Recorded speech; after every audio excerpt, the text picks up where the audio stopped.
The House will please come to order. We'll see if we got enough people for a quorum.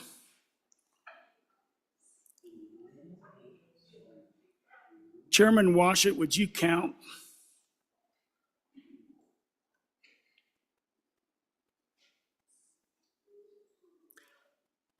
Representative Obermueller, maybe if you'd get in here, we could count you to see if we have a quorum.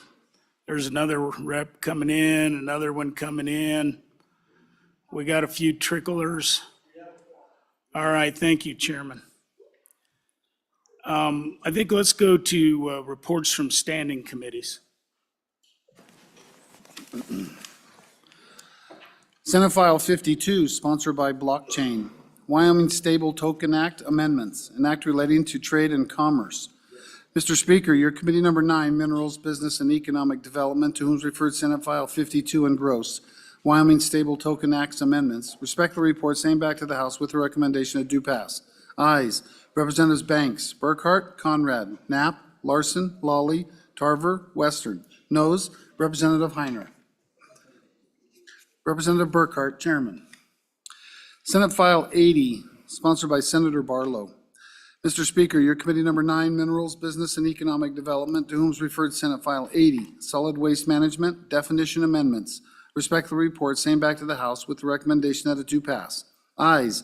Representatives Banks, Burkhart, Conrad, Heiner, Knapp, Larson, Lawley, Tarver, Western. Representative Burkhart, Chairman. Senate File 105, sponsored by Senator Larson, Dan. Wyoming Second Amendment Financial Privacy Act, an act relating to the administration of government.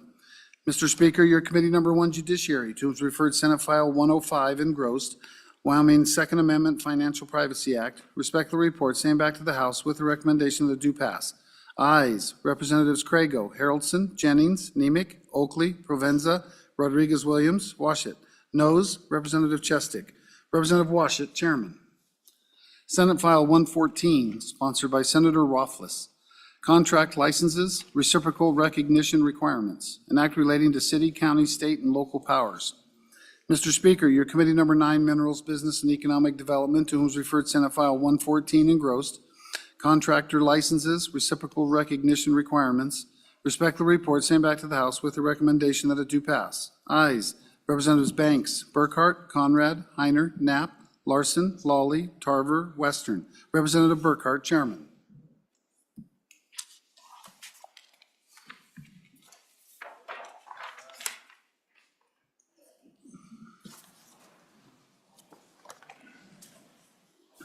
Okay, we're at that order of business of signing of enrolled acts. The first enrolled act for our consideration is House Enrolled Act number 27, being original House Bill 67. The reading clerk will read the enrolled act. House Enrolled Act 27 being original House Bill 67, an act relating to state lands, providing for the administration of the Wyoming Outdoor Recreation and Tourism Trust Fund, creating the Wyoming Outdoor Recreation and Tourism Trust Fund income account, establishing new duties for the Select Natural Resource Funding Committee, providing for the distribution of funds, requiring audits and reports, providing for rulemaking, providing for appropriations, and providing for an effective date, being enacted by the legislature of the state of Wyoming. I am about to sign House Enrolled Act number 27, being original House Bill 67.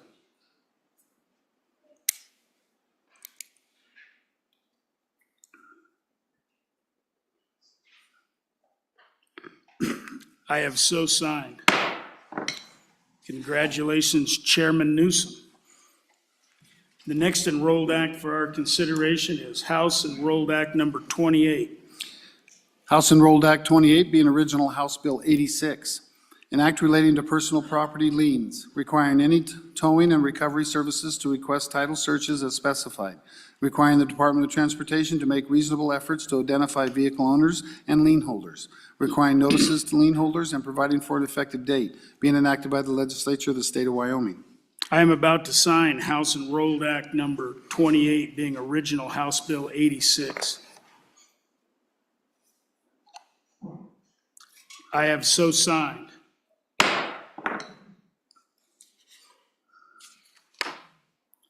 The next enrolled act for our consideration is House Enrolled Act number 29 being original House Bill 70.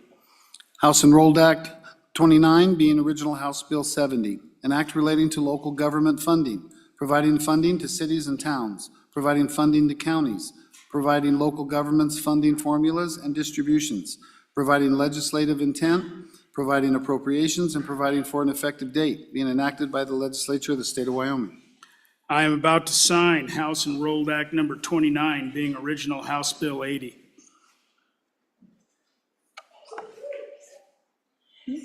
I have so signed.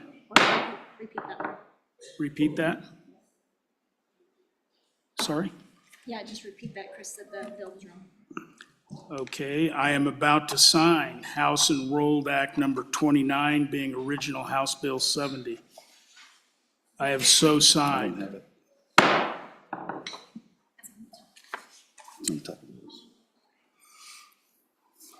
The next enrolled act for our consideration is House Enrolled Act number 30 being original House Bill 64. House Enrolled Act number 30 being original House Bill 64, an act relating to public health and safety, modifying the distribution of fees collected for electrical inspections, licenses, work permits, examinations, and apprentice registrations, clarifying local enforcement certification requirements for electrical inspectors, and providing for an effective date, being enacted by the legislature of the state of Wyoming. I am about to sign House Enrolled Act number 30 being original House Bill 64. I have so signed. The next enrolled act for our consideration is House Enrolled Act number 31 being original House Bill 31. House Enrolled Act number 31 being original House Bill 31, an act relating to the administration of government, requiring personnel files of peace officers, detention officers, corrections officers, and dispatchers to be available to the Peace Officers Standards and Training Commission as specified, making conforming amendments and providing for an effective date, being enacted by the legislature of the state of Wyoming. I am about to sign House Enrolled Act number 31 being original House Bill number 31.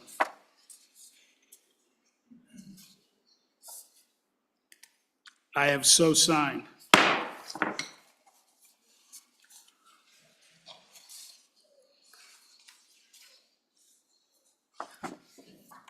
The next enrolled act for our consideration is House Enrolled Act number 32 being original House Bill 9.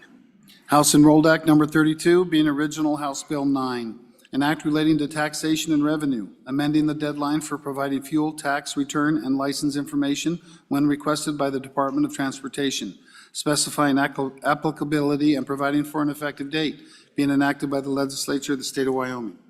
I am about to sign House Enrolled Act number 32 being original House Bill 9. I have so signed.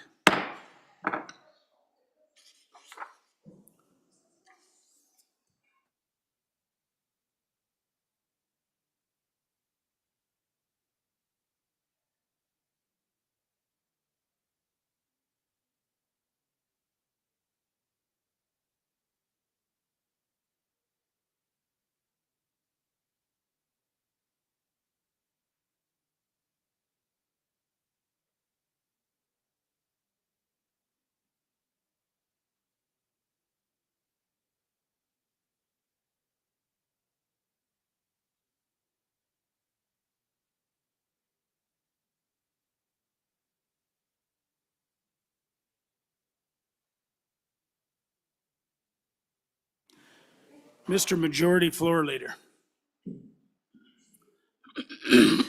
Mr. Speaker, I move the House resolve itself into committee of the whole. You have heard the motion. All those in favor say aye.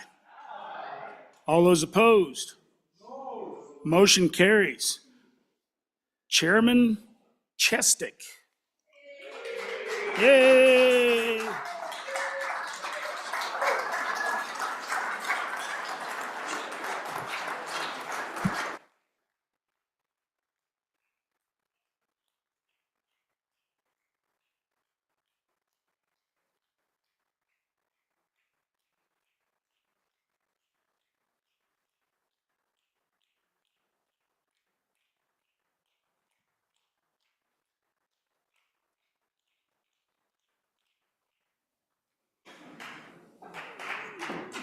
and say committee of the whole will come to order. The Committee of the Whole will come to order.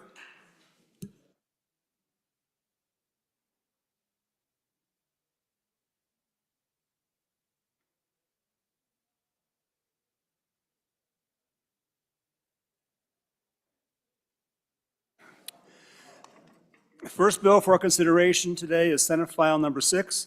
The reading clerk will read the bill. Senate File 6, sponsored by Labor. Nursing home administrators, temporary licenses, an act relating to professions and occupations.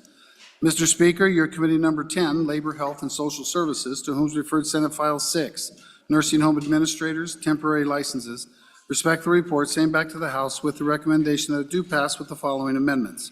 Ayes, Representatives Chadwick, Clouston, Hornock, O'Hearn, Penn, Trujillo, Ward, Yin, Zwanitzer. Representative Zwanitzer, Chairman. You have heard the reading of the bill. What is your pleasure, Chairman Zwanitzer? Thank you, Mr. Chairman. I move in the Committee of the Whole rise to report it do so with the recommendation that Senate File 6 do pass. And I would quickly move the Standing Committee amendment. This is just conforming language in the bill, and ask for an immediate aye vote on the Standing Committee amendment, and then I'll turn it over after that. If there's no questions on the Standing Committee amendment, please vote aye. Are there comments on, or questions or comments on the Standing Amendment Number 1?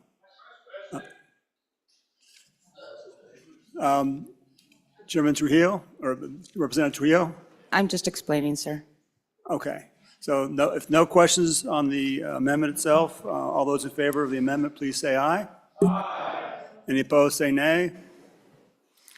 Committee of the Whole, I'm sorry, Standing Committee Number 1, the Senate File 6 has passed for the discussion. Mr. Chairman, I turn it over to the good representative who, if you look to the south, you can see her district. Representative Trujillo. Thank you, Mr. Chair. This bill is basically to give those already licensed in another state time for all licenses to transfer over to Wyoming.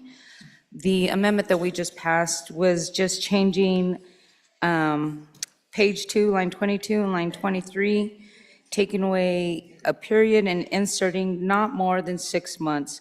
This amendment and the stipulations in here just are so we're not constantly living off of extensions. I ask for a yes on this, please. Any further discussion on Senate File Number 6? Question having been called. You've heard the motion on Standing Committee. I'm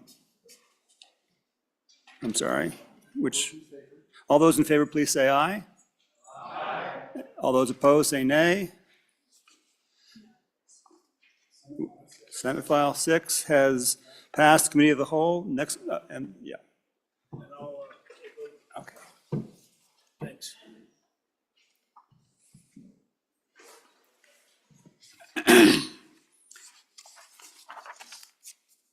It is with great honor and privilege to welcome back Senator Cynthia Lummis to the Wyoming Legislature. Prior to being elected to the U.S. Senate, she served 8 years in U.S. Congress, 14 years in the Wyoming Legislature, and 8 years as the Wyoming State Treasurer. She is currently a member of the Environment and Public Works Committee, Commerce, Science, and Transportation Committee, and the Banking, Housing, and Urban Development Committee. Please help me in welcoming home United States Senator Cynthia Lummis. Hey, hey!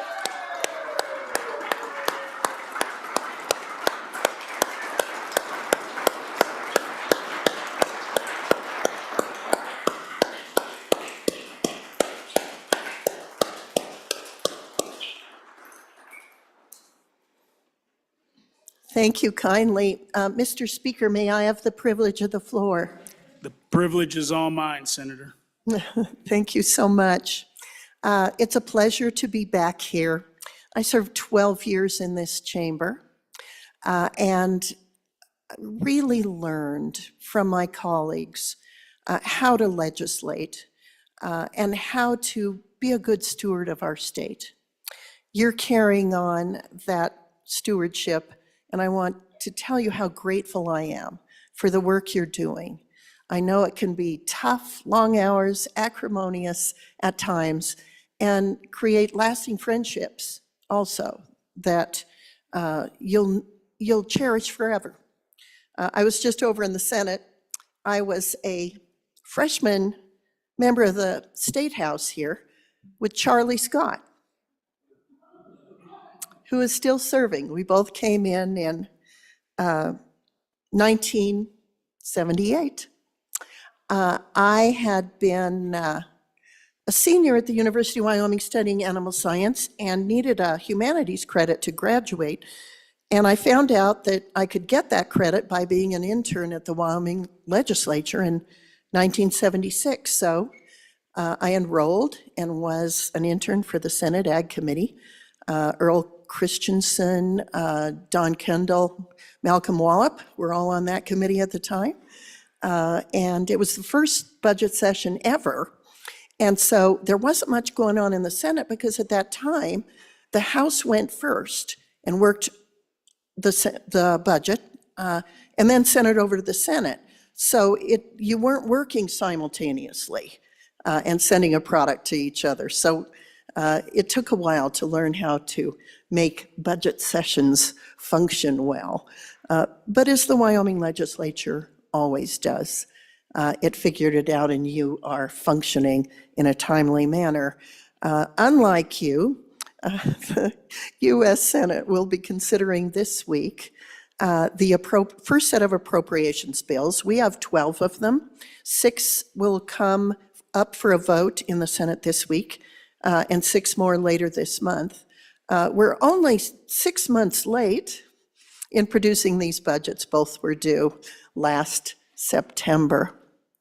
I think that gives you a clue of how much better the Wyoming legislature functions than the Congress does, even in spite of what I understand have been very challenging times here in the Wyoming legislature.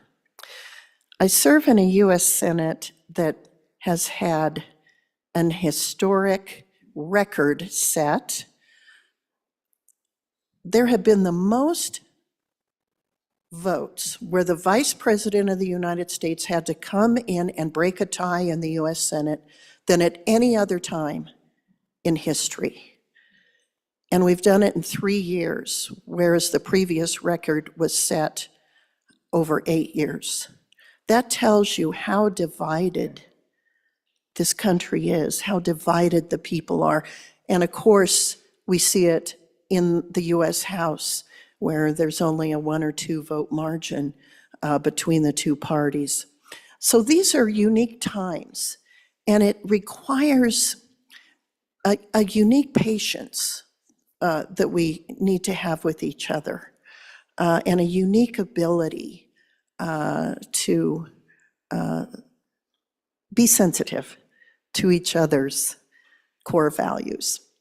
I'm very grateful for the core values of Wyoming, and I fight for them every day in the U.S. Senate, whether it's to try to keep liquid natural gas available to other countries, whether it's to keep gas stoves available to consumers, to prevent electric vehicles from being forced upon consumers in Wyoming when they don't work very well at our elevation and our cold temperatures.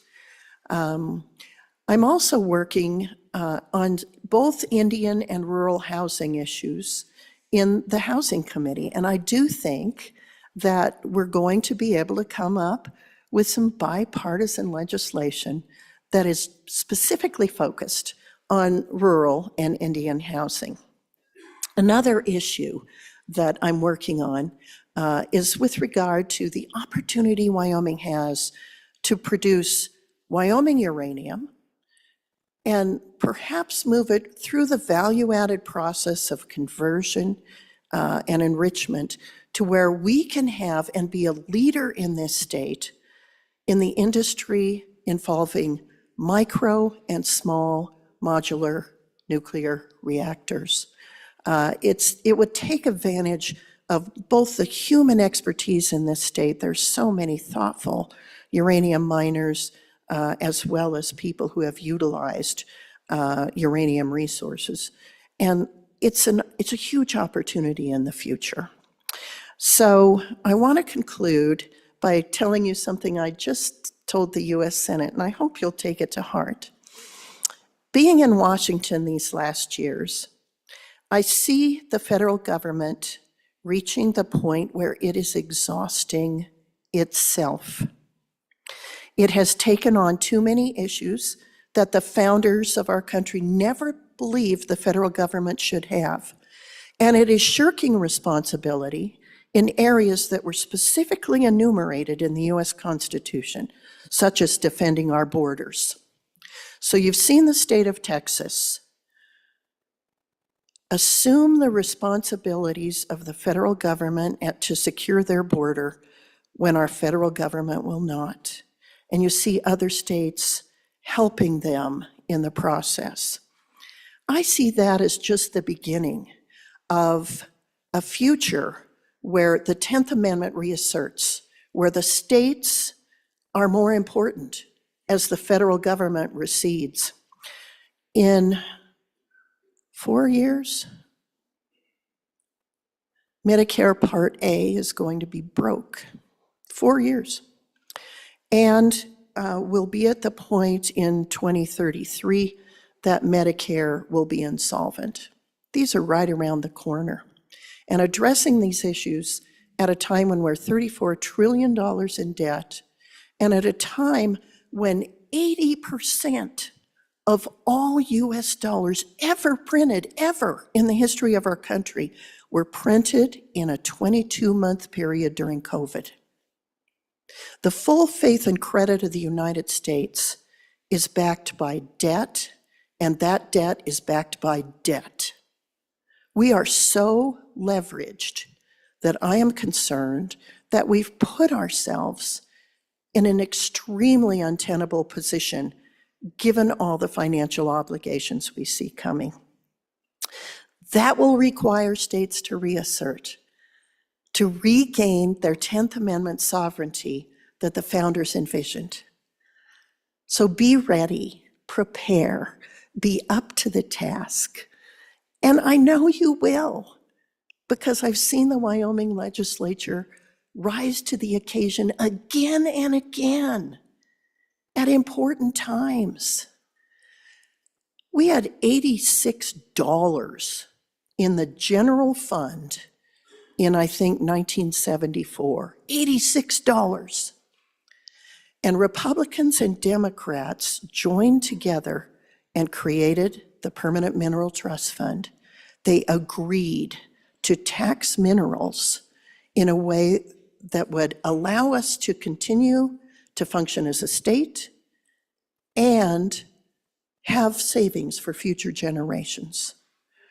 That's when we're at our best. Sadly, sometimes we have to be up against the wall to get there. But that's when you rise to the occasion. I have such confidence in you. So blessings on your continued work this session and going forward. And thank you, Mr. Speaker, for your leadership of this august body and in this beautiful room and beautiful building, which you have so tastefully and thoughtfully brought back to its historic grandeur. It is worthy of you, and let's be worthy of it. God bless your work. Thank you very much.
On behalf of the Wyoming Legislature, we thank you for your service to Wyoming in the United States Senate.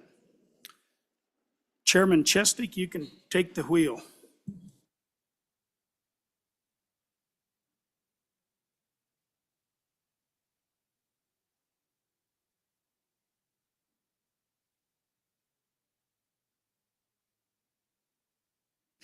Thank you, Mr. Speaker.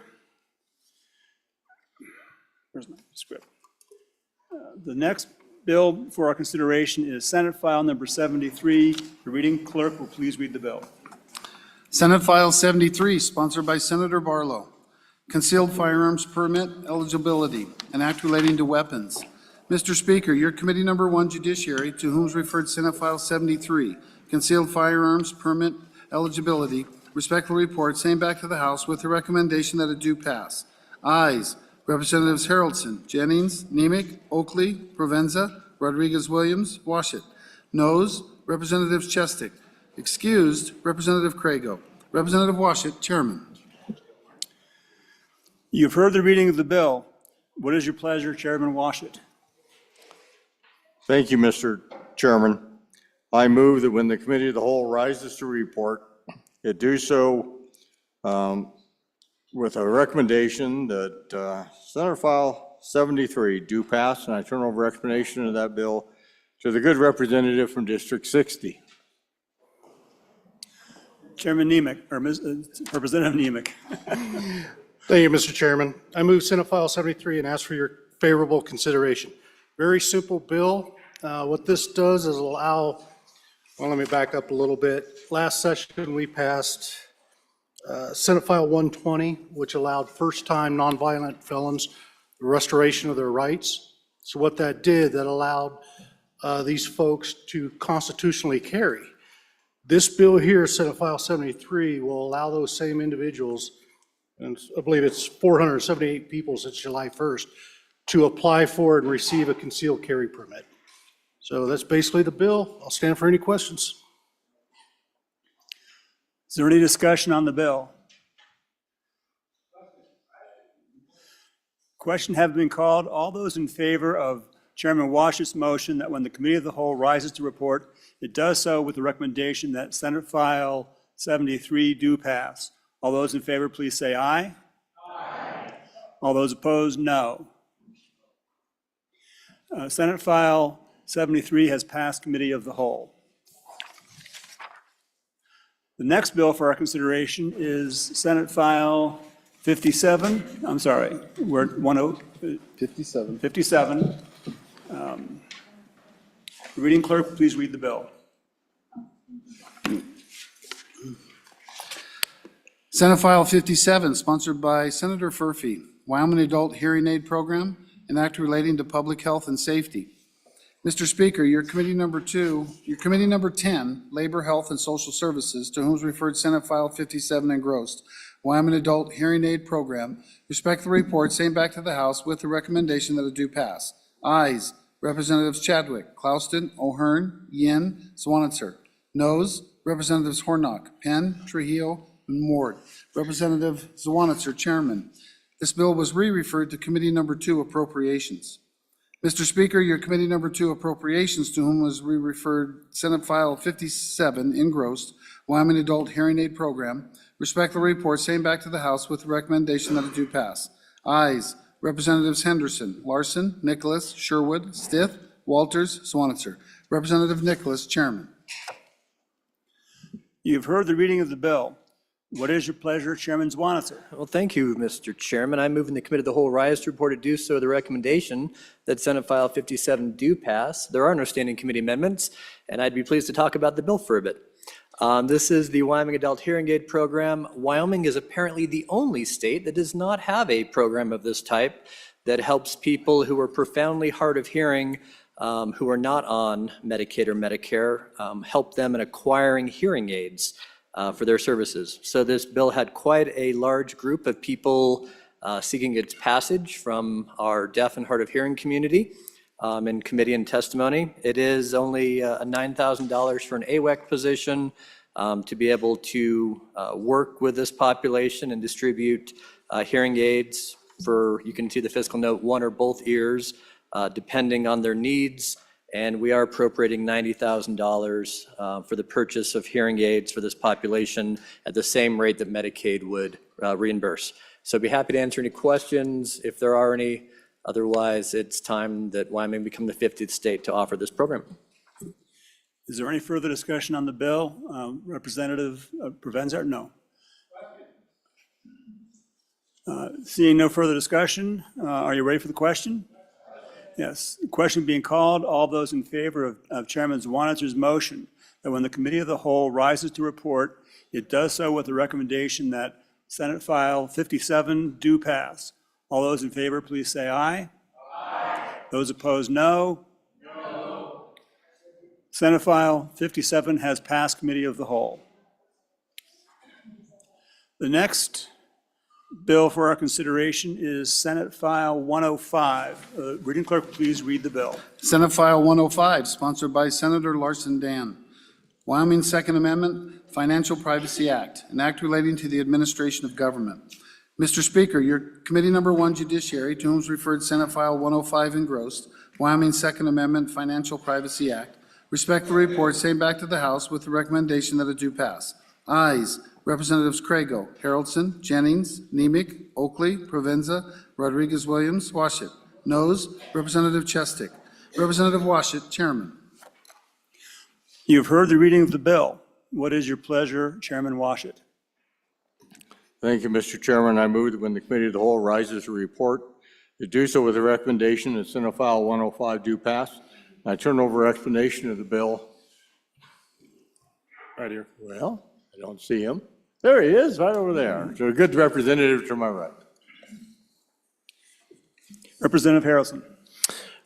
Thank you, Mr. Chairman. So today I bring you Senate File 105 entitled Wyoming Second Amendment Financial Privacy Act.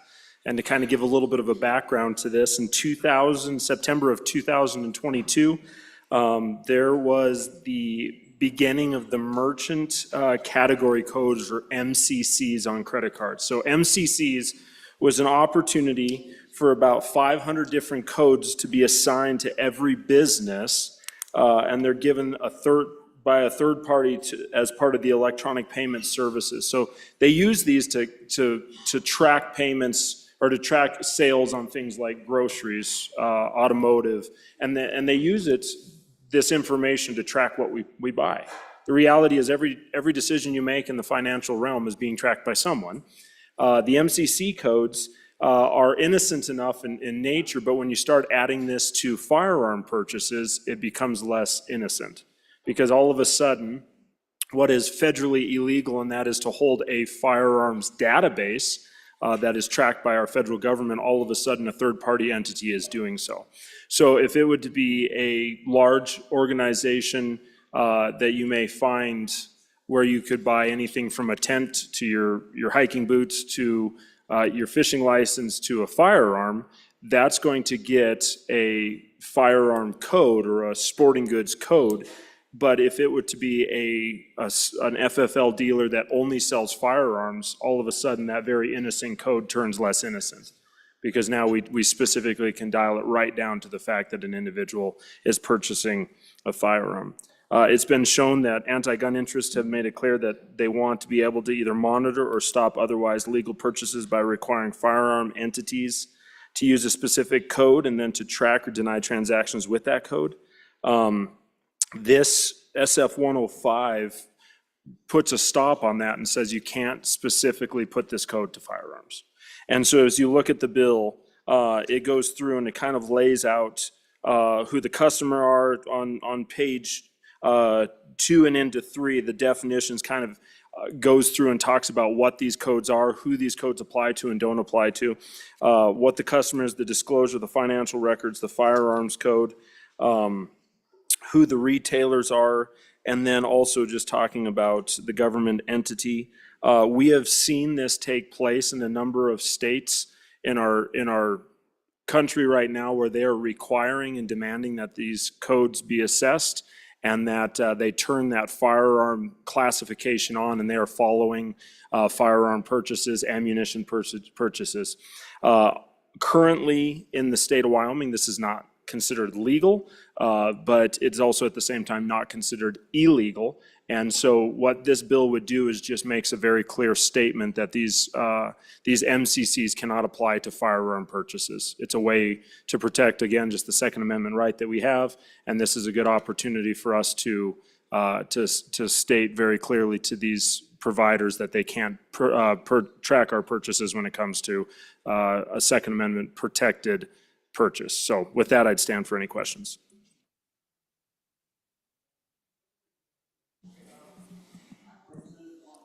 Thank you. Just a question on the bill. I want to make sure that those businesses that sell firearms, they can keep a registry of their customers for advertising, for income purposes, to ensure. When I read the bill, I didn't quite see that maybe in the language, but perhaps it's protected somewhere else. But I want to make sure, our gun companies who do keep lists of their customers and what they purchase, for sales reasons are completely, left harmless in this bill. Representative Harrelson. Thank you, Mr. Chairman. To answer that question, absolutely. This only goes to the umbrella of the service provider for those cards. So this doesn't affect or address the actual business or entity. They can continue to market or they have that freedom to do that. They just can't, this overarching the umbrella is what this is addressing. Is there any further discussion on the bill? Question being called. All those in favor of Chairman Washtett's motion that when the Committee of the Whole rises to report, it does so with the recommendation that Senate File 105 do pass. All those in favor say aye. Aye. All those opposed say nay. No. The Senate File 105 has passed. Representative Larson, JT. Thank you, Mr. Chairman. So, ladies and gentlemen, in our North Gallery, we have... Do you have a privilege? Oh, yes, sorry. Jumped right into it. Mr. Chairman, privilege of the floor. Please, go ahead. So members, in our North Gallery, we have the Wyoming chapter of Alzheimer's Association. It is 3 full-time staff and many wonderful volunteers serving the 10,000 Wyomingites living with Alzheimer's and other dementias, along with their 16,000 caregivers and the general public. Together, they present community education programs, offer support for groups for caregivers, provide individual care consultations, and advocate on the state and federal levels for our constituents. They also raise funds needed to support national and international research and fuel their Wyoming mission. Welcome them to the House.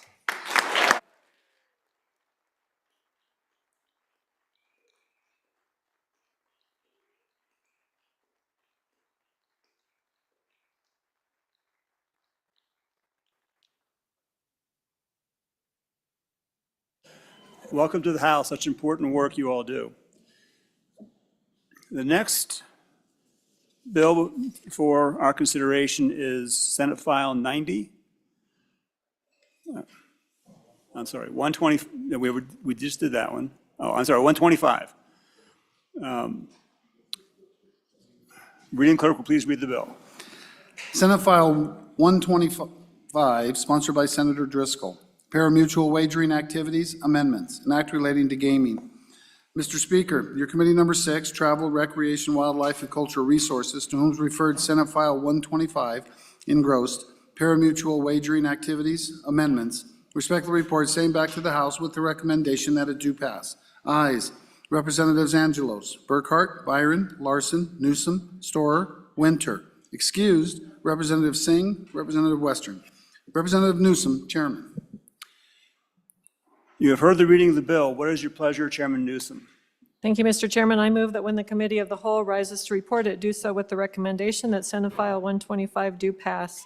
And there is one amendment that the bringer of the amendment will move at the appropriate time.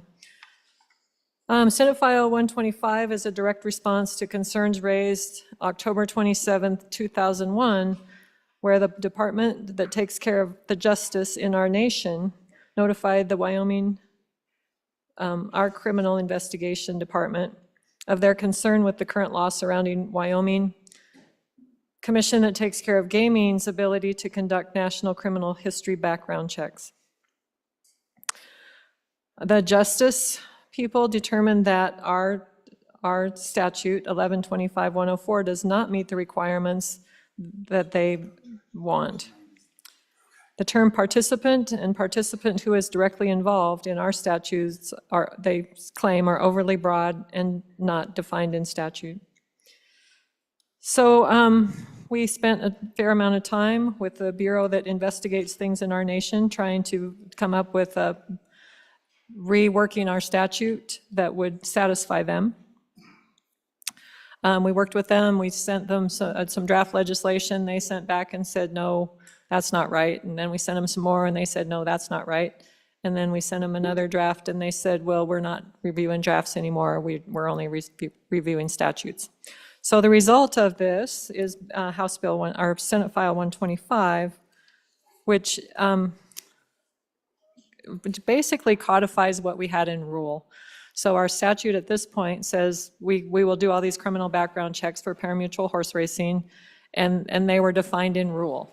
And what the people at the federal level seem to want is for us to have a laundry list, which you'll see on page 4 of the bill, starts the laundry list of people that will be criminally background checked, or we may criminally background check them. This has been a long, arduous road for us. Last year we had a bill that addressed this very situation, and we passed it out of this body, and then across the hall it was not taken up. So this is an effort to keep our parimutuel horse racing in business. The FBI has, the Bureau has given us another waiver. That'll be waiver number 3, I believe.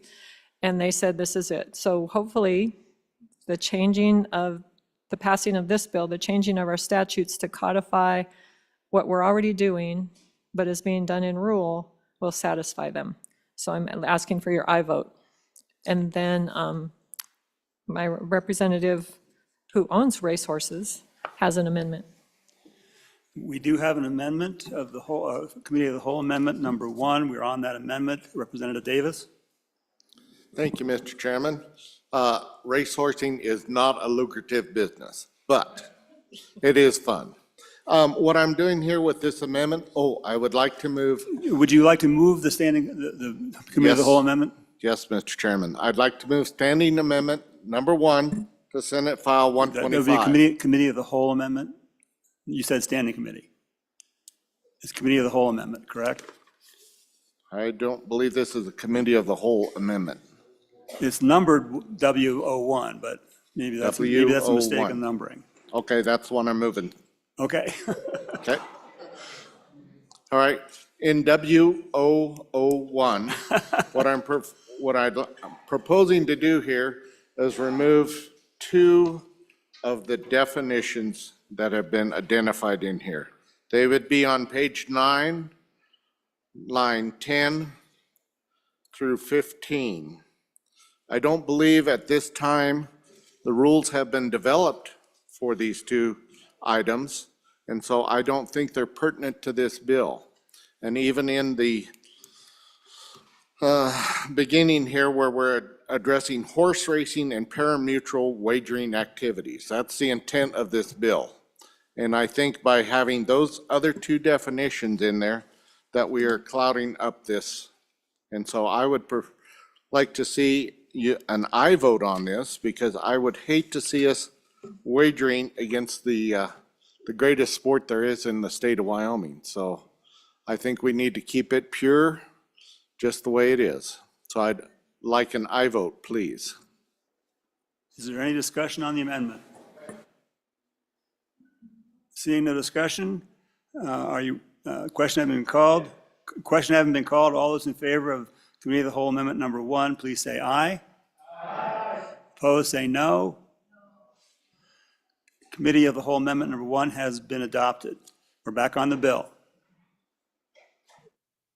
Representative Yin. Mr. Chairman, thank you. So my question to the bringers of the bill, and maybe any other member of the committee that could help me understand, if the desire is to make sure that the department that administers justice on the federal level doesn't shut down horse racing in Wyoming. If we have all these mays in the bill, is there concern that with all the mays in the bill, where we don't actually require background checks, we just say the commission could have background checks, is there a chance that horse racing would end up getting shut down anyways? Or would it be safer if we had the background checks in there to ensure that when the feds come down, they won't shut us down? Thank you, Mr. Chairman. Is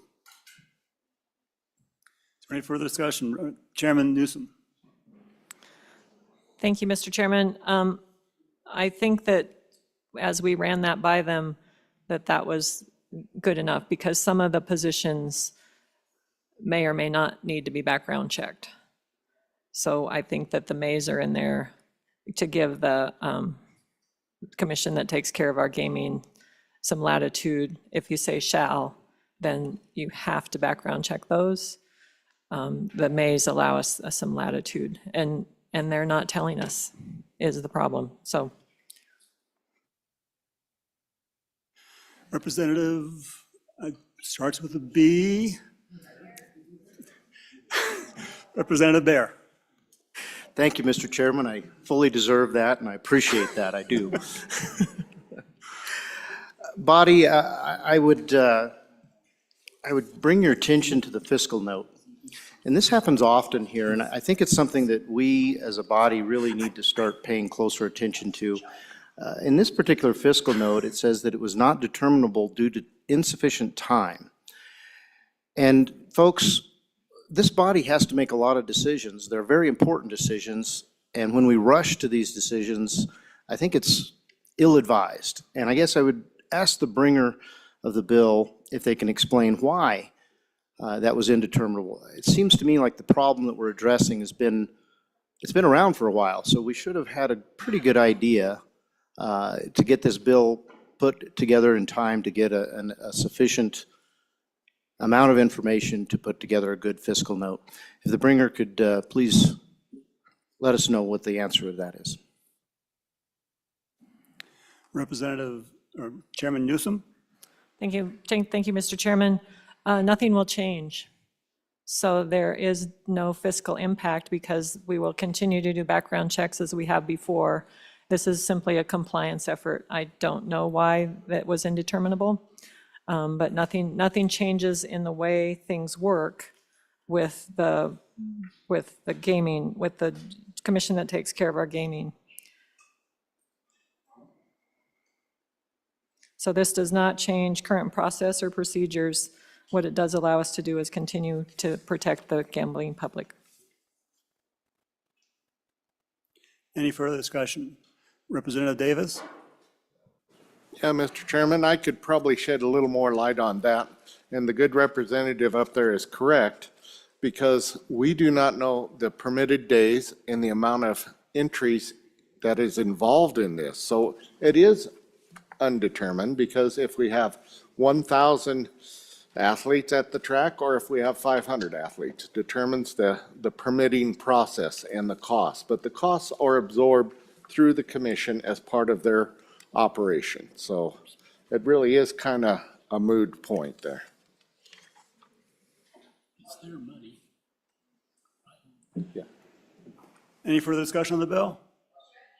Question having been called, all those in favor of Chairman Newsom's motion that when the Committee of the Whole rises to report, it does so with the recommendation that Senate File, 125 do pass. All those in favor, please say aye.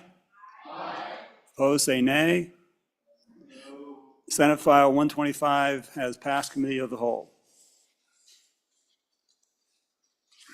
The next file for our consideration is Senate File 90. The reading clerk will please read the bill. Senate File 90, sponsored by Senator Grew. State Managed Local Government Equity Investment Pool, an act relating to public funds. Mr. Speaker, your committee number 2 appropriations to whom is referred Senate File 90 engrossed, State Managed Local Government Equity Investment Pool. Respectful report sent back to the House with the recommendation do pass with the following amendments. Ayes Representatives Henderson, Larson, Nicholas, Sherwood, Stith, Walters, Swanitzer. Representative Nicholas, Chairman. You've heard the reading of the bill. What is your pleasure, Chairman Nicholas? Thank you, Mr. Chairman. I move the committee of the whole rise and report. Those are the recommendation that Senate File 90 do pass. And I'll turn the bill over along with the amendment to the good representative from Laramie County. Representative Zwanitzer. All that. Thank you, Mr. Chairman. Pleased to present Senate File 90, which actually was an offshoot of what came out of this body in a constitutional amendment in 2021. I think it was House Joint 9 that we passed. Basically, what Senate File 90 does is create a third local government investment pool. Many of you know we already have what's commonly referred to as WyoStar 1 and WyoStar 2. Those are proper names, but they belong to us, so I believe I can use them on the floor. It basically just allows your cities and your counties and your local governments to be able to work with our state treasurer to invest in longer-term, higher-yield accounts. Can walk through the very short 2 or 3 page bill with you.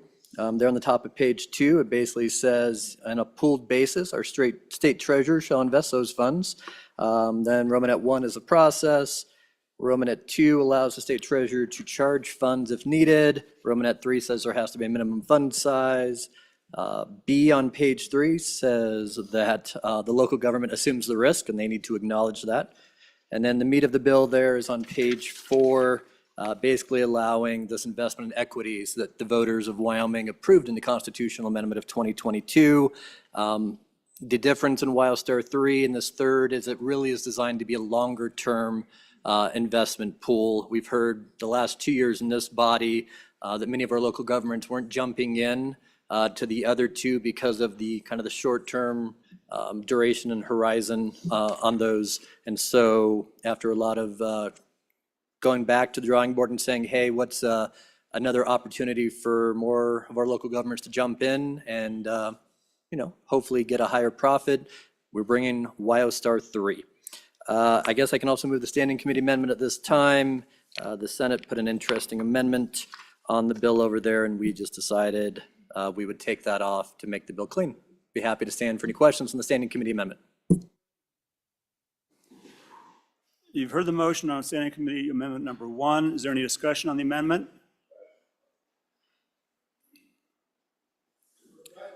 Representative Baer. Thank you, Mr. Chairman. Could we get a little bit better description of the standing committee amendment in the Senate and exactly what they were addressing? It seems like this is something that we debated ad nauseum in the last session. So if we could just get a description of what they were adding and whether or not we should remove that with this standing committee amendment.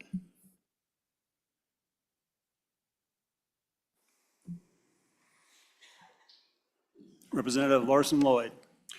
Thank you. To answer, then that's a good question. So what has developed with the investment, agency, that handles our agency and with the board that approves investments, as you will recall, they've been working on over this interim an investment strategy and a policy that they have adopted. This new language that was put in by the Senate kind of went contrary or at least conflicted with that policy that we had at that agency. And so we took that out knowing that the agency has the ability to invest per their policy across all investments, WyoStar 1, 2, and 3, as well as all the other state agencies. That's the reason we took it out, is to just have it their investment be able to conform with what they do with everything else. Is there any further discussion on standing committee amendment number 1? Representative Ward. Thank you, Mr. Chairman. It was my understanding that this amendment deletes was adopted unanimously by the Senate, and it mandated that these companies act as fiduciaries, not Mr. concerned Chairman, with. point of order. Representative Ian, what's your I'm point? talking about the amendment. The point is, we don't mention the other body down the hall. So I think we shouldn't talk about the votes of the other body down the hall. We just talk on the amendment itself. Thank you. I will accept that point of order. I'll get on the amendment. Representative Ward, please. This amendment takes out the requirement that these companies act as fiduciaries and not respond to things like ESG. On and against the standing committee amendment. Is there any further discussion on Standing Committee Amendment number 1? Representative Heiner. Thank you, Mr. Chairman. I don't know about y'all, but if I had a financial advisor that said he was going to invest my money however he saw fit and not for the most highest rate of return, I'd probably pull the money from that financial advisor. If we are investing the funds of the state into the market and not trying to get the highest rate of return, what are we doing it for? Are we invested it in funds that are actually going to work against the state? I think we need to be, I am on and against this amendment. Let's leave that in so that we invest our money so it will benefit the state and not work against our own selves. Thank you. Representative Brown. Thank you, Mr. Chairman. So my question on this particular amendment, the way that it came to us in this engrossed bill, is if we leave this in there, if we are requiring our investment people to do what is strictly in the best interest of our money, but that goes contradictory to ESG policies or against coal or against oil or against gun manufacturers or something like that, the way that this amendment reads, they wouldn't be able to not invest in those. So I feel like we are pigeonholing ourselves if we leave this amendment in the bill. It's really making it pretty hard for our investment people to figure out how in the world they should invest our money for us. Representative Walters. Thank you, Mr. Chairman. I think we need to be clear first that this is for local government funds, not state funds that would be invested in this way. So we need to be clear on that. But also by having this language in there, this is already covered in the investment policy that is developed by our investment team and developed by our chief investment folks for the state of Wyoming. Having this in law, it makes a constraint between the policy and this, and to where it makes it very difficult to invest. And so the key is here to remove it here, leave it in the investment policy where it's addressed and where it is best addressed so that it can be fluid based on the needs of the investment. And so again, on and for the amendment, we're talking about local government funds, and this is already covered and unnecessary in the bill, and that's the purpose for removing it from the bill. Thank you, Mr. Chairman. Representative Baer. Thank you, Mr. Chairman. On and opposed to the amendment, it's becoming clear as we discuss it, and as I read the language that's being removed by this amendment, that the language says clearly that the return on investment is the most important factor, and if anything is lifted above that it should not happen. So we are talking about getting the best financial results and not putting some social agenda above that. And I think based on the testimony I've heard here as we discuss this particular amendment, that's very important for this body to take into account, because the vast majority of the revenues that we receive and have received for decades have come from the mineral industry who are suffering under this policy. We really do have to take that into account when we're making our investments, and putting it into statute it's the right thing to do, folks. I mean, leaving it up to our investment team to keep it in their rules, it's a great place to start, but this is where we can have a say in these things. Having it be applied to our local subdivisions and how they invest their funds, I think that's appropriate as well, because we had a debate in this body about supporting subdivisions with additional funds from revenues that this body had the latitude to determine where it went. So if we're going to send those funds out to these subdivisions that have been generated by our legacy industries, we should really think about investing our savings into some methodology that's going to be contrary to that. On and opposed to the amendment.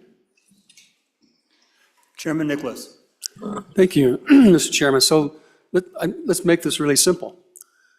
So what we're asking is for the state of Wyoming to create a WyoStar 3, which will be for local governments, so they can invest in the stock market, because frankly, they don't have the ability to do it now. And they want it to be a state-run, organized proposition. And so the good chief financial officer who testified at the hearing when this amendment came up, brought this amendment to us. And the reason it was brought to us by the chief financial advisor is because the plan for this is they're going to hire an outside investment firm who is going to invest these dollars in the Fortune 500. So this is going to be the same as basically an index fund on the Fortune 500. And all the folks that invest your own money, or you work through one of those brokerage accounts, one of the primary things you can invest in is the Fortune 500.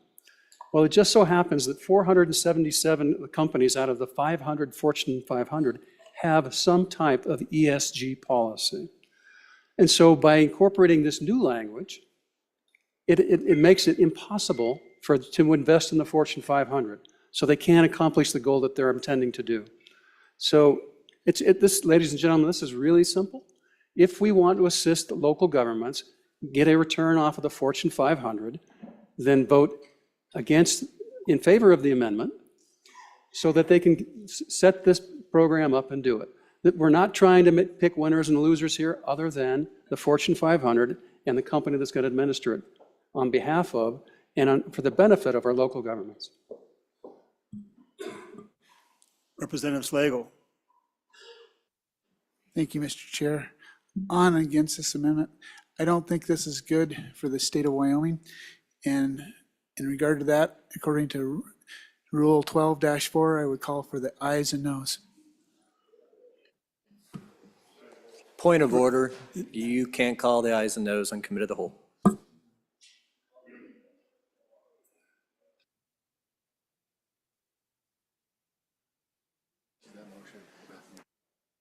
The chair dismisses the motion for the ayes and noes. Are we back? We're back on the Standing Committee Amendment number 1. Is there any further discussion on Standing Committee Amendment number 1? Seeing none, all those in favor, please say aye. Aye. All those opposed say no. No. Amendment number 1 has passed the House, has passed the Committee of the Whole. Division having been called, please call the roll. All those in favor of Standing Amendment number 1, please rise.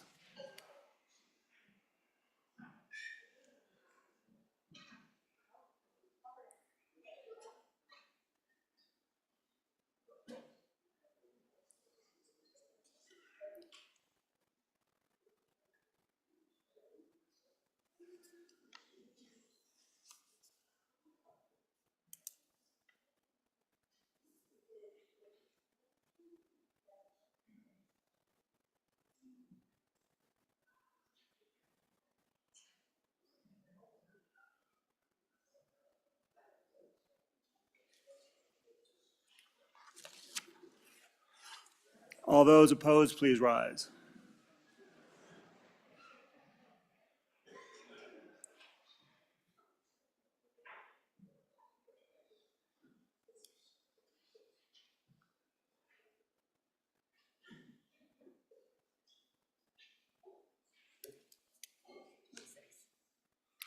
Thank you. Please be seated.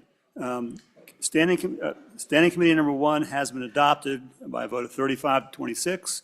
We're back on the bill. Is there any further discussion on the bill? Representative Hornock. Thank you, Mr. Chairman. I do have a question on the bill. So this new investment fund, along with the others, I'm curious if there's any reporting requirements. So, and what those reporting requirements are. Many of these political organizations, they're tax funded. So quite a few of them actually have quite healthy reserves. You know, when we pull them all together, combine the funds, how will that then be reported back? And how will the beneficiaries or the people that are actually the ones footing the bill, the taxpayers, know where to find those reports, and will there be any report requirement on it? Thank you.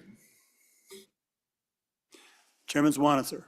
Thank you, Mr. Chairman. That information is, I will say it's a bit vague, but it is found on page 2 of the bill, starting on line 5 through 14. Just like our other funds, we are allowing the state treasurer to adopt rules that provide for the transmittal, the manner in which they're withdrawn, limitations on withdrawal, accounting and reporting procedures, and all of the other provisions of this act. So we didn't really spell it out in multiple pages, but my assumption, and I believe it's everyone's assumption, it would be in the same reporting requirements, what we call GAAP accounting, that we do with all of our other funds. So we are giving that designation authority to the state treasurer for those reporting requirements when the money goes in and when it would come out, and that would all be public information under our laws. Representative Knapp. Mr. Chairman, thank you. I just wondered on the minimum amount to be invested, we don't list a dollar amount, but I know like in Pool A, we just did a minimum of $5 million. Will there be a minimum, or is that dictated by the investment group? Chairman Swanitzer.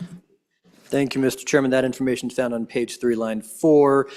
We are again giving that to our investment team under our the officer of our state who is in charge of the Treasury to establish that minimum fund size. From my understanding, it has not been established on what that will be yet. They're continuing to research and you know, educate. So can't tell you what it will be, but again, we are allowing, because this is being invested the same way that all of our other funds are in these accounts and like accounts, to set those policies. Is there any further discussion on the bill? I'm sorry. Sorry. Representative Ottman, I'm sorry, I didn't see you down there. Thank you, Mr. Chairman. Just a question to the bringers of the bill.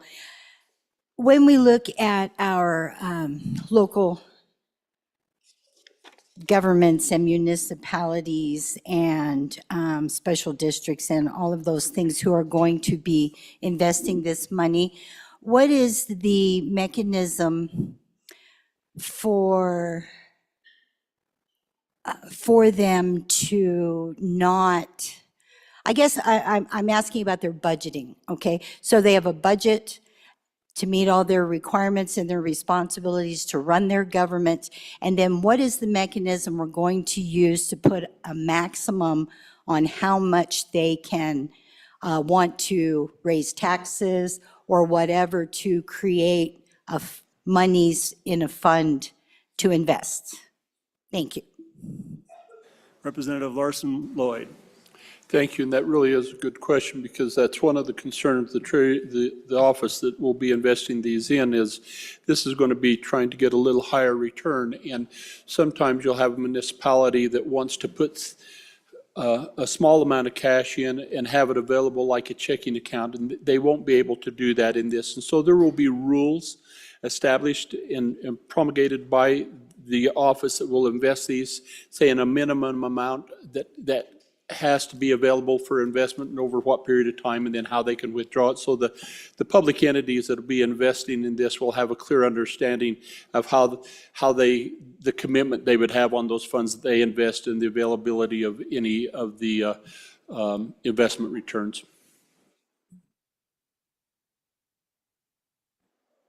Representative Hornock, are you at the mic? Please proceed. Thank you, Mr. Chairman. Yeah, that leads to another question I have. How fluid or how available will these funds be? When it comes to investing in corporations, specific corporations, you're looking at long-term or short-term capital gains. You know, will the funds have to be in there for a certain amount of time? I imagine that this goes along with the rules, but when you're when you're a government entity, you invest in those funds. What happens if you need to, you have an emergency situation that you would like to take those funds out before they're fully vested, before the long-term, and you have to pay short-term capital gains on it? Just curious about some of those questions about how available the funds will be once they are put into these accounts. Chairman Zwana, sir. Thank you, Mr. Chairman, and I can't answer all of those questions, but I will say that WyoStar 3, what is anticipated to be created with this bill, is designed to be longer-term investments and higher yield. And so they are not designed, and there's no requirement for our special districts or cities or towns to utilize this. This is at their own volition if they want, and I'm sure they're not putting all of their reserves into these accounts, but this is for them to budget appropriately, and if they have some money to put in WyoStar 3, it really is designed for the long term. So. Is there any further discussion on the bill? Question being called. All those in favor of Chairman Nicholas's motion that when the Committee of the Whole rises to report, it does so with the recommendation that Senate File 90 do pass. All those in favor say aye. Aye. All those opposed say nay. No. Senate File 90 has passed the Committee of the Whole. The next bill for our consideration is Senate File 26. The reading clerk will read the bill. Senate File 26, sponsored by corporations, special district vacancies, an act relating to special districts. Mr. Speaker, your committee number 7, corporations, elections, and political subdivisions, to whom is referred Senate File 26, special district vacancies, respectfully report same back to the House with the recommendation that it do pass. Ayes, Representatives Chadwick, Harrelson, Harshman, Knapp, Newsom, Olson, Ottman, Wiley, Yin. Representative Olson, Chairman. You have heard the reading of the bill. What is your pleasure, Chairman Olson? Thank you, Mr. Chairman. I move that when the Committee of the Whole rises to report, that it do so with the recommendation that Senate File 26 do pass. I do not believe there are any amendments to this bill, and I will turn over the explanation to the good representative from District 34. Perfect timing. Representative Ottman. Thank you, Mr. Chairman. I move that when the committee, oh, you already did that, so I'm just talking about it. Okay. I'll present to you, ladies and gentlemen, Senate File number 26. This bill came through the corporations and is for special districts. The main thing that it did, as you'll see, it's a good little bill.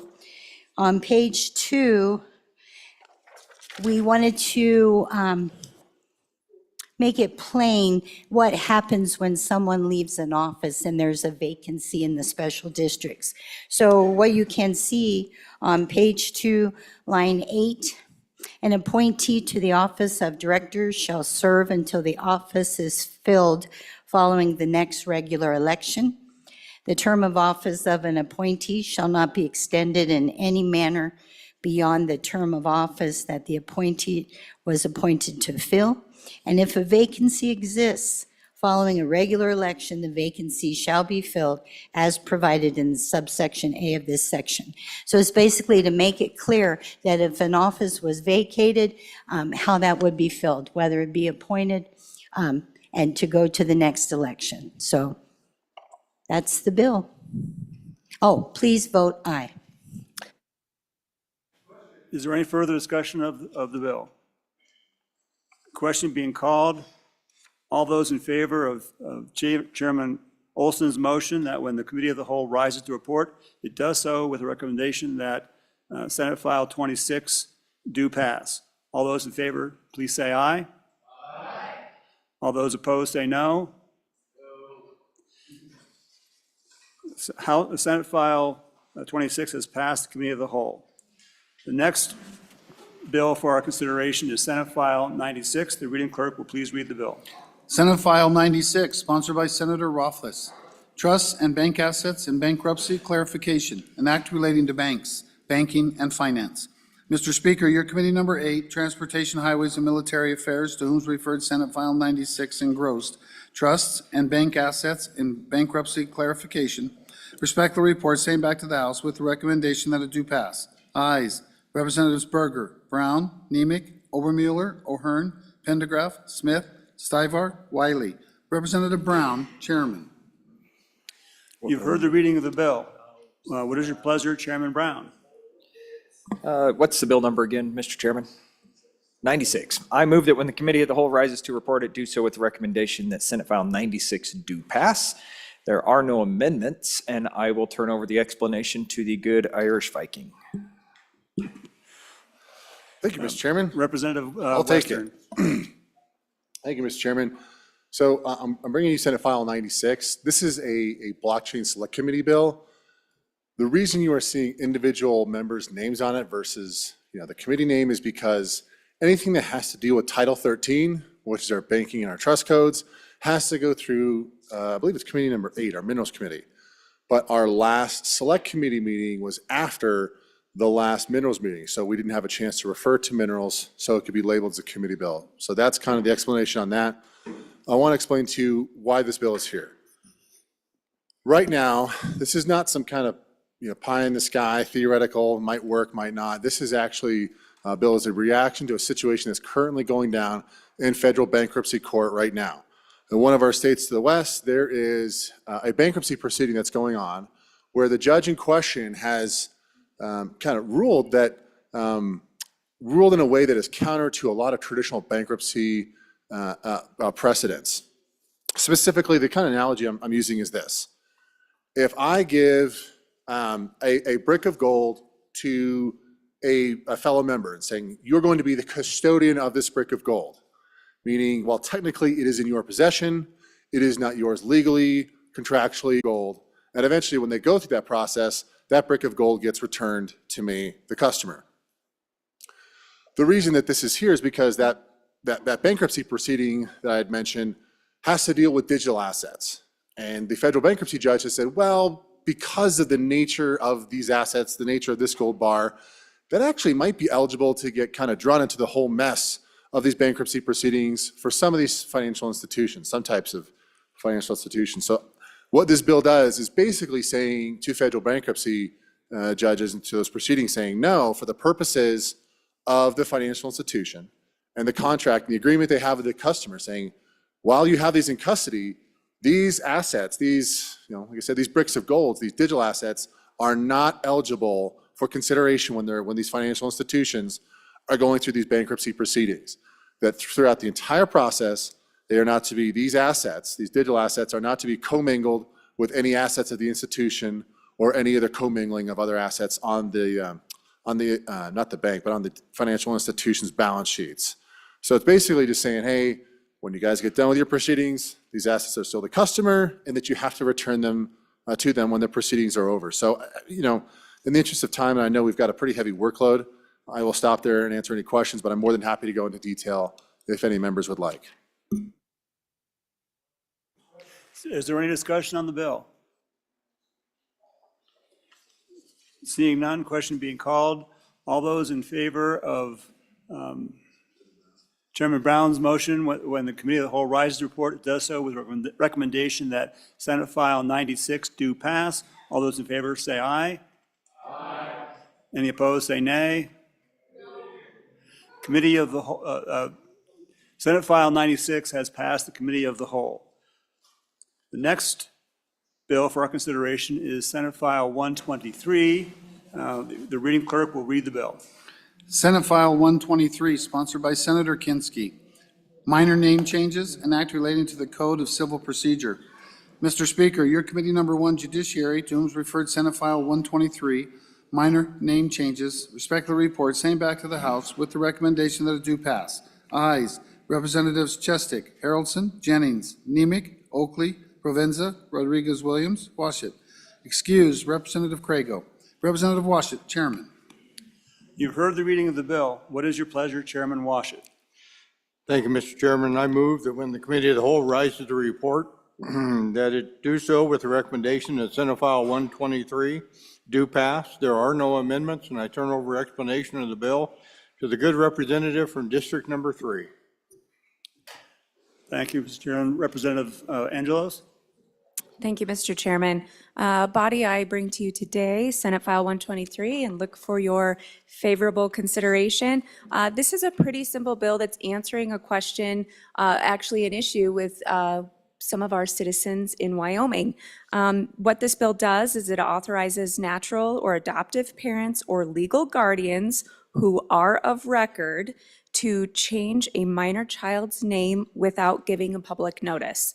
And I've kind of been on both sides of this. I have some family members that have gone through this. And what happened is legal parents wanted to change their minor children's names and were told that they needed to post public comment per the judge's, it is judge's discretion. And the family did not want to do that because they live in small communities and they didn't really feel like it was any of the teachers or maybe parents of friends of these children's business if they wanted to change their name.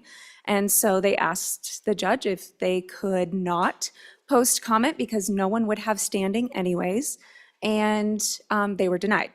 In an instance that I know of in my community, we had this happen and all parents were in agreement and they didn't have to post public notice. So it's something that's kind of up to judge's discretion. I look at it as parental rights. If you're the legal guardian or natural parents, you should be able to change your child's name without having public notice.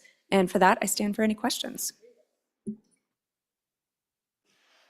Seeing no amendments, is there any discussion on the bill? Chairman Zwanitzer. Thanks. Just a question, Mr. Chairman. So even though a child could have natural parents, and I probably need an attorney to come answer this for me, if you have a termination of parental rights and they're no longer under the law considered their legal parents and you're adopting a kid, let's say from the foster care system, I'm just making sure that doesn't conflict with the term natural parents, that they would still need to agree to this if they've had their rights relinquished to that child. Representative Angelos? Thank you, Mr. Chairman. So this actually came up in committee, and from what I was told by one of our wonderful lawyers is the courts will know because it will be of record. So they will have to be of record to do that.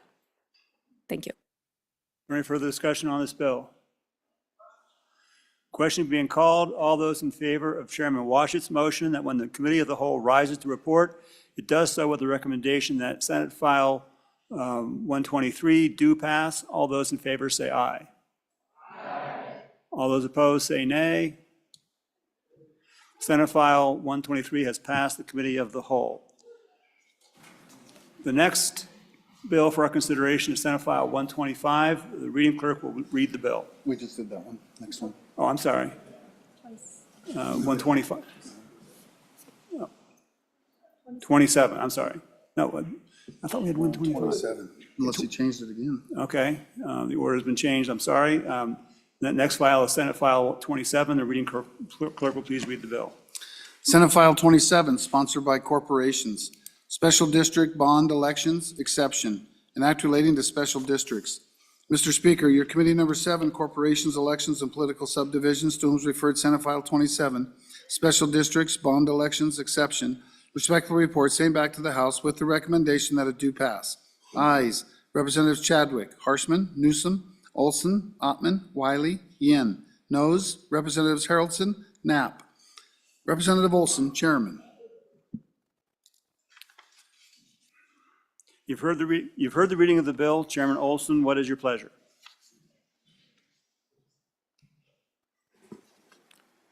I move that when the committee of the whole rises to report that it do so with the recommendation that Senate File 27 do pass. There are no amendments to this bill, and I will turn over the explanation to the good representative from House District 62.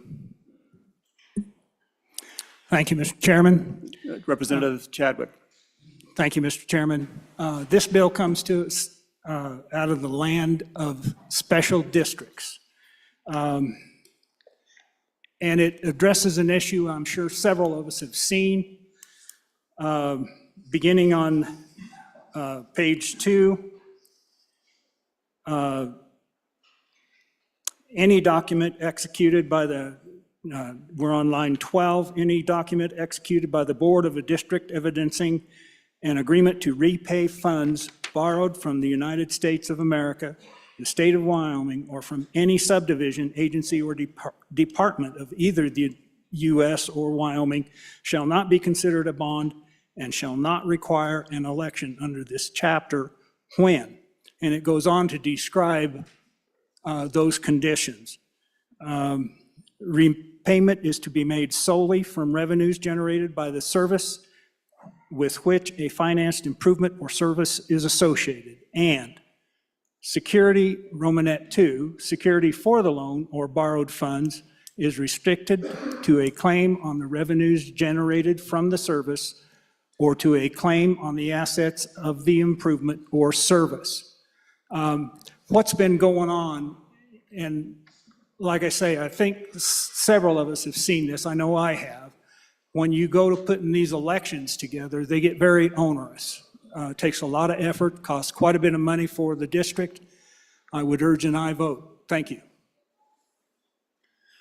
Representative Stivar. Thank you, Mr. Speaker. Question for the bringer is, and let me get it right, it's going to be a mail-in bond election? And how are we going to know that we're getting the right ballots? The last bond election that was done here in this county, 4.84% voted in that bond election for that special district. That's not very many people. So that's what I would like an answer on. Representative Chadwick.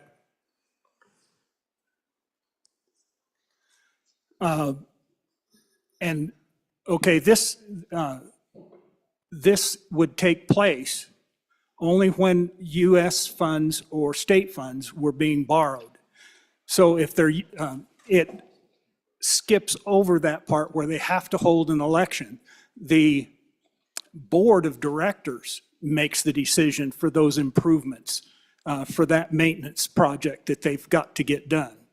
It just cuts that a little bit short and makes it much easier to deal with. Representative Baer. Thank you, Mr. Chairman. Just a point of clarification I'd like to get from the bringer. It seems to me that we're talking about taking on debt and allowing that to be done without the decision of the voters or the taxpayers or the ratepayers. So if you could just clarify that, are we actually talking about taking on debt, whether it's for maintenance or some capital expenditure, where we are actually going to make a decision without the input from the voters or the ratepayers? The simple answer is yes. Representative Chadwick. Sorry about that, Mr. Chairman.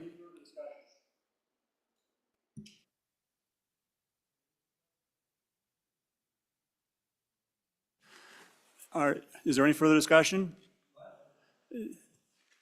Question having been called, all those in favor of Chairman Olson's motion that when the Committee of the Whole rises to report, it does so with the recommendation that Senate File 27 do pass. All those in favor, please say aye.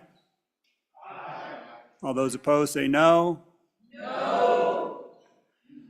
Senate File 27 has not passed the Committee of the Whole.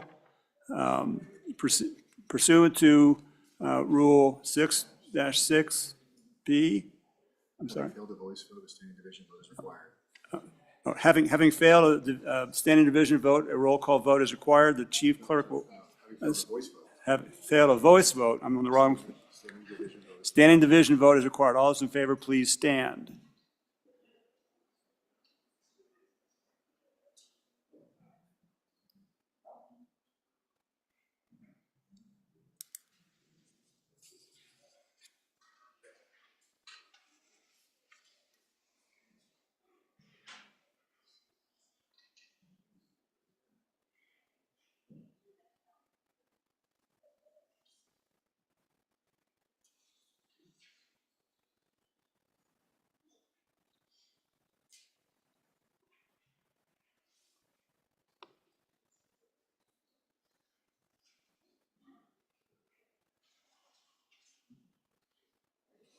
I'm sorry. Okay. All those opposed, please stand.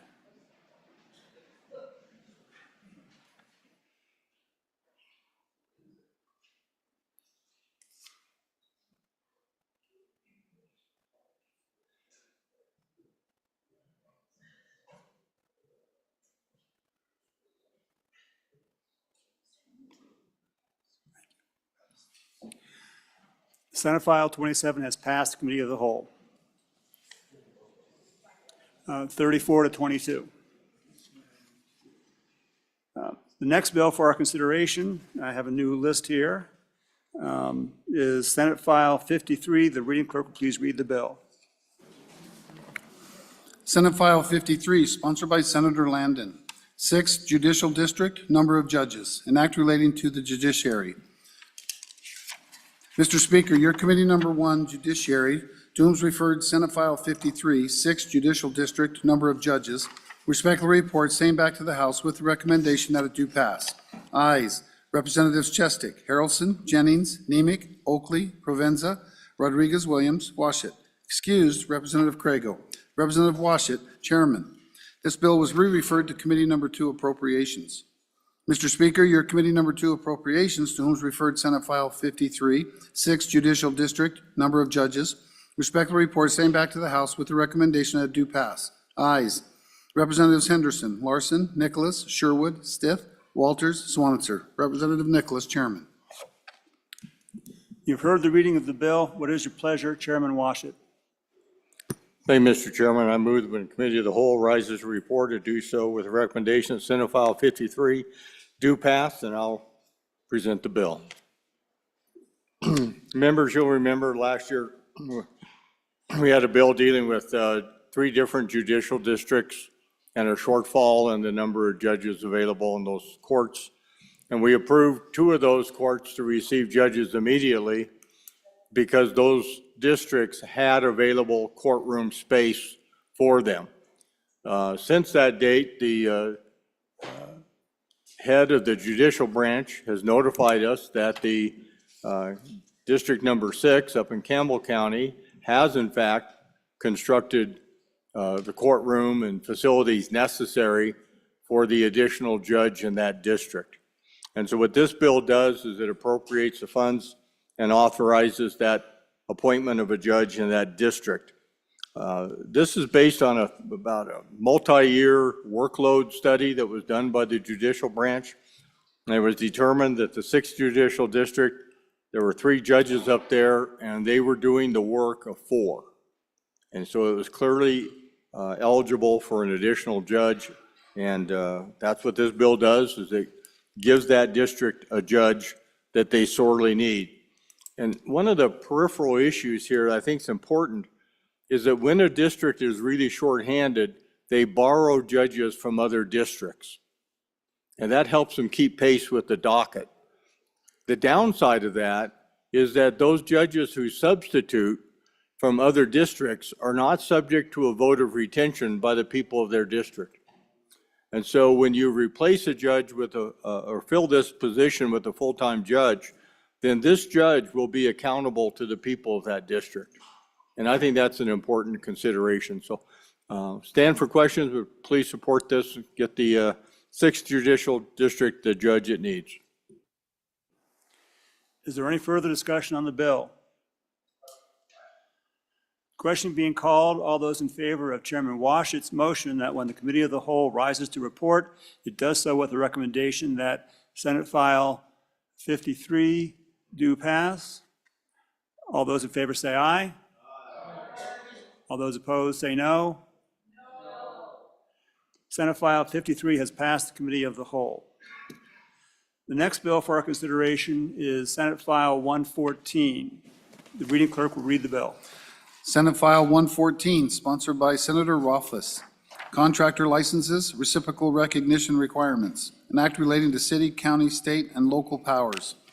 Mr. Speaker, your Committee number 9, Minerals, Business and Economic Development, to whom is referred Senate File 114 engrossed, contractor licenses, reciprocal recognition requirements, respectful report, same back to the House with the recommendation that it do pass. Ayes, Representatives Banks, Burkhart, Conrad, Heiner, Knapp, Larson, Lawley, Tarver, Western.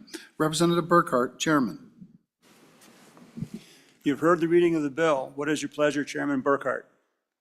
Thank you, Mr. Chairman. I move that when the committee of the whole rise to report or do so with the recommendation that Senate File 114 do pass. There are no standing committee amendments, and I turn explanation over to the good representative from the southwestern part of the state. Representative Heiner. Thank you, Mr. Chairman. I bring you Senate File 114. This came out of some efforts for regulatory task force reduction. Had a lot of input from contractors throughout the state that wanted some help with all the different licenses that they had to be able to work throughout the state. Can you imagine being a contractor and have to have 23 separate permits, or maybe not for working in different counties, or maybe 99 different licenses from the different municipalities throughout the state? And they're all very similar. If you're a licensed contractor to work on a fire hydrant or something, then you should be able to go throughout the state and be able to carry that out. So that's what this does. The heart of the bill is on page 2. At the bottom of the page, line 20, it starts. It says, each county, city, town, and other government entity that issues licenses to contractors shall recognize a license issued to a contractor by another county, city, or town, or other government entity. And then the rest of the bill talks about some qualifications. The contractor shall be in good standing, shall have proof of financial assurance, bonding. They'll have to know about the code and be compliant with International Code Council examination of contractors. And, you know, a plumbing contractor can't thereby go and claim to be a mechanical contractor. He has to stay to his specific job that he's been qualified for. And then finally on page 5, there's an opt-out for the city, county, or town government. It says nothing is construed to prohibit any county, city, town, or other government from entering into agreements for the recognition of licenses. So if they feel like what is going to be done in their city is outside of the license that this contractor already received, then they can ask for an additional license. But this is an effort to help our contractors. Wyoming is one city with long streets. We've all heard that. Make it so they can go anywhere in the state and work without getting multiple licenses. And with that, I stand for any questions. Thank you, Chairman Washut. Thank you, Mr. Chairman. Just a quick question. I believe they have to pay for these licenses presently, right? So when you go to town A, you buy a license. You go to town B, you buy a license. So this agreement that we're looking at in this statute is probably going to be a net loss for some communities. Do you have any idea of what the fiscal impact might be on different communities and if they recognize one another's licenses?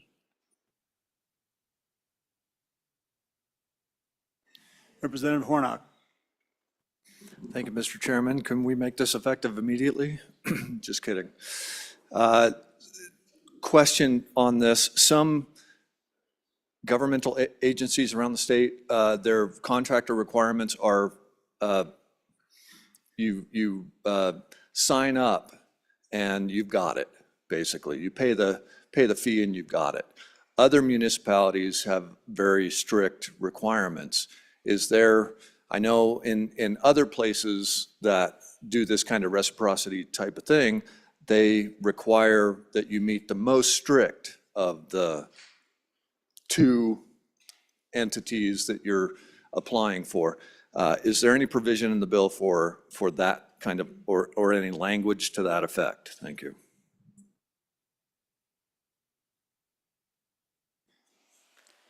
Representative Heiner. Thank you, Mr. Chairman. The first question about fiscal impact, most of the counties and municipalities were worked with in this in the interim, and they were in favor of this. So big financial impact, I can't answer that. I'm sorry, I do not know. As far as the licenses in one community versus another community, that's left up to the communities and local control. If they don't have the resources to have a robust licensing program, I think that's something that we will have to look at. But it's something that municipalities will review those applications. If they bring an application from city A or municipality A, and all the boxes are not checked, then they don't have to agree to the reciprocity. So, thank you, Mr. Chairman. Representative O'Hearn. Thank you, Mr. Chair. In the city I'm from, used to be a town. We built our own, but it's only noted in that town. But if you bring in your building certificate and your license from the county that I'm in or the larger city that I'm next to, we allow that and we recognize that. It keeps everybody in that county and in the state kind of on the same building requirements. So we allow that in the county and city, both that I'm from. Thank you. Is there any further discussion on the bill? Question being called. All those in favor of Chairman Burkhart's motion that when the committee of the whole rises to report, it do so with the recommendation that Senate File 114 do pass. All those in favor say aye. Aye. All those opposed say no. Senate File 114 has passed the committee of the whole. The next bill for our consideration is Senate File 80. The reading clerk will read the bill. Senate File 80, sponsored by Senator Barlow. Solid Waste Management Definition Amendments, an act relating to environmental quality. Mr. Speaker, your committee number 9, Minerals, Business, and Economic Development, to whom is referred Senate File 80, Solid Waste Management Definitions Amendments. Respectfully report same back to the House with the recommendation that it do pass. Ayes, Representatives Banks, Burkhart, Conrad, Heiner, Knapp, Larson, Lawley, Tarver, Western. Representative Burkhart, Chairman. You've heard the reading of the bill. What is your pleasure, Chairman Burkhart? Thank you, Mr. Chairman. I move that when the committee of the whole rise to report, it do so with the recommendation that Senate File 80 do pass. There are no standing committee amendments, and I turn explanation of the bill over to the good representative from the Springing Rocks. Representative Larson, JT. Thank you, Mr. Chairman. So today I bring you Senate File 80 and ask for your favorable consideration. Members, this is really deregulation on an industry that could potentially be coming into Wyoming. The advanced recycling of plastics can be very beneficial for this state, and there's a few spots in this state that have access to rail that could use this type of facility in their community. So I'll just go through a few bullet points with you. Current plastic recycling involves melting and remolding it into new products. Unfortunately, there are many types of plastic, such as food wrappers, cellophane, and bags that cannot be recycled in this manner. New recycling methods using pyrolysis or gasification can break down hard-to-recycle plastics into the basic polymers and hydrocarbon chains that can then be reutilized into chemical feedstocks for new products. On a basic level, this is the same gasification process that works on coal and could possibly be co-located with a coal gasification facility. Unfortunately, statutes were written in a way that didn't anticipate this type of technology, and that's why this bill is here today. So if you have any specific questions on the bill, this just basically provides an exemption for this type of facility within the statutes, and I'll stand for any questions. Is there any discussion on the bill? Seeing none, the question being called. All those in favor of Chairman Burkhart's motion that when the committee of the whole rises to report, it do so with the recommendation that Senate File 80 do pass. All those in favor say aye. Aye. All those opposed say no. Senate File 80 has passed the committee of the whole. The next bill for our consideration is Senate File 52. The reading clerk will read the bill. Senate File 52, sponsored by Blockchain. Wyoming Stable Token Act Amendments, an act relating to trade and commerce. Mr. Speaker, your committee number 9, Minerals, Business, and Economic Development, to whom is referred Senate File 52 engrossed, Wyoming Stable Token Act amendments, respectively report, same back to the House with the recommendation that it do pass. Ayes, Representatives Banks, Burkhart, Conrad, Knapp, Larson, Lawley, Tarver, Western. Noes, Representative Heiner. Representative Burkhart, Chairman. You've heard the reading of the bill. What is your pleasure, Chairman Burkhart? Thank you, Mr. Chairman. I move that when the committee of the whole rise to report, it do so with a recommendation that Senate File 52 do pass. There are no standing committee amendments, and I turn explanation of the bill over to the tall representative. Representative Western. Thank you, Mr. Chairman. It's not Irish Viking, but I'll take it. So members, I bring you Senate File 52. You'll recall last year we passed the Wyoming Stable Token Amendment. We created a commission of which our chief executive, the position that balances the books, as well as the officer that does a lot of our treasury and investments, all sit on that, plus a handful of subject area experts, right? Dealing with blockchain technologies, token issuance, that kind of stuff. And so they've been meeting about once a month. Had quite a bit of progress, but through their deliberations, and I can go back and more than happy to go into detail, they did realize that there were some amendments that they did need to the Wyoming Stablecoin Act. So that's what this is. Pretty straightforward stuff. Really one of the big things was background checks. The language that we did pass in the act wasn't tight enough and enabled the commission, to go through that background check process for some of their employees, third-party vendors, et cetera, which is, of course, what you see on page 3. We'll see also here, going on bottom of page 3, like I said, kind of talks more about dissemination, sharing of information about those background checks. Section 105 on page 4, lines 8 through 22, and the balance of that section. We inserted this language in here because it gives that commission more flexibility, and it ensures that we don't run afoul of the exchange that the federal agency that regulates exchanges of securities. And so that just kind of ensures that those T's are crossed and I's are dotted, and that we're not going to put our stable token commission in a situation where they could be in conflict. And then, of course, section 106, starting on page 5, the balance of the bill gives more flexibility in terms of what they can collateralize with those reserves. Previously, they weren't allowed to invest in some of these extremely low risk or rather consider risk-free options, such as short duration treasury bonds or treasury notes rather, repurchase agreements, reverse repurchase agreements, that kind of stuff. So that's pretty much it. Happy to answer any questions.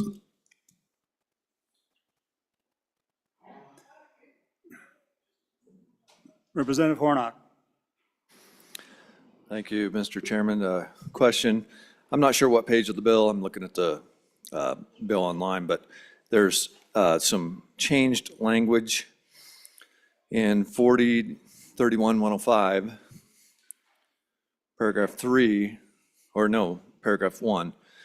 So basically, it deletes overall number of Wyoming stable tokens, and then it says the types instead of number. I'm curious if now instead of doing just one stable token of a certain kind, if now we're going to have multiple types of stable tokens as a result of this language change. Could you just address that? Thank you. Representative Western. Thank you, Mr. Chairman. I'd be happy to, and I think that's an excellent question for the gentleman from the capital city, and actually it highlights a really important point in all this. When you're dealing with blockchain technology, there are multiple types, right? I can't use proper names here on the floor, but there are multiple options. The reason we specifically put types of stable tokens to be issued is to give the flexibility to the commission if they want to issue this token on blockchain A, or if they want to choose blockchain B or blockchain C for the issuance, because that has not happened yet. And so this was one of the things that they really said is we don't want to pick a specific technology yet. We want the legislation to give us the flexibility to choose which type of specific blockchain that they want to issue on. So that's the reason for that specific language there on page 4. If there are no further questions, I call for the question. Seeing no further discussion, Question being called. All those in favor of Chairman Burkhart's motion that when the Committee of the Whole rises to report, it does so with a recommendation that Senate File 52 do pass. All those in favor say aye. Aye. Those opposed say no. No. Senate File 52 has passed the Committee of the Whole. Next bill for our consideration is Senate File 42. The reading clerk will read the bill. Senate File 42, sponsored by Minerals. Low Carbon Reliable Energy Standards Amendments, an act relating to public utilities. Mr. Speaker, your committee number 9, Minerals, Business, and Economic Development, to whom is referred Senate File 42 engrossed, Low Carbon Reliable Energy Standards Amendments, respectfully report same back to the House with the recommendation that do pass with the following amendments. Ayes. Representatives Banks, Burkhart, Conrad, Heiner, Larson, Lawley, Tarver. Noes. Representatives Knapp, Western. Representative Burkhart, Chairman. You've heard the reading of the bill. What is your pleasure, Chairman Burkhart? Thank you, Mr. Excuse me. Thank you, Mr. Chairman. I move that when the Committee of the Whole rise to report, it do so with the recommendation that Senate File 42 do pass. There is a standing committee amendment, and I also move that amendment, and I will take care of explaining the bill and the amendment. So, ladies and gentlemen, what Senate File 42 does is adds amendments to the low carbon reliable energy standards that were passed out of here last year. Over time, it's been realized that we need to make some changes to that bill. So some of those are that it changes some of the requirements so that the bill matches federal tax law as it currently is, to give our power companies the ability to recoup some more of their costs through some of the tax credits they can get. It aligns state law with that so that there is they only have to do one thing. They don't have to keep multiple records. It provides an exemption for utilities serving less than 10,000 customers. And that's important to the northeast corner of the state where there's one group of 2,500 people that are served by a utility, and without this, they'll take an inordinate hit on their rates. It provides operational data on how they plan to achieve the low carbon standards. And that it also allows, and actually you could read it as requires, that they use coal-fired power plants. And it also provides a reliability standard in there that we've talked about in here before. I do want to say that I'll go through the bill and then I'll go through the standing committee amendment because the Senate made considerable changes to the bill. So with that, that's the bill in a nutshell and what it does. It's an amendment, it's not a new bill. It doesn't go back and rehash an old bill. So what the Senate did, the Senate made numerous changes to the bill. So the standing committee amendment, which I will I'll do now and we can vote on it. The standing committee amendment removes a lot of what the Senate did. The Senate added a lot of superfluous requirements in the bill. They're not needed. In fact, I don't even think they're germane to the bill. And they're to push one specific action on the part of power companies, require them to do a lot of additional work in things that they really don't have the data for, go into probably what's proprietary information for themselves and their customers and potential suppliers and other potential customers. And that it also would require them to not be able to recoup their costs, which it would be considered a takings. So the standing committee amendment removes and realigns most of those Senate committee amendments. And with that, I'd ask for your vote on the standing committee amendment if there's no discussion. Is there any discussion on the amendment, on standing committee amendment number 1? Question. Seeing none, a question having been called, all those in favor of standing committee amendment number 1, please say aye. Aye. Opposed, say no. Standing committee amendment number 1 has passed. We're back on the bill. So thank you, Mr. Chairman. So ladies and gentlemen, that's pretty much the bill in a nutshell. If you look at what the standing committee amendment does that you've just approved, it really shortens the bill up, makes it very concise and direct. So, and with that, I'd stand for any additional questions. There's a committee of the whole amendment. Representative Tarver? Mr. Chairman, at this time, I'd like to withdraw that amendment. Committee of the whole amendment number 1 has been withdrawn. Is there any further discussion on the bill? Question having been called, all those in favor of Chairman Burkhart's motion that when the committee of the whole rises to report, it do so with the recommendation that Senate File 42 do pass.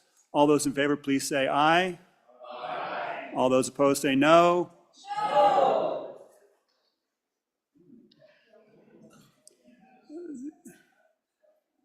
The Senate File 42 has passed the committee of the whole. Division having been called, all those in favor, please rise.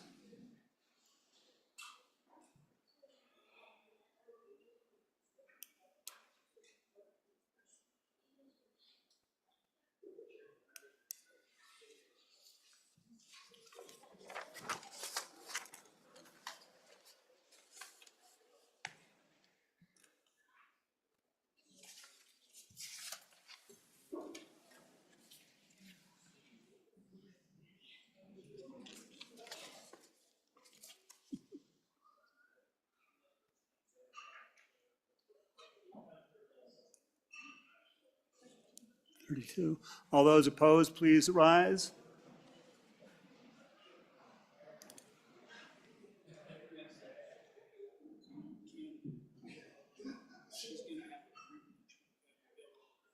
Okay.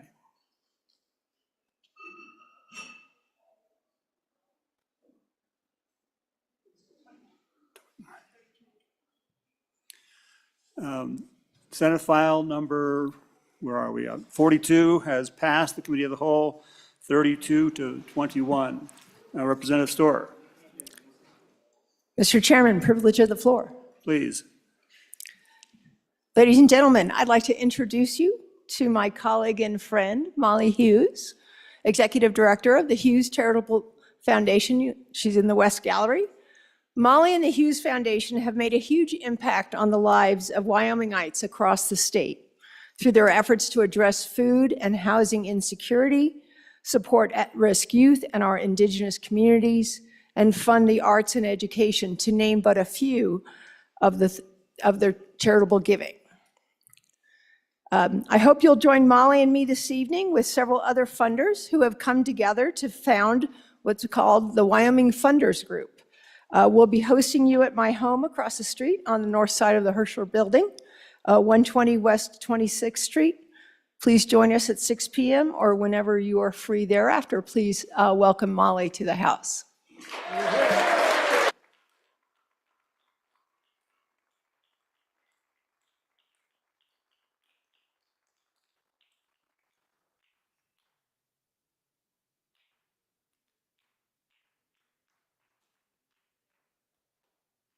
Welcome to the House. Mr. Majority Floor Leader, I believe we have a motion.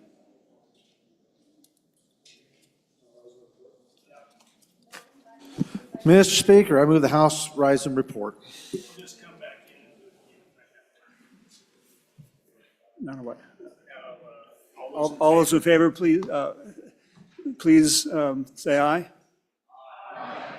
Opposed, say no. No. Motion carries.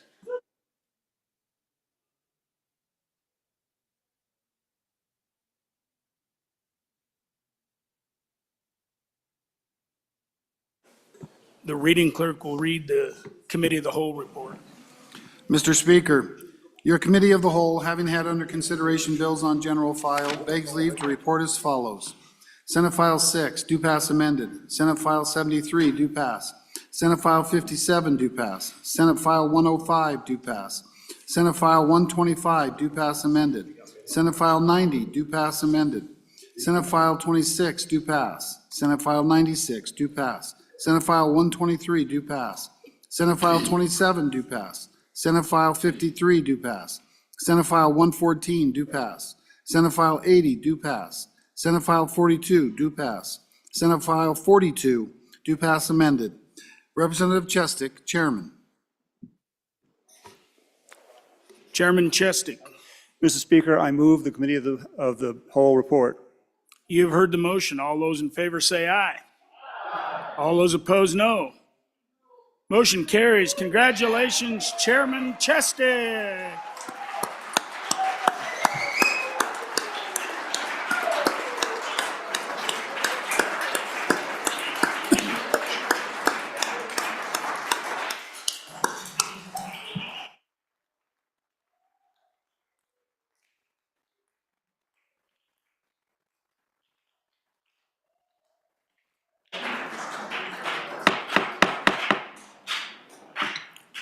All right, so we need to do a conference committee report on the legislative budget so we can get it out in time so it's available if we need to override any vetoes that may come that way. So that's why we're going out now, is to do that. We'll probably do some concurrences as well. And then if we have enough time, we'll go back in to general file and do some more committee of the whole. So that's an option too.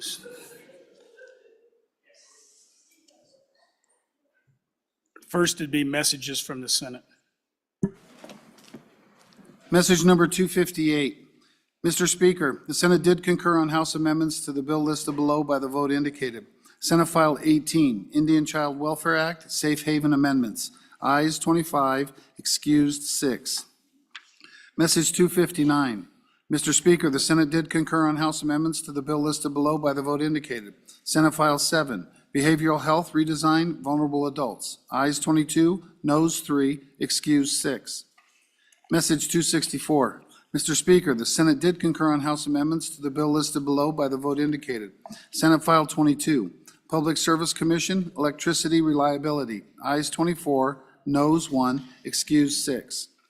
Message 260. Mr. Speaker, Senate File 34, Sex Offender Registration, Registrable Offenses. The Senate failed to concur on House amendments to the bill listed above by the vote indicated. Ayes 1, noes 24, excused 6. Message 261. Mr. Speaker, the Senate appointed Senate conferees to meet with the Like Committee Number 1 from the House on amendments to Senate File 34. The Senate conferees are Senator Landon, Chairman, Senator Case, Senator Nethercott. Message 262. Mr. Speaker, Senate File 20, Electricity Rates for Costs That Do Not Benefit Wyoming. The Senate adopted the Joint Conference Committee Number 1 report on the bill listed above by the vote indicated. Ayes 25, excused 6. Message 263. Mr. Speaker, Senate File 2, Legislative Budget. The Senate adopted the Joint Conference Committee Number 1 report on the bill listed above by the vote indicated. Ayes 19, noes 6, excused 6. Sincerely, Ellen Thompson, Senate Chief Clerk.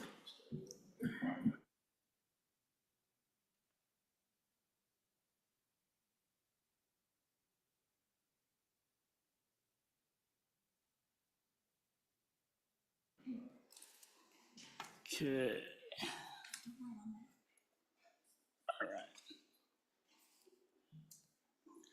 We're at that order of business of consideration of Joint Conference Committee reports. The first report for our consideration is Joint Conference Committee number 1, I guess, on Senate File 2, Chairman Zwanitzer, and this is message number 263.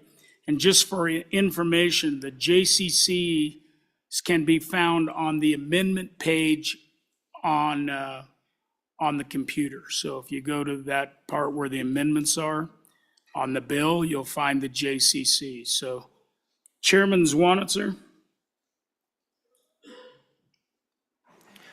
Thank you, Mr. Speaker. I'm also looking, but I do not believe it has been posted yet.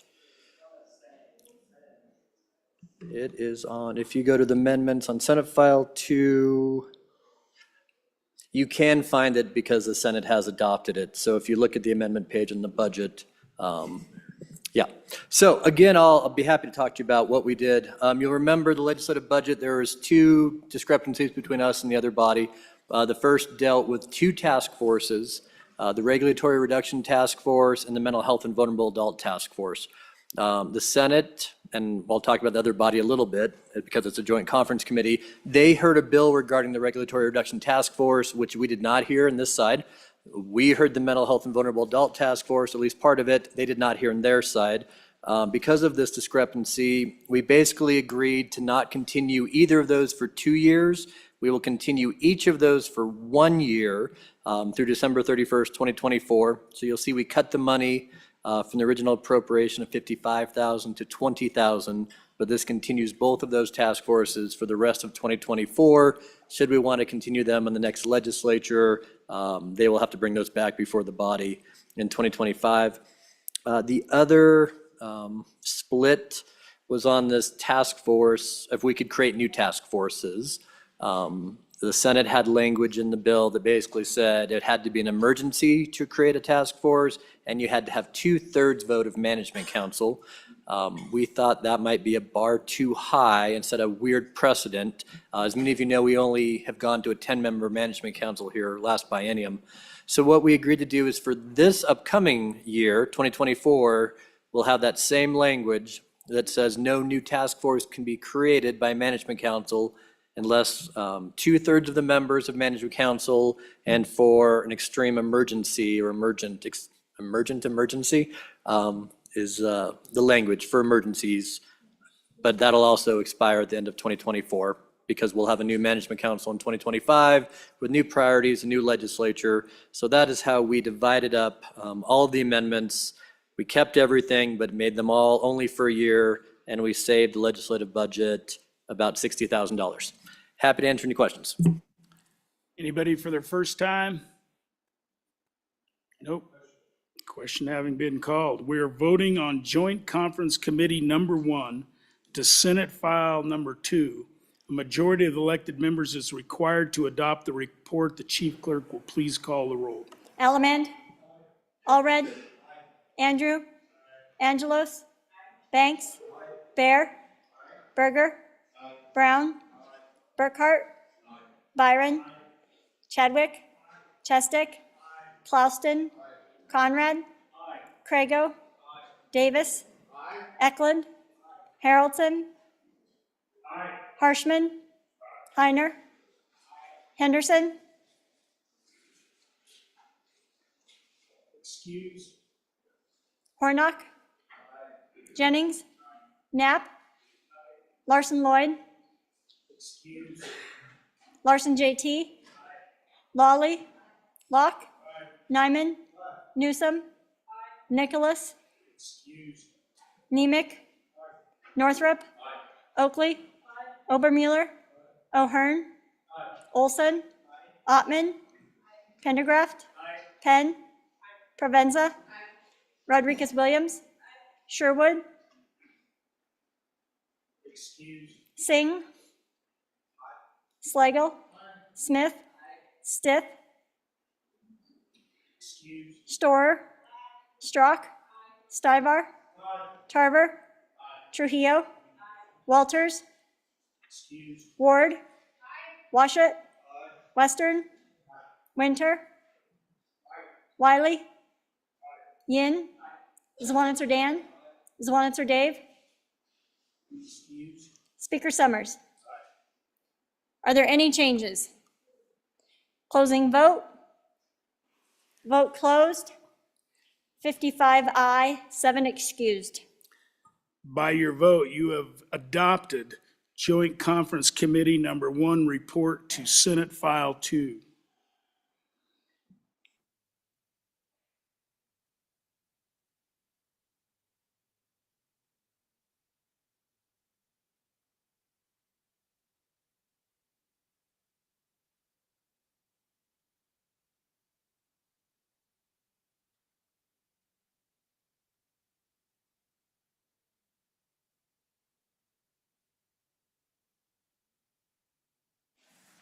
Chairman Olson, are you ready for the one you were involved in? Is it okay? I think we'll be going to that next.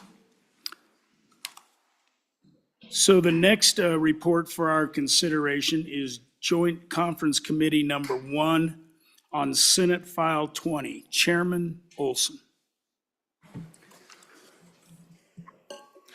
Thank you, Mr. Speaker. So I will move the adoption of the Joint Conference Committee Report Number 1 to Senate File 20 and do ask for your favorable consideration. What this, what we basically did was restore the bill to its interim position. So the bill was amended in the House committee, striking a may and making it a shall, making it so that the commission that oversees our public services was required to carry out the functions of the bill. That was not the original position of the interim committee. This body adopted that amendment on the floor. Now that I think about it, it wasn't in committee, excuse me. It failed in committee and was adopted on the floor.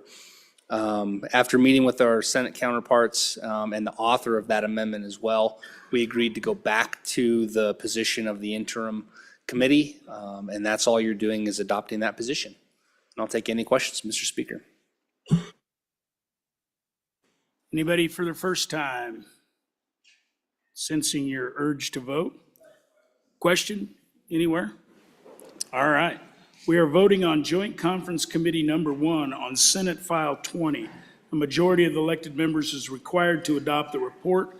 The chief clerk will please call the roll. Allemand, Allred, Andrew, Angelos, Banks, Bear, Berger, Brown, Burkhart, Byron, Chadwick, Chestick, Clauston, Conrad, Crago, Davis, Eklund, Haraldson, Harshman, Heiner, Henderson, excused, Hornock, Jennings, Knapp, Larson Lloyd, excused, Larson JT,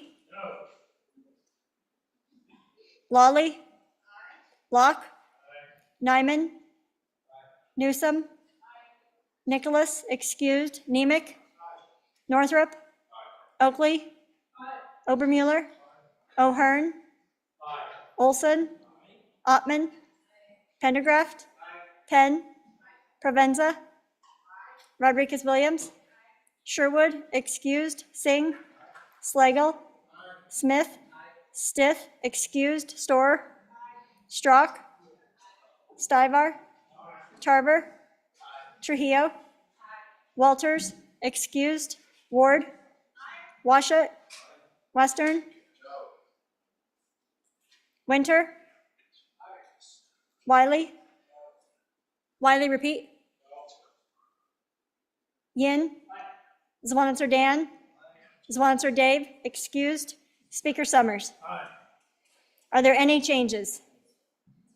Are there any changes? Closing vote. Vote closed. 52 aye, 3 no, 7 excused. All right. By your vote, you have adopted Joint Conference Committee Number 1 to Senate File 20.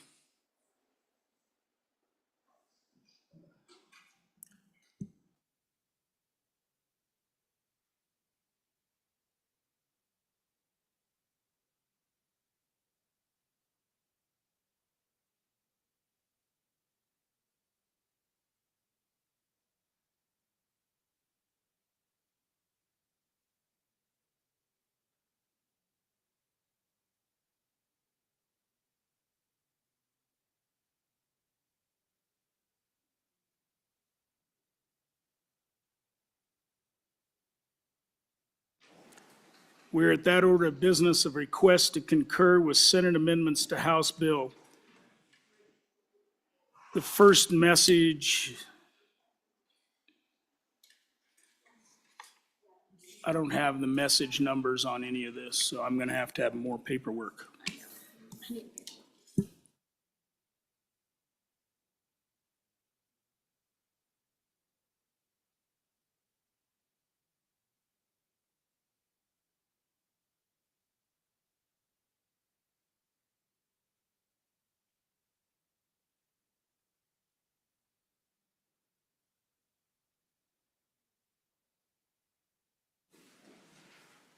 right.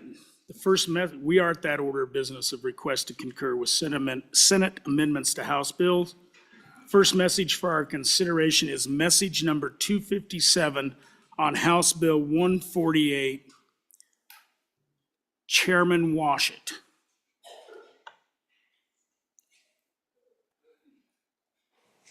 Thank you, Mr. Speaker. I move message number 257, House Bill 148, and urge your aye vote. The Senate passed a few, what I think are cleanup type amendments on page 1 and page 8 of the bill. You remember we passed a House amendment, fairly substantial amendment to the House Bill 148, and they've made some changes in titling to make that just fit. And mostly technical cleanup type things. I've spoken to the sponsor of the bill. She recommends an aye vote, and I concur with that idea. Please vote aye. Representative Yin. Mr. Speaker, thank you. I urge your no vote. Members, I think the language changes brought from the other side really highlight how much broader that we made the bill. I think that we have another chance to really voice our concerns, especially with the amendment that we brought on our side that talked about ultrasounds. I think one part of the discussion that we didn't bring up was that it talks, when you have an ultrasound for an abortion from the pill, it actually requires a transvaginal ultrasound because an ultrasound over the belly doesn't affect, cannot see what is inside the uterus. And that's something I didn't know, mostly because I haven't gone through that. But a transvaginal ultrasound actually requires sticking a wand up inside of a person to be able to get that ultrasound. And so I think that there is some concern on whether that's something that we really want to endorse as a legislature, requiring that sort of invasiveness during that procedure. And so, again, I'll urge you to vote no on the concurrence. Thank you, Anybody Mr. else for Speaker. their first time? Anybody for their second time before the bringer, Chairman Washit? The bill basically reflects the ideas of the body that we sent when we sent it down to the other side. They didn't make any substantive changes to the bill. If you voted aye for 148, you should vote for this concurrence. All right, we are voting on the motion to concur with Senate amendments to House Bill 148. A majority of the elected members is required. The chief clerk will please call the roll. Allemande. Allred. Andrew. Angelos. Banks. Bear. Berger. Brown. Burkhart. Byron. Chadwick. Chestick. Clauston. Conrad. Crago. Davis. Eklund. Haroldson. Harshman. Heiner. Henderson, excused. Hornock. Jennings. Knapp. Larson Lloyd, excused. Larson JT. Lawley. Locke. Nyman. Newsom. Nicholas, excused. Nemec. Northrup. Oakley. Obermuller. O'Hearn.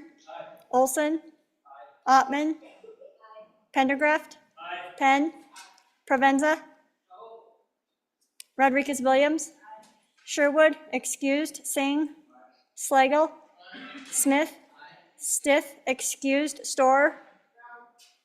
Strzok. Stivar. Tarver. Trujillo. Walters, excused. Ward. Washut. Western. Winter. Wiley. Yin. Zwanitzer Dan. Zwanitzer Dave, excused. Speaker Summers. Are there any changes? Are there any changes? Closing vote. Vote closed. 50 aye, 5 no, 7 excused. By your vote, you have voted to concur with Senate amendments to House Bill 148. The next message for our consideration is message number 249 on House Bill 20, Chairman Northrup.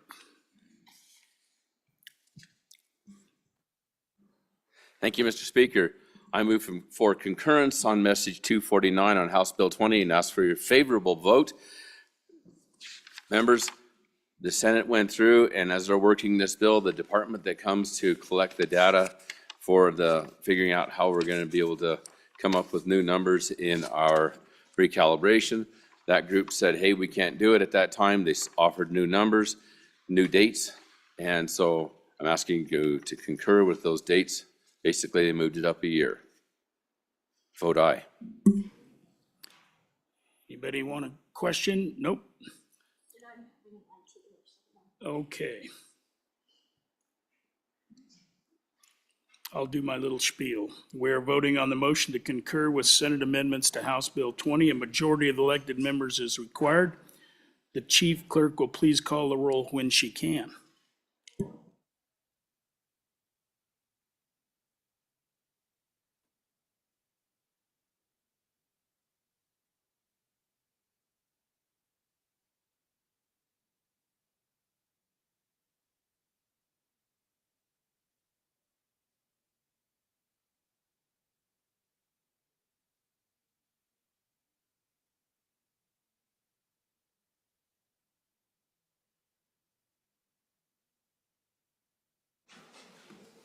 Allemand?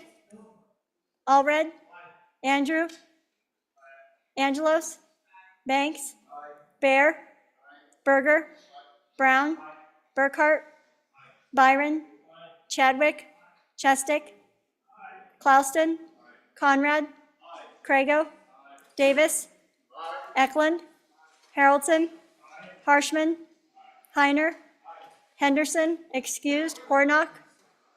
Jennings? Knapp? Larson Lloyd, excused. Larson JT? Lawley?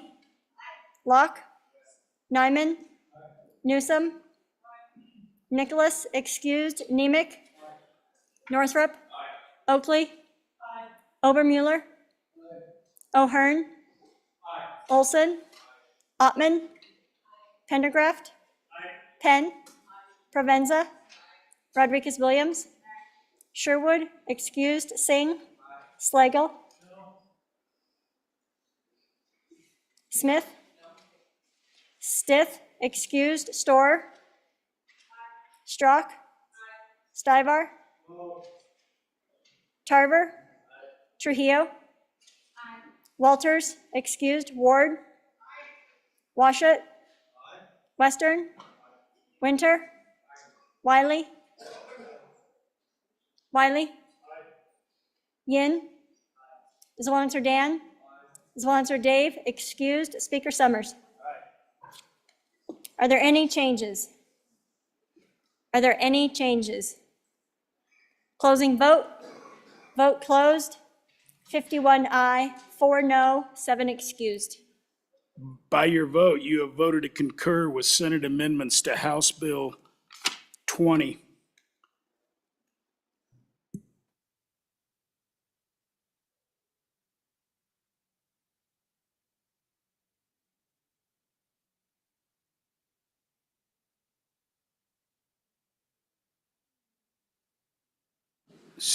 Standing committee reports.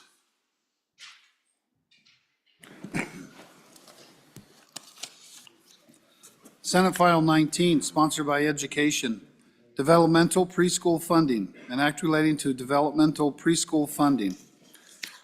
Mr. Speaker, your committee number 4, Education, to whom is referred Senate File 19 engrossed, Developmental Preschool Funding, respect the report, same back to the House with the recommendation do pass with the following amendments. Ayes. Representatives Allred, Andrew, Berger, Brown, Clauston, Lawley, Northrup, Obermuller, Provenza. Representative Northrup, Chairman. This bill was re-referred to Committee Number 2, Appropriations. Mr. Speaker, your Committee Number 2, Appropriations, to whom is referred Senate File 19 engrossed, Developmental Preschool Funding, respect the report, same back to the House with the recommendation that it do pass. Ayes. Representatives Henderson, Larson, Nicholas, Sherwood, Stith, Walters. No. Representative Zwanitzer. Representative Nicholas, Chairman. Senate File 23, sponsored by Corporations, Public Utilities, Energy Resource Procurement, an act relating to public utilities. Mr. Speaker, your committee number 2 appropriations to whom is referred Senate File 23 engrossed, Public Utilities, Energy Resource Procurement. Respect the report, same back to the House with the recommendation that do pass. Ayes, Representatives Henderson, Larson, Nicholas, Sherwood, Stith, Walters, Zwanitzer. Representative Nicholas, Chairman. Senate File 24, sponsored by corporations. Public Service Commission, Integrated Resource Plans, an act relating to public utilities. Mr. Speaker, your committee number 2 appropriations to whom is referred Senate File 24 engrossed. Public Service Commission, Integrated Resource Plans. Respect the report, same back to the House with the recommendation that do pass. Ayes, Representatives Henderson, Larson, Nicholas, Sherwood, Stith, Walters, Zwanitzer. Representative Nicholas, Chairman. Senate File 41, sponsored by Minerals. Banking Division, Classification and Salary Exemptions, an act relating to banks. Mr. Speaker, your committee number 2 appropriations to whom is referred Senate File 41 engrossed. Banking Division, Classification and Salary Exemption. Respect the report, same back to the House with the recommendation that it do pass. Ayes, Representatives Henderson, Larson, Nicholas, Sherwood, Stith, Walters, Zwanitzer. Representative Nicholas, Chairman. Senate File 86, sponsored by Senator Kolb. School Safety and Security Funding, an act relating to education. Mr. Speaker, your committee number 4, Education, to whom is referred Senate File 86, School Safety and Security Funding. Respect the report, same back to the House with the recommendation that do pass with the following amendments. Ayes, Representatives Allred, Andrew, Berger, Brown, Clauston, Lawley, Northrup. Noes, Representative Obermueller and Provenza. Representative Northrup, Chairman. Senate File 99, sponsored by Senator Bouchard. Chloe's Law, Children Gender Change Prohibition, an act relating to public health and safety. Mr. Speaker, your committee number 1, Judiciary, to whom is referred Senate File 99. Chloe's Law, Children Gender Change Prohibition. Respect the report, same back to the House with the recommendation do pass with the following amendments. Ayes, Representatives Crago, Haroldson, Jennings, Nemick, Oakley, Rodriguez-Williams, Washit. Noes, Representative Chestick, Provenza. Representative Washit, Chairman. Senate File 100, sponsored by Senator Hutchings. Prompt payment of insurance claims, an act relating to the insurance code. Mr. Speaker, your committee number 7, Corporations, Elections, and Political Subdivisions, to whom is referred Senate File 100 engrossed. Prompt payment of insurance claims.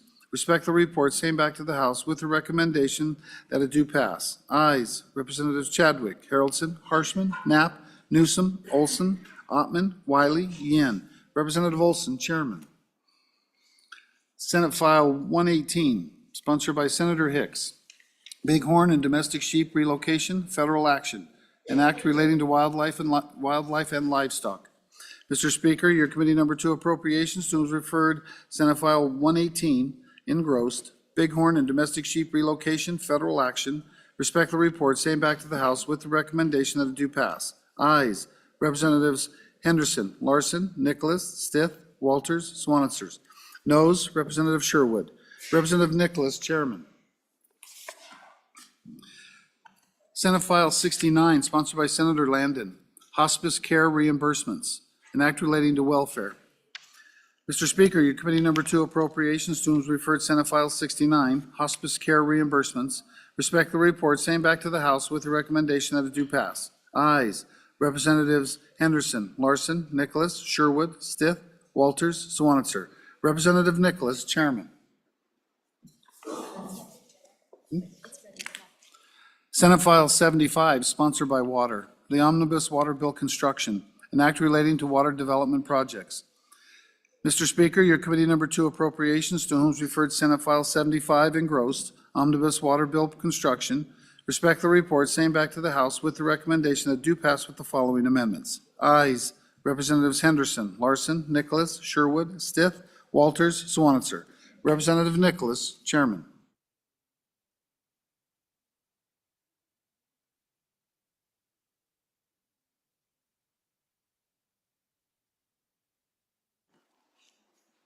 Chairman Northrup, where are you at? Somebody go find the good chairman. There he is. I believe you have a re-referral on Senate File 86. Thank you, Mr. Speaker. I'd like to re-refer Senate File 86 to Committee Number 2, Appropriations. Without objection, Senate File 86 is re-referred to Committee Number 2 Appropriations. So, Mr. Majority Floor Leader, I think we can go back in. We got the magazine full again, and we can keep cranking. Full of bullets. All right. Hey, ladies and gentlemen, I move that the House resolve itself into committee of the whole. All those in favor say aye.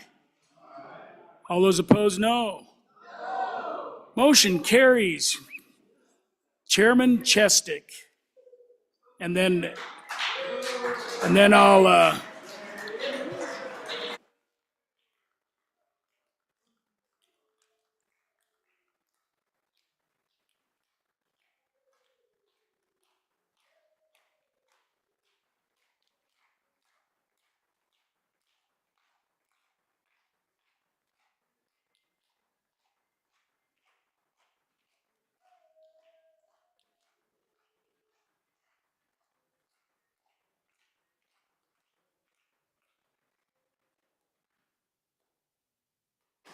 Mr. Majority Floor Leader? Thank you, Mr. Chairman. Just to let everybody know, the first bill we had to kind of do this on the fly. The first bill for your consideration will be Chairman Northrup's Senate File 19. And then we will go to 77, and I will quickly try to get the new bills that were just read in ordered immediately behind it. So just for your information, we're working on number 19.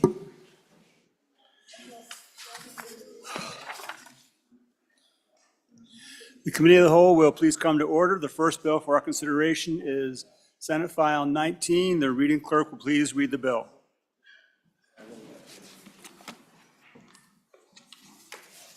Senate File 19, sponsored by Education, Developmental Preschool Funding, an act relating to developmental preschool funding.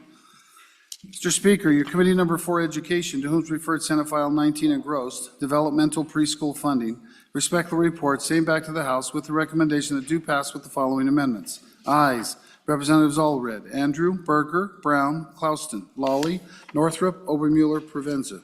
Representative Northrup, Chairman. This bill was re-referred to Committee Number 2 Appropriations.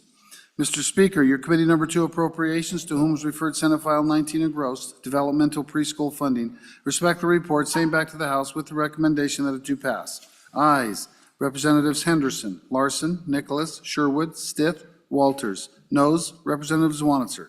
Representative Nicholas, Chairman. You've heard the reading of the bill. What is your pleasure, Chairman Northrup? Thank you, Mr. Chairman. I move that when the Committee of the Whole rises to report it, do so with the recommendation that Senate File 19 do pass. And I also further move the adoption of the Standing Committee amendment, and will explain it at the appropriate time. So Senate File 19 is the preschool funding bill. It is basically for the CDCs. They do all the developmental preschool. If you turn to page 3, you'll see that there's an appropriation in there for $11,000 per child to get those kids in and get them developed and make sure that we're screening them appropriately. As you go through this, what has happened is CDC came to us during the interim. They said, we are having to sell our assets in order to stay running. They're selling buildings, they're selling land, they're trying to keep themselves up and going. They came to the Education Committee and said, we need more money, we need to be able to operate. So we have basically raised up those rates to where we can do that. If you remember in the budget bill, we had, and this is the amendment, that there was an appropriation for $16,387,104. I'm sorry, $16,387,104. And what I did was took that dollar figure, since it's in the bill, budget bill, and put it back into this bill so that it would be carried forward. It's that two horses running in the race thing, trying to make sure that these CDCs get their funding. I stand for questions.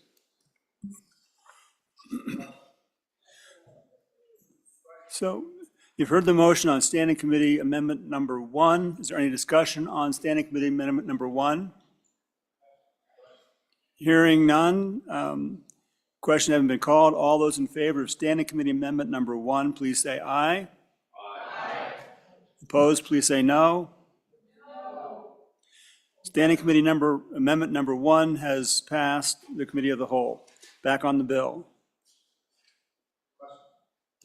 Is there any further discussion on the bill?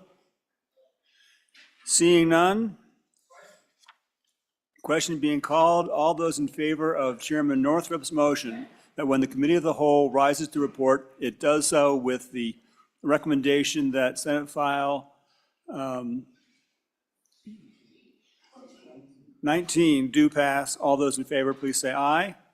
Aye. Opposed, say no. Senate File 19 has passed the Committee of the Whole. Mr. Reading Clerk, where are we next? For the next bill for our consideration is Senate File 77.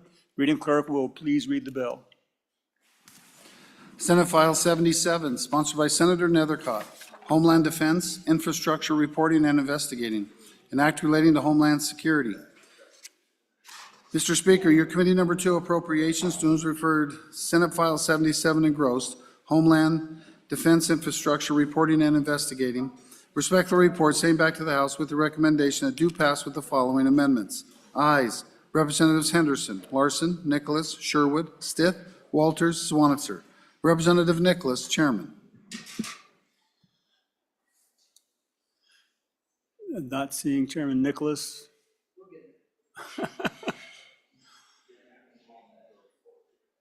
Okay, Mr. Majority Floor Leader, you've heard the reading of the bill. What is your pleasure, Mr. Majority Floor Leader?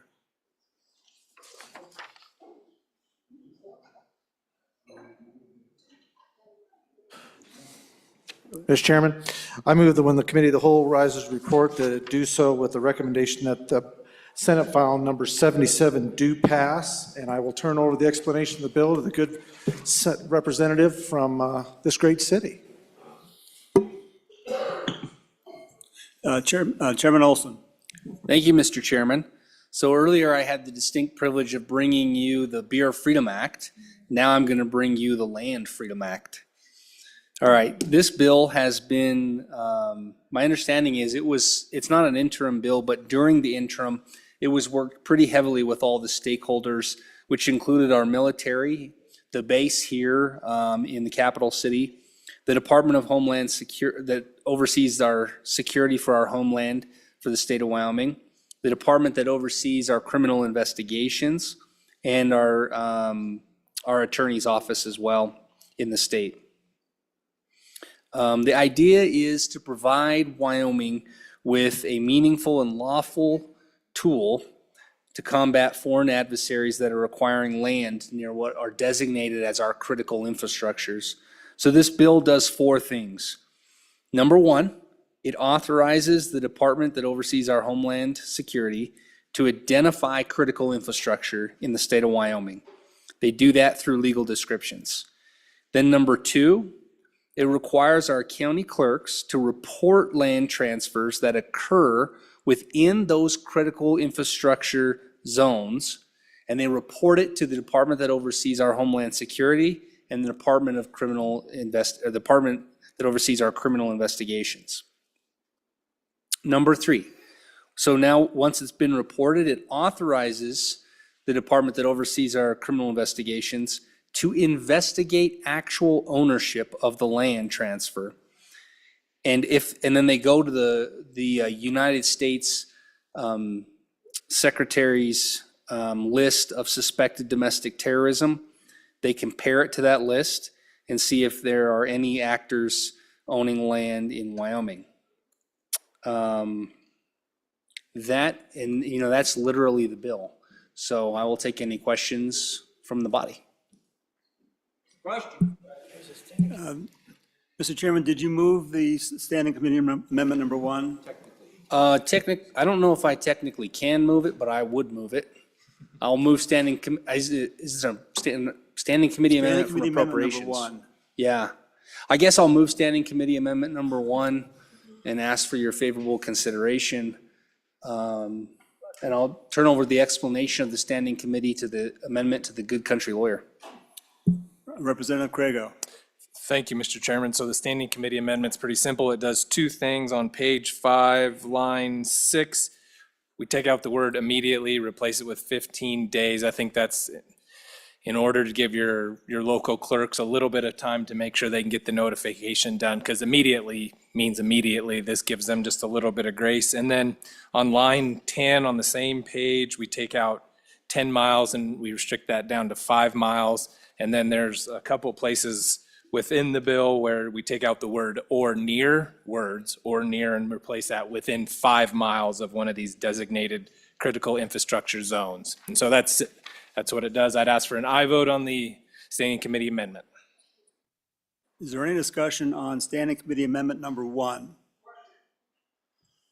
Seeing none, and the question hasn't been called, all those in favor of standing committee amendment number 1, please say aye. Aye. All those opposed, say no. Standing committee amendment number 1 has passed the committee of the whole. Back on the bill. Is there any further discussion on the bill? Question being called. All those in favor of the Senate majority floor leaders, I wish, the Senate majority floor leaders motion that when the committee of the whole rises to report, it does so with the recommendation that Senate File 77 do pass. All those in favor, please say aye. Aye. All those opposed, say no. Senate File 77 has passed the committee of the whole. Where are we next? 99. Okay. Next bill for our consideration is Senate File 99. The reading clerk will read the bill. Senate File 99, sponsored by Senator Bouchard. Chloe's Law, Children Gender Change Prohibition, an act relating to public health and safety. Mr. Speaker, your committee number 1 judiciary, to whom is referred Senate File 99. Chloe's Law, Children Gender Change Prohibition. Respectfully report, same back to the House with the recommendation that do pass with the following amendments. Ayes, Representatives Crago, Haroldson, Jennings, Nemec, Oakley, Rodriguez-Williams, Washit. Noes, Representatives Chestick, Provenza. Representative Washit, Chairman. You've heard the reading of the bill. What's your pleasure, Chairman Washit? Thank you, Mr. Chairman. I move that when the committee of the whole rises to report, to do so with the recommendation that Senate File 99 do pass. I further move the adoption of the standing committee amendments. I turn over an explanation of the bill to the good representative from District 33, and will attend to the amendments at the appropriate time.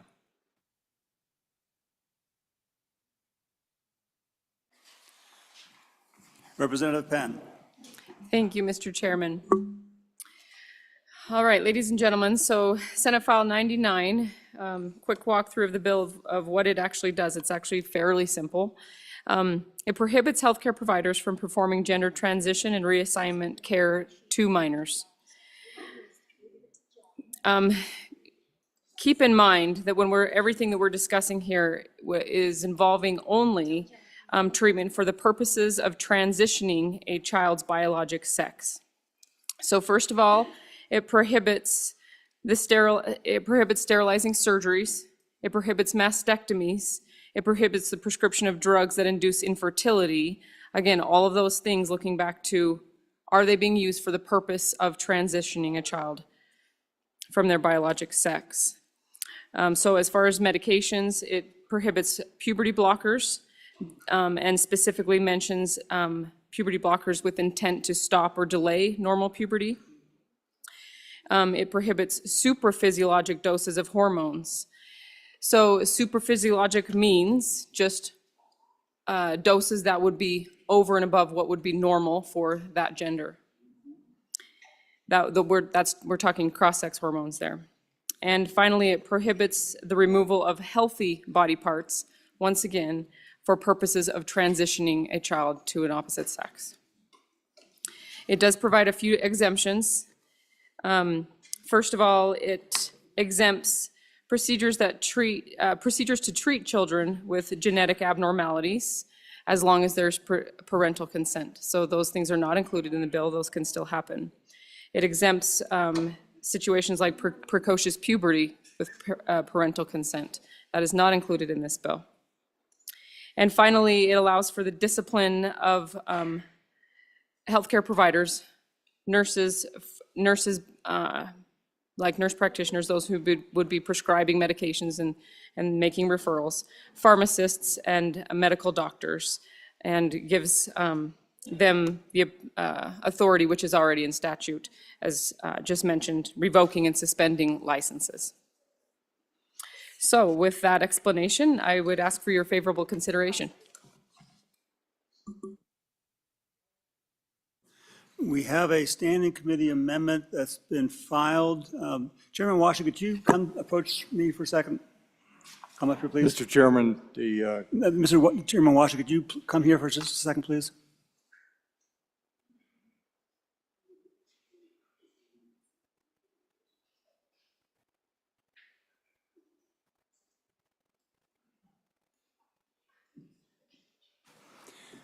Chairman Washington.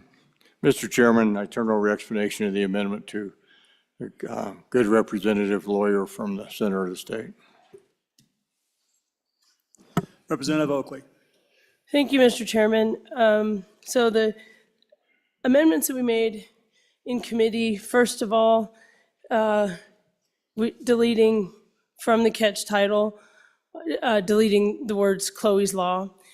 The discussion on that was, of course, that repeatedly we stick to and we're told that the title and how we do it in Wyoming is that you can read that catch title and understand and know the intent of the bill, that it's about what we're doing policy-wise. We even had some discussion, of course, recognizing somebody on the Wyoming Reads Day, and we specifically said, you know, that we're not going to do that naming. And so what that does, of course, is leaves the words of what the bill actually does, children gender change prohibition. So I think that's appropriate for protocol and for the intent of the bill for how we do things here in Wyoming. So that's the first one. Second one, we added the word purposefully on page 3, line 9. And so what that says is perform a surgery that sterilizes the child. And so we added perform a surgery that purposefully sterilizes the child. You know, we're not trying to get anybody doing accidents. Of course, what we're trying to prohibit is this, you know, purposeful surgeries that would result in infertility. So sort of a cleanup there. And then finally, added a subsection D. Over and over and over in committee, and probably you all have heard a lot about this. We hear that this gender dysphoria is a very real thing. And this bill, you know, we're saying we're not going to have children undergo surgeries for that. But the testimony and the thought is that, but we certainly want people to get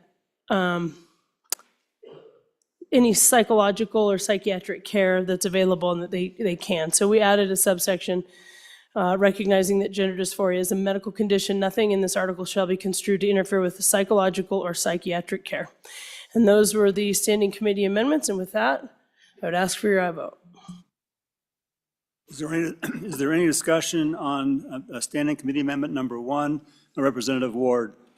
Thank you, Mr. Chairman. On and against this amendment. There's no reason to delete the word Chloe from the title, even with Chloe. The bill still describes exactly what the bill does. And there's no need to add the word purposely. You don't sterilize someone by accident. And there's no need to include the language about psychological care. There's nothing in the bill that prevents psychological care. On and against. Representative Penn. Thank you, Mr. Chairman. I too would ask you to resist this amendment. The word purposefully, as was just stated, is unnecessary in this bill. If you look at where it's been inserted, we're talking about surgeries that purposefully sterilize the child. The point of this bill, as I emphasized multiple times, we're talking about prohibiting things with the intent to transition a child to a different sex. The word purposefully is unnecessary, and I would ask you to resist that. The second part, as far as gender dysphoria, we have no other diagnoses in this bill. There's more than just simply gender dysphoria. We're talking about transitioning children. And while they may get a diagnosis of gender dysphoria at some point in their treatment, the point of this bill is to facilitate them getting psychiatric treatment and mental health care first and foremost.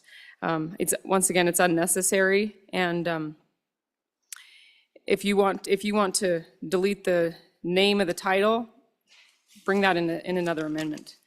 No on the amendment, please. Representative Trujillo. Thank you, Mr. Chair. On and against this amendment, I'm basically going to the definition of gender dysphoria is not a medical. According to the big clinics in the country, it is an emotion and a mental disorder. Thank you.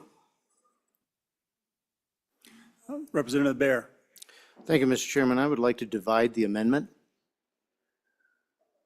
And what would your divisions be?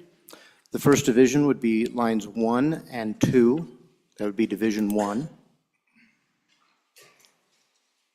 Division 2 would be lines 3 and 4. And Division 3 would be the remainder. Chair rules if that is divisible. Which division would you like to take up first? I'd like to dispense with division number 1. There's been testimony that the name could change or should not change. Me personally, I'm opposed to changing the name. I think it's pretty clear that across this state, people understand what Chloe's Law is. It's been debated across the state. I think it does add to the definition of what we're talking about. So on and for Division 1. Is there any further discussion on Division 1? Hearing none, all those in favor of adopting Division 1, please say aye. Aye. Opposed, say no. No. Division 1 has passed. Division having been called, all those in favor of Division 1, please rise.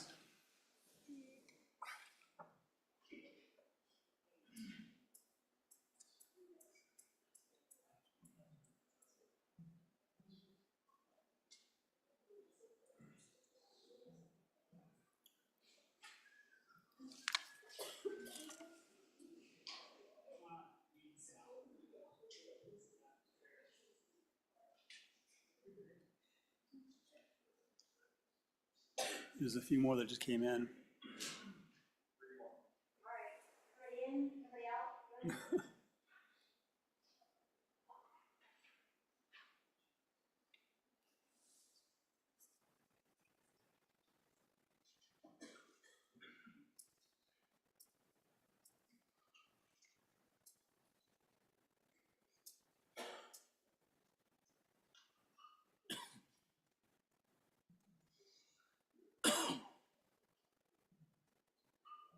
All those opposed, please rise.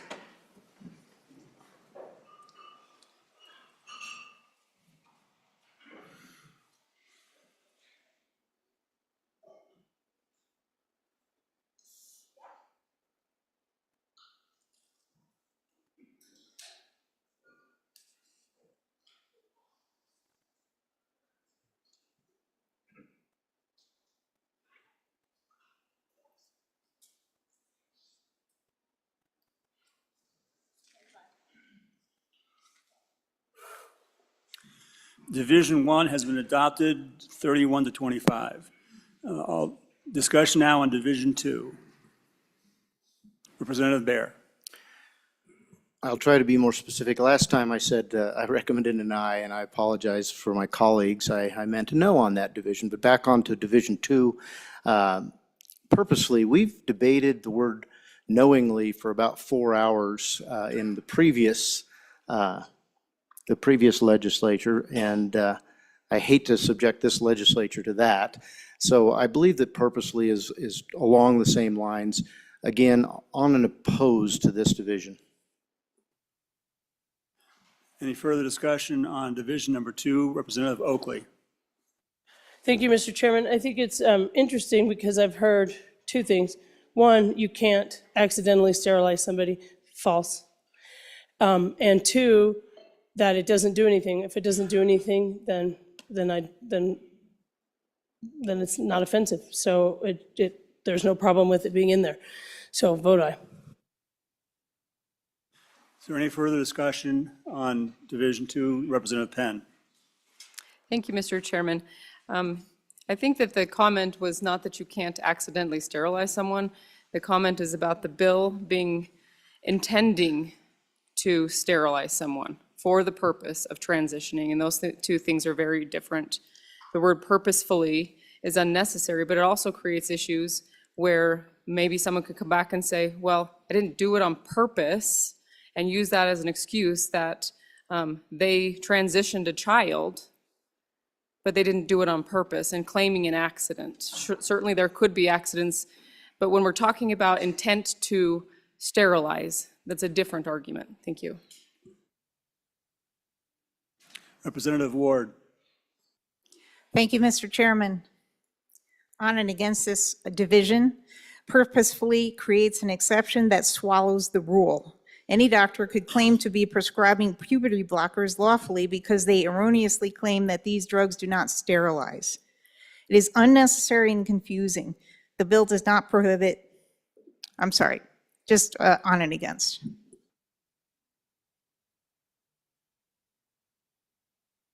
Chairman Zwanitzer.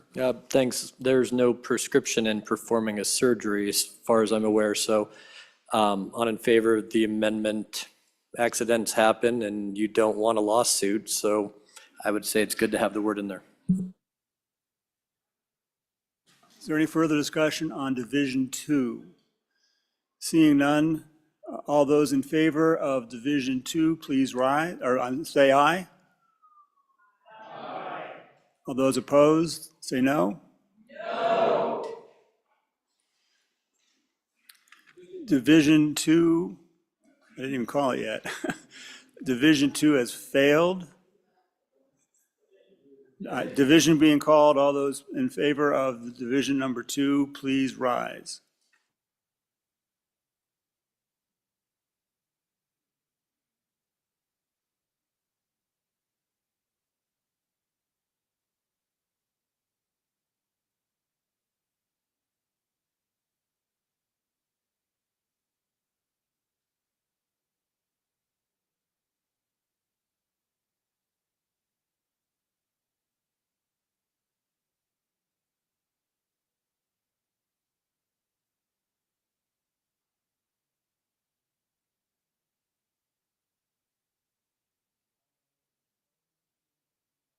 All those opposed, please rise.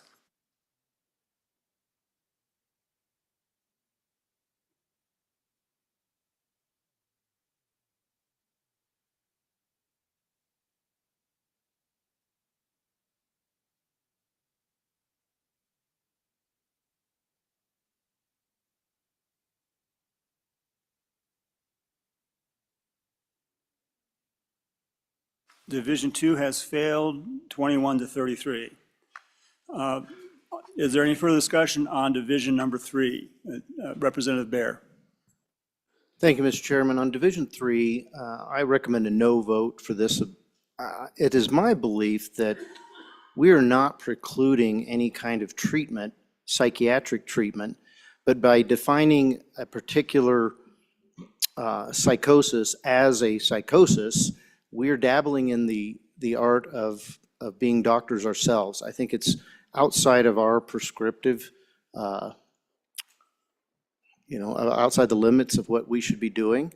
I think the bill certainly addresses the issue and allows doctors to do what doctors do. On and against Division 3. Further discussion on Division 3? Representative Trujillo? Thank you, Mr. Chair. On and against this amendment. According to the biggest clinic in the country, gender dysphoria is a feeling of discomfort and distress. A feeling is not a medical necessity. Representative Heiner? Thank you, Mr. Chairman. On and against this division, it says that gender dysphoria is a medical condition. In testimony, I think we've heard that it was more than just medical. It's behavioral and a lot more issues than just medical. So by defining gender dysphoria as only medical, I'm not sure that that's what we intend to do, because it's very complicated. It involves a lot more aspects of the human behavior than just medical. So on and against this division. Thank you. Chairman Zwanitzer. Thank you, Mr. Chairman.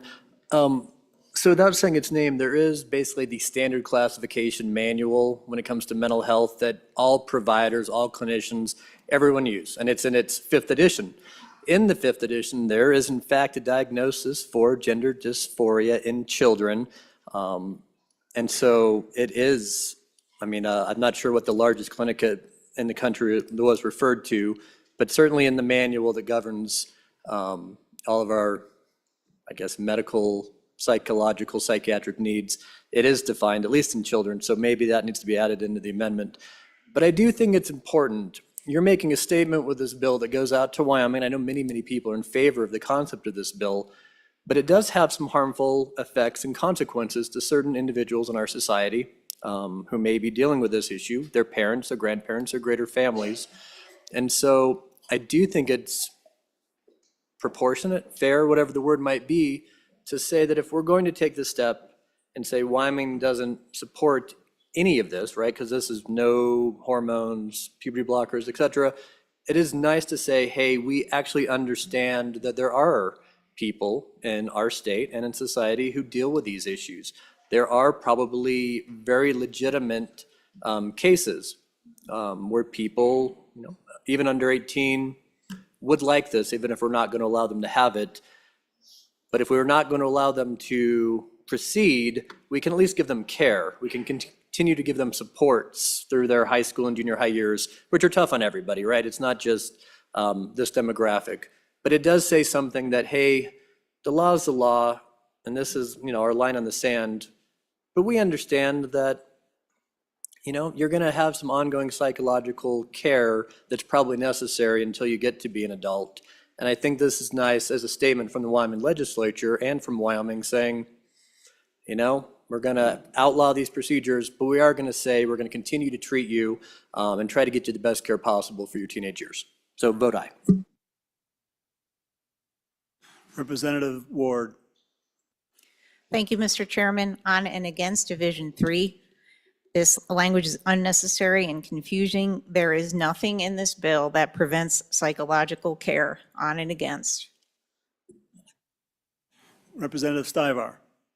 Thank you, Mr. Chairman. On and against this amendment.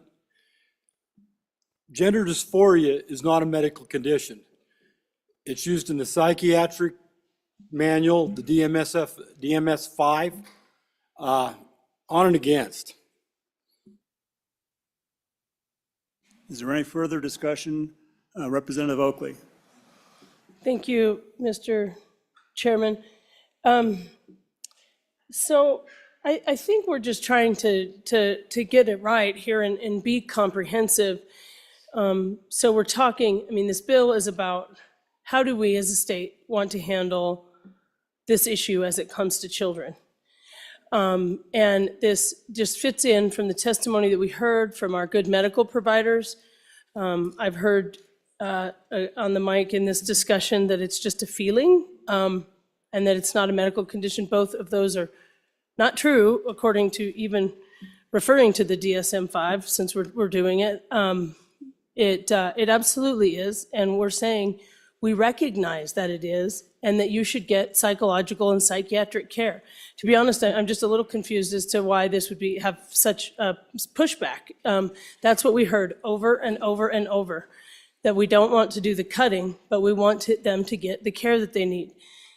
Specifically from the young woman that we've heard of during talking about this for the last couple years, who was originally named in the bill. She said, "Why is a mental health epidemic not being addressed with mental health treatment to get at the root cause for why female adolescents like me want to reject their bodies?" That's from the very woman who had these issues of why we're bringing this bill forward. This is just a way to have a comprehensive, intelligent bill and policy. It just really isn't, I think, something to strain against so hard. Representative Ward. Representative Penn, I'm sorry. Thank you, Mr. Chairman. So, we might be getting a little bit into the weeds here. This amendment feels a little bit like findings. I know we don't like to put findings in our green book. This will be going in our green book, the diagnosis of gender dysphoria. It is a diagnosis per the DSM-5. That doesn't mean it isn't simply feelings. We need to understand maybe what does a diagnosis mean? Diagnoses can be a broad range of things. A diagnosis can be you have a broken femur. Diagnoses can be also that you're feeling anxious and anywhere in between. And so when we start listing specific diagnoses in our green books, I think that we're opening up ourselves for some issues. Mentioning of the DSM-5, it used to be DSM-4. And what was this diagnosis called in DSM-4? Gender identity disorder. So these things can change. I don't think that it's a great idea to start putting specific things into our green books. Also, what else are we missing? Do we need to start listing any potential diagnosis that could be attributed with this? Please vote no. Is there any further discussion on Division 3? Representative Baer. Thank you, Mr. Chairman. Just to close this up, do we want to be prescriptive? Do we not want to be prescriptive? I'm not sure what the right answer is. I don't think this is the right one to be prescriptive on. I've heard a lot of good testimony on that. But one of the things that, if we're going to be prescriptive about something like this, that could be just a co-psychosis as opposed to the general diagnosis, which could be just depression, something more general like that. I think that we're steering doctors in a particular direction by adding this language to the green books on and against the division.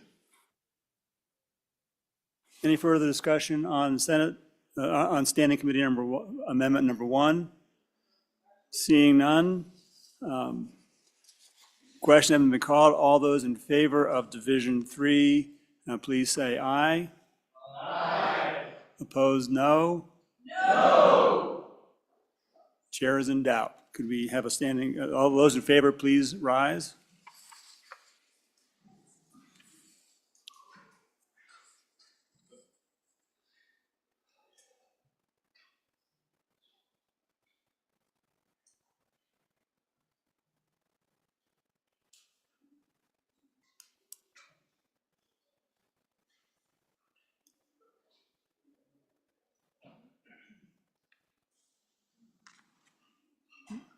I'm sorry?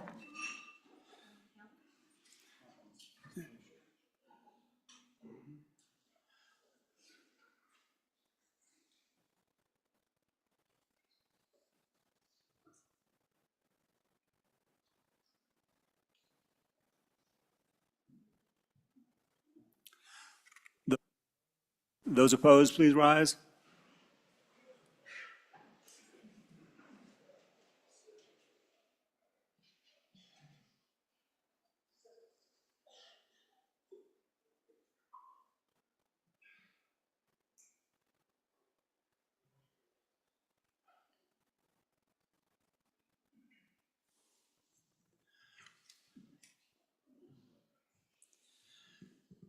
Division 3 has failed 29 to 31.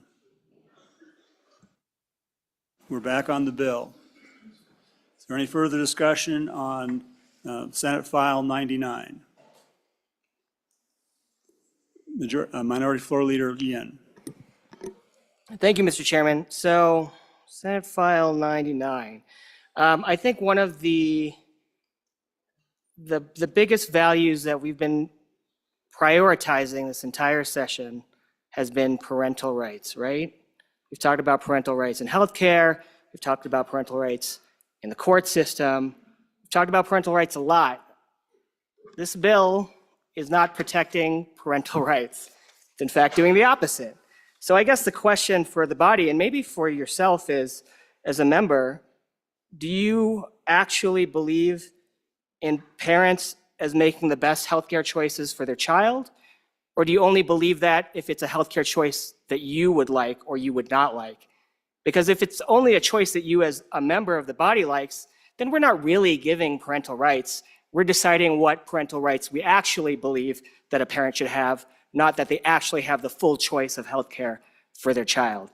And so I would have you consider whether or not that is something that you actually believe is, do you actually believe that the parent fundamentally has the best healthcare outcomes in mind for their child or not?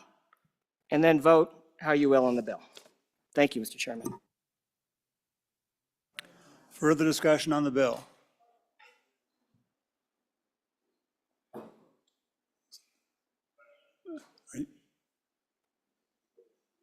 Representative Provenza.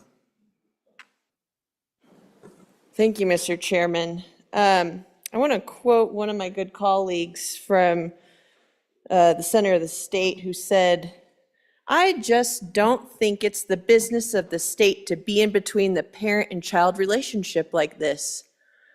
The state is not in the business of being a parent."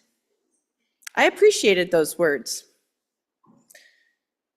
And, you know, I told the committee today I felt like I was getting a little bit of whiplash because that was the value that this body held last week. And now we're saying, nope, you know, let's ignore 14-206, protection of parental rights. Let's ignore that under subparagraph A, it says that the liberty of a parent to the care, custody, and control of their child is a fundamental right that resides first in the parent. We go back and we ignore the Constitution. In Article 1, Section 38, we say that each parent or guardian of any other natural person shall have the right to make their own healthcare decisions for that person. We ignore the 14th Amendment of the United States Constitution that provides that no state shall deprive any person of life, liberty, or property without due process of law. We ignore that the Wyoming Supreme Court has held that it is cardinal with us that the custody, care, and nurture of the child reside first in the parents,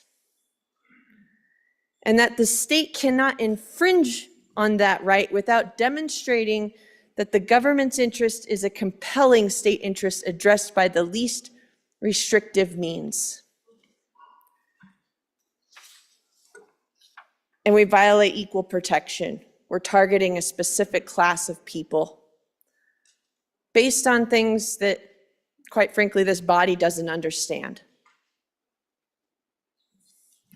I swore an oath to this, and I know you did too. And now we're coming in here week after we pass parental rights saying, didn't actually mean it, just kidding. I just don't think it's the business of the state to be in between the parent and child relationship like this. Vote no. Representative Jennings. Thank you, Mr. Chairman. So I've kind of been down this road before, and having been the author of this parental rights that sometimes gets brought up, there are three things that we don't put in there: the abuse, neglect, and endangerment of the child. We do that for purpose, because there are times that the state does have to get in between. We write laws right here about things like alcohol, and the state will get involved. This is not a question about a constitutional right. This is a question about, do we deem this something along the lines of abuse, neglect, endangerment? Do we see this as viewing it as protecting some of our most vulnerable assets the state has, our children? And so, for me, it's a very clear one. It falls over into that area where we don't want our children to be faced with a life-changing dilemma for the rest of their life that they can't change back. And it's a very simple equation. It's not a question of taking away parents' rights. It's protecting those children's rights. And we want to look at that. This body makes those decisions all the time. Please vote yes. Majority Floor Leader Nyman. Thank you, Mr. Chairman. You know, this issue came up last year, and we've heard a lot of discussion about why it didn't happen, and I had done a lot of research on this and some of the reasons why this is important legislation for our young people. And in my research, I found out that there's a 7,000% increase in young ladies identifying as boys in the past 10 years. We are dealing with something that's far beyond the fact, and when we discuss about the problems with parents, let them be parents, let them make their decisions. But when we have physicians, which I can give you cases, when this is confronted in that parent and they're said, you know what, do you want a live boy or a dead daughter? And I can tell you who those parents were. It is larger than just letting the parents take care of this, because there are forces behind this and pushing this, that even though those folks that are just, they're struggling desperately with this situation, this legislation is intended to allow kids to grow up first.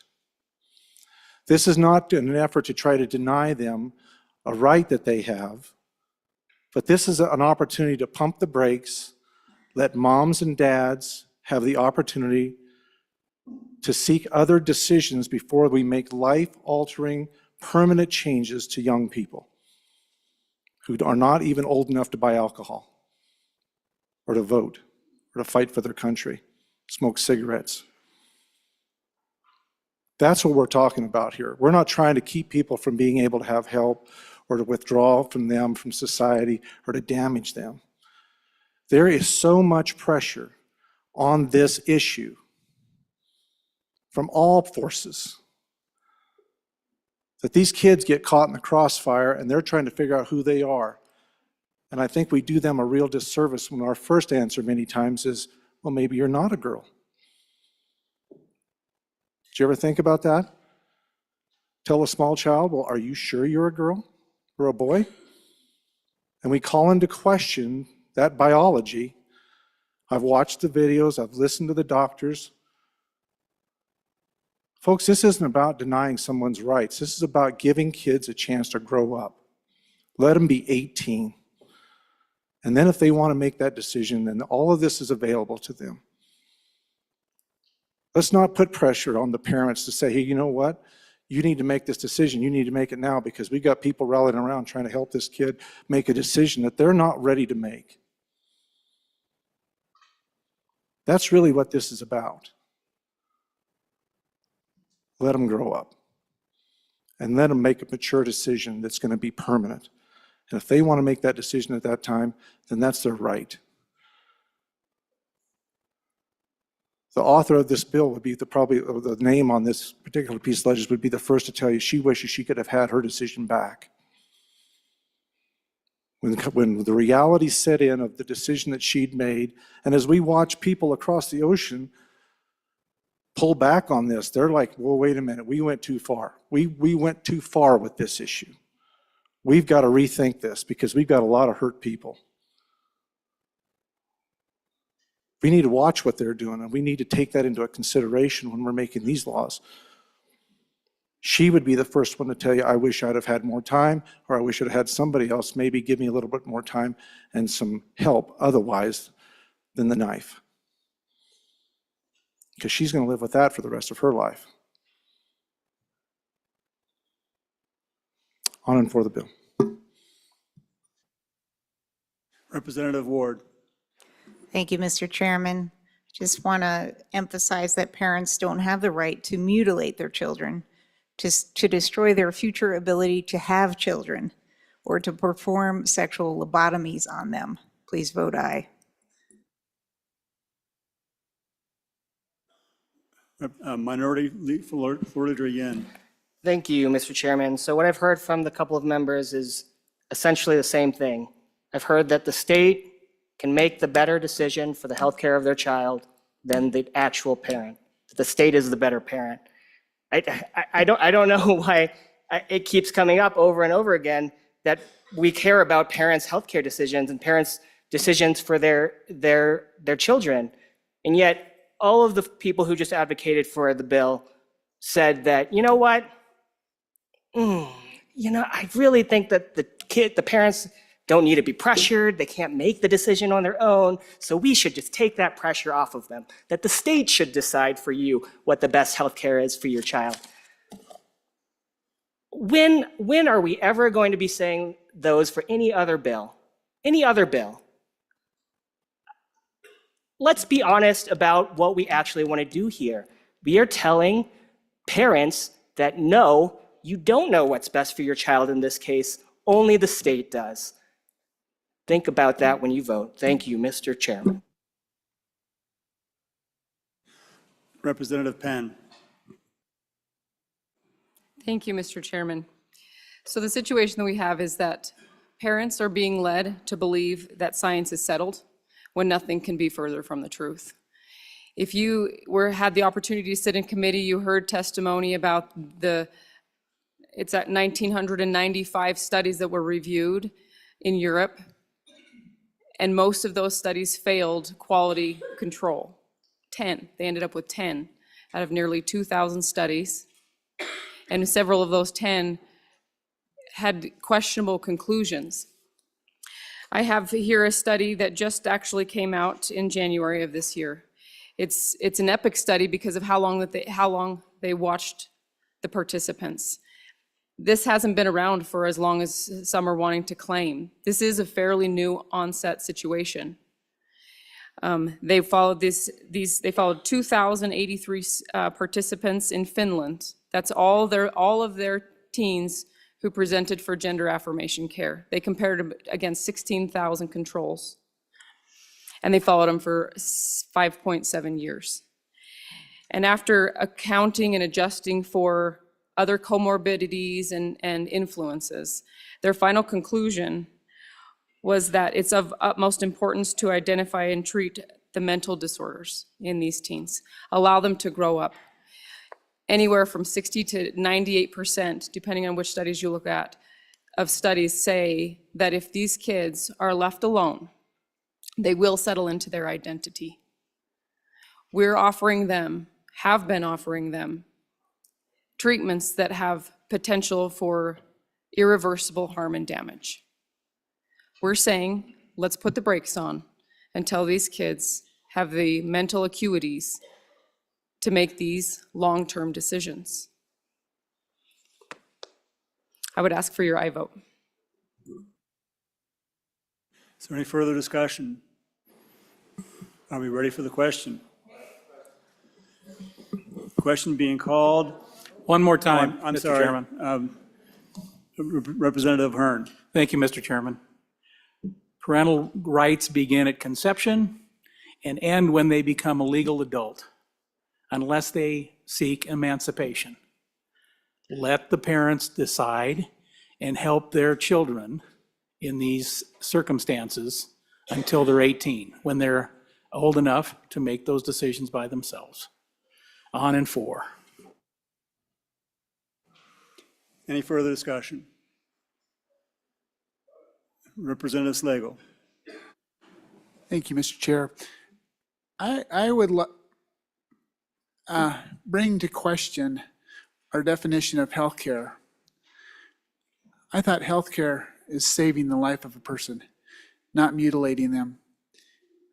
I would ask for an aye vote on this bill. Any further discussion? Question having been called, all those in favor of Chairman Washett's motion that when the Committee of the Whole rises to report, it do so with the recommendation that Senate File 99 do pass. All those in favor, please say aye. Aye. All those opposed, say no. No. Senate File 99 has passed Committee of the Whole. Okay. Next bill for our consideration is Senate File 83. Senate File 83, sponsored by Management Council. Revisers Bill, an act relating to the revision of statutes and other legislative enactments. Mr. Speaker, your committee number 5, Agriculture, States and Public Lands and Water Resources, to whom is referred Senate File 83 engrossed, Revisers Bill. Respect the report, same back to the House with the recommendation and do pass with the following amendments. Ayes, Representative Solomon. All read, Banks, Crago, Davis, Eklund, Slagle, Winter. Noes, Representative Conrad. Representative Eklund, Chairman. You've heard the reading of the bill. What is your pleasure, Chairman Eklund? Mr. Chairman, before I move this, I guess I'd ask a question of some of the leadership. I thought this bill might be at the tail end of tomorrow when we finish up with general file. Because there are amendments being added. They're just little revisions in the statutes, and all of our leadership have gone. But I think I would like to move the bill. But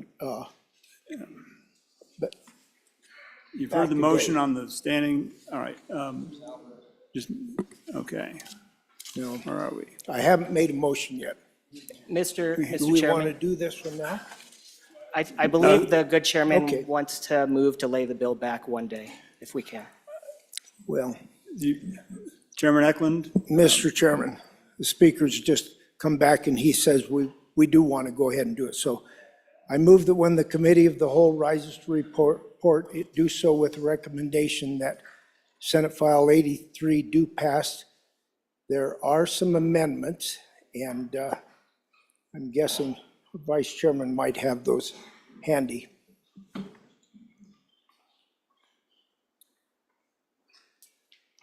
Vice Chair Olson, are you? Representative Olson.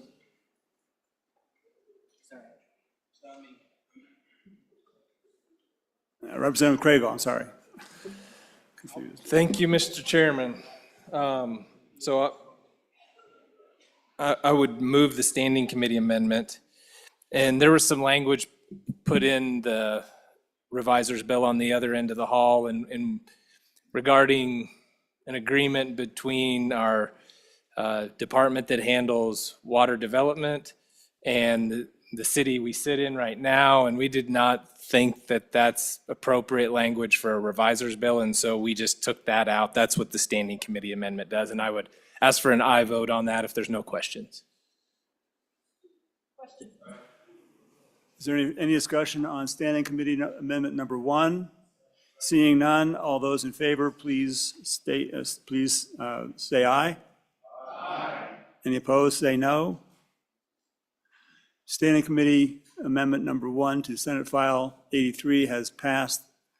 We're back on the bill. There's also a Committee of the Whole amendment, and who is presenting that?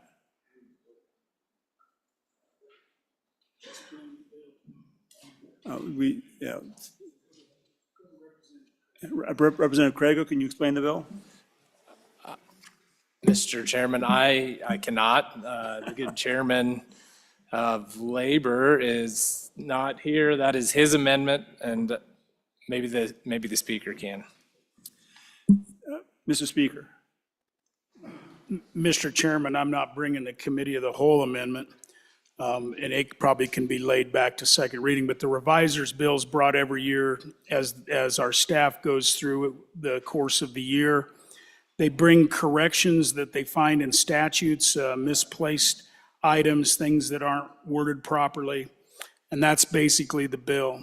And the one cleanup the good committee did was to take out something that really wasn't just a correction, but was more substantial. And without the sponsor of the Committee of the Whole amendment, I'm sure that that was just more cleanup we had, but I don't have it in front of me. Do you have it?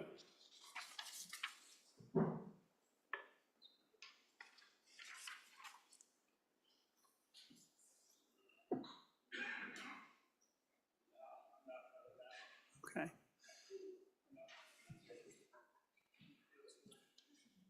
So, Mr. Chairman, I'm not going to run that Committee of the Whole amendment, so I think everybody knows what this bill is. It comes every year. I would urge your support. We want to get it out now. We don't want it trapped when there's more of a list on the final day for Committee of the Whole. Everybody wants their bill up. We don't want the reviser's bill to die in that mass. So, in support of the reviser's bill. Hearing no motion on the Committee of the Whole amendment, is there any discussion on the main bill? Hearing no discussion, the question being called, all those in favor of Chairman Eklund's motion that when the Committee of the Whole rises to report, it does so with the recommendation that Senate File 83 do pass. All those in favor, please say aye. Aye. All those opposed, say no. Senate File 83 has passed the Committee of the Whole. Okay. 23. The next file for our consideration is Senate File 23. The reading clerk, please read the vote. Senate File 23, sponsored by corporations, public utilities, energy resource procurement, an act relating to public utilities. Mr. Speaker, your committee number 7, Corporations, Elections, and Political Subdivisions, to whom is referred Senate File 23 engrossed, Public Utilities, Energy Resource Procurement, respectfully report same back to the House with the recommendation that it do pass with the following amendments. Ayes, Representatives Chadwick, Haroldson, Harshman, Knapp, Newsom, Olson, Ottman, Wiley, Yen. Representative Olson, Chairman. This bill was re-referred to Committee number 2. Mr. Speaker, your Committee number 2 Appropriations, to whom is referred Senate File 23 engrossed, Public Utilities, Energy Resource Procurement, respectfully report same back to the House with the recommendation that it do pass. Ayes, Representatives Henderson, Larson, Nicholas, Sherwood, Stith, Walters, Swanitzer. Representative Nicholas, Chairman.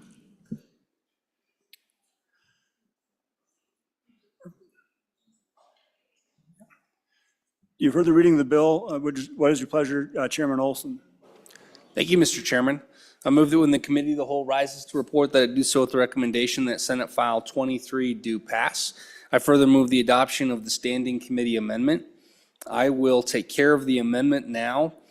The amendment takes care of 3 things in the bill.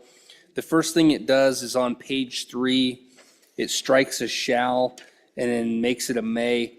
This deals with the appointment of an independent evaluator, which will be explained further during the explanation of the bill. But the idea here was to give the commission that oversees our public utilities the discretion on cases that would require one and ones that would not require an independent evaluator.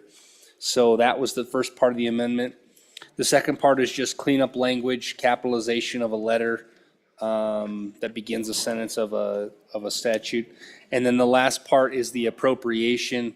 This bill goes hand in hand with a second bill. They come together.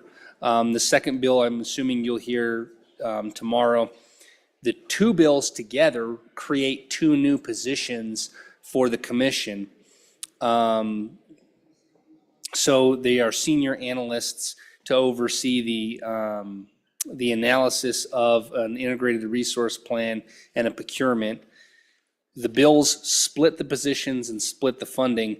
So the funding in this bill was not quite enough to fund one position for a biennium. So we adjusted it from $200,000 to $356,000. This was reviewed by your good committee number 2, and there were no issues with that appropriation. That is the standing committee amendment, and I will take any questions on it. If not, I call for the question on the amendment. Chairman Olson, did you move Standing Committee Amendment number 1? I sure did, but I'll move it again, just in case I didn't. I move Standing Committee Amendment number 1 to Senate File 23 and do ask for your favorable consideration. You've heard the motion on Standing Committee Amendment number 1. Is there any discussion on Standing Committee Amendment number 1? Seeing none, are we ready for the question? Question having been called, all those in favor of Standing Committee Amendment number 1, please say aye. Aye. All the opposed, say no.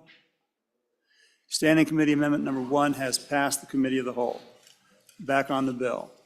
Thank you, Mr. Chairman. I will now turn over the explanation of the bill to the good Vice Chairman of House Corporations. Representative Knapp. Thank you, Mr. Chairman. So when a public utility goes out to either purchase or acquire its energy, it goes out for basically a RFP on that.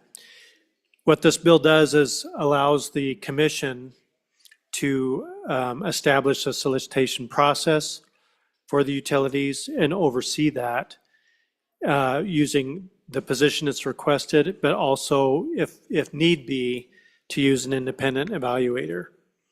The position itself comes from, the cost comes from the utility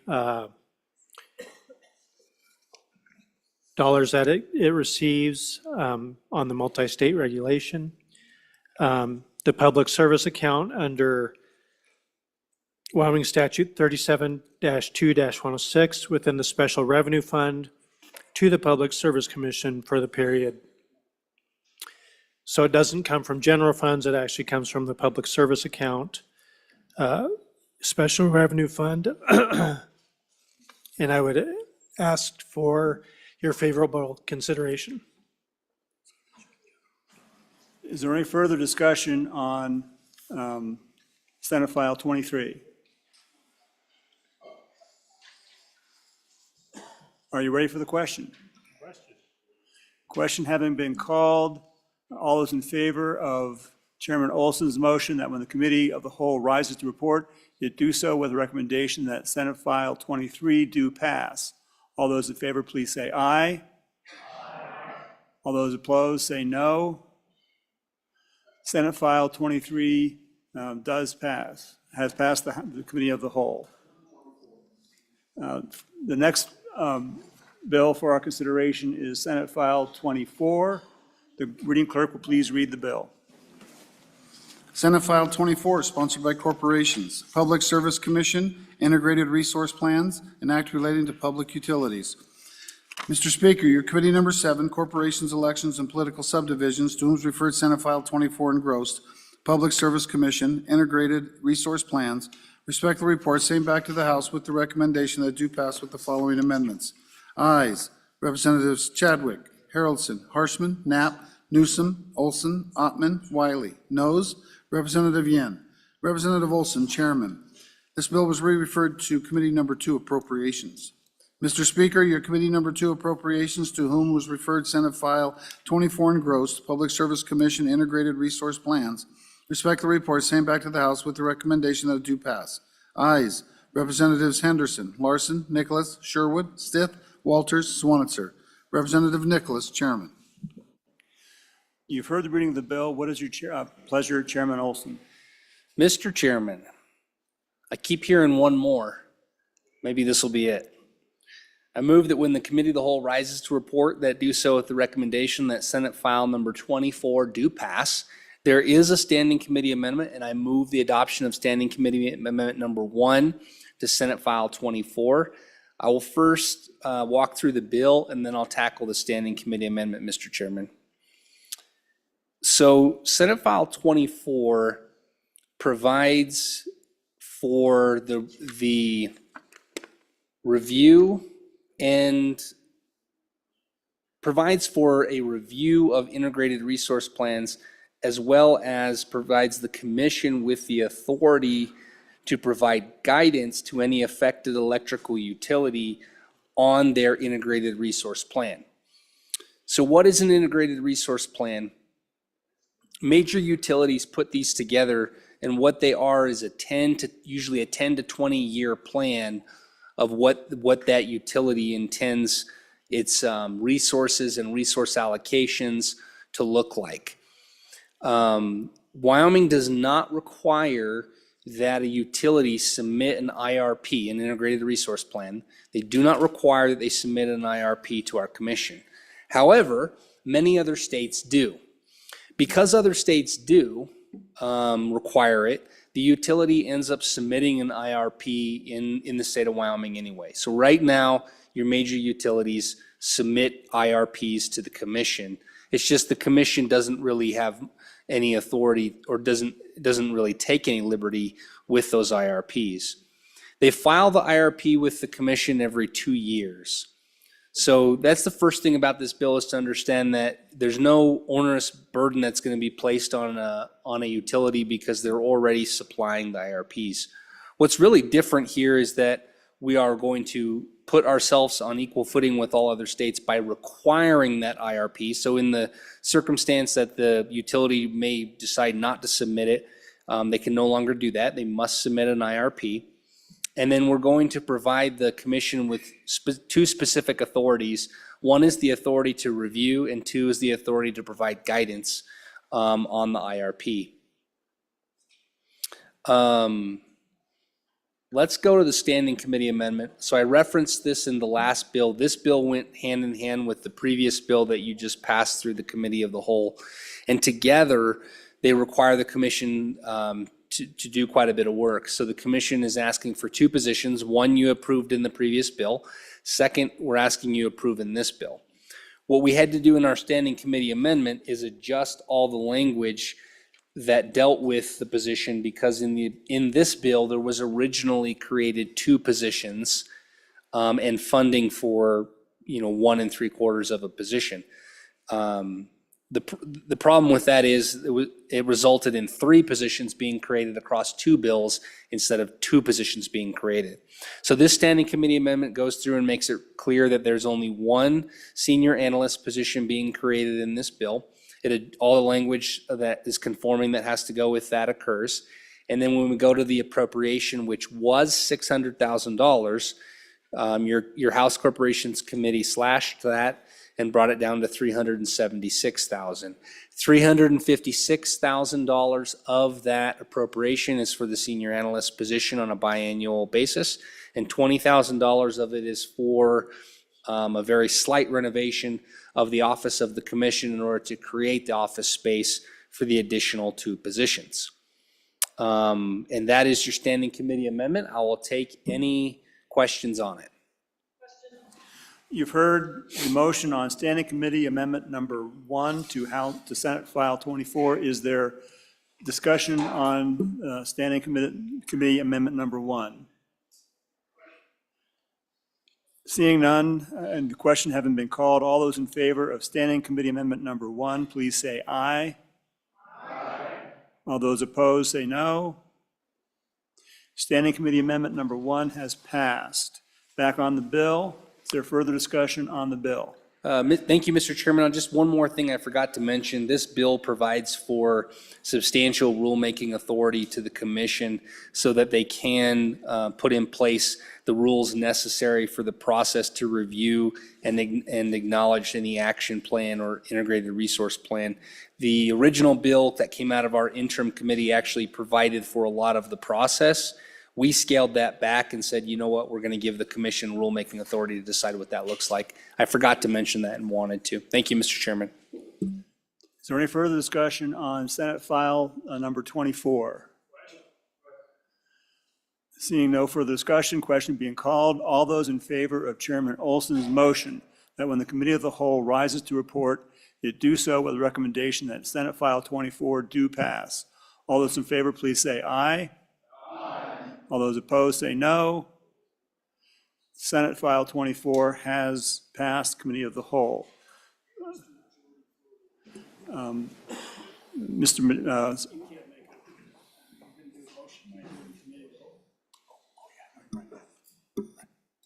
Okay. Mr. Majority, Mr. Majority Floor Leader. Thank you.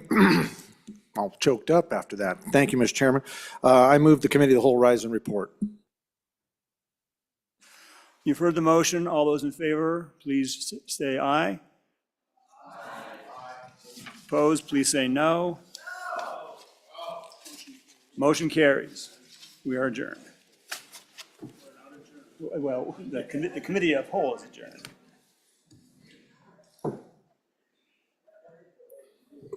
The reading clerk will read the Committee of the Whole report.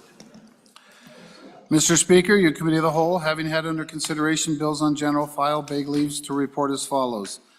Senate File 19, due pass amended. Senate File 77, due pass amended.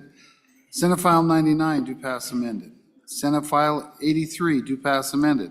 Senate File 24, due pass amended. Representative Chestick, Chairman.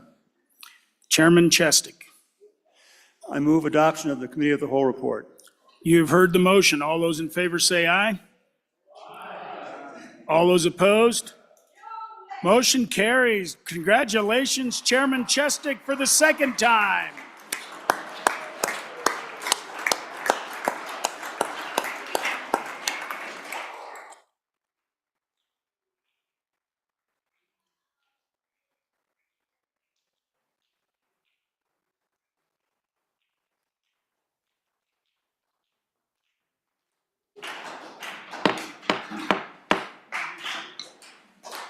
All right, you got a motion? All right. Representative Western. Thank you, Mr. Speaker. Pursuant to House Rule 12-11, I move for reconsideration of Senate File 70 to tomorrow, March 5th, on general file. Repeat that. I move. Because I'm like. I move for reconsideration pursuant to House Rule 12-11. We move for reconsideration for Senate File 70 to be considered tomorrow, the 5th, on general file. Okay. Third reading.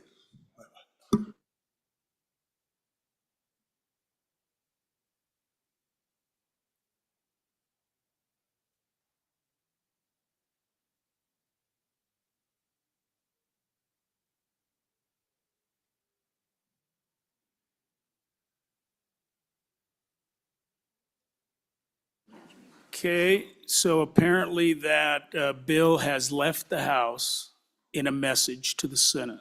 So the bill is gone.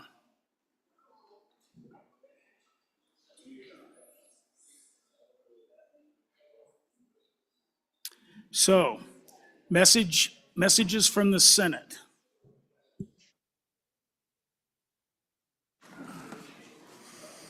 Message 268. Mr. Speaker, the bill listed below passed the Senate on third reading by the vote indicated. House Bill 93, Animal Reimbursement Program Account Amendments 2. Ayes 28, excused 3. Message 269. Mr. Speaker, the bill listed below passed the Senate on third reading by the vote indicated. House Bill 141, State Land, Oil, and Gas Leases Operator Requirement. Ayes 25, noes 3, excused 3. Message 270. Mr. Speaker, the bill listed below passed the Senate on third reading by the vote indicated. House Bill 145, Open Banking Amendments. Ayes 28, excused 3. Message 272. Mr. Speaker, House Bill 36, Natural Resource Protection Act. The House bill listed above passed on third reading in an amended form as follows by the vote indicated. Ayes 23, noes 5, excused 3. The Senate respectfully asks the House to concur by adopting the listed amendments. Message 266. Mr. Speaker, House Bill 116, Sage Grouse Implementation Notice to Landowners. The House bill listed above passed on third reading in an amended form as follows by the vote indicated. Ayes 28, excused 3. The Senate respectfully asks the House to concur by adopting the listed amendments.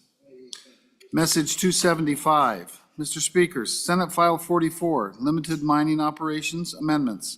The Senate failed to concur on House amendments to the bill listed above by the vote indicated. Noes 25, excused 6.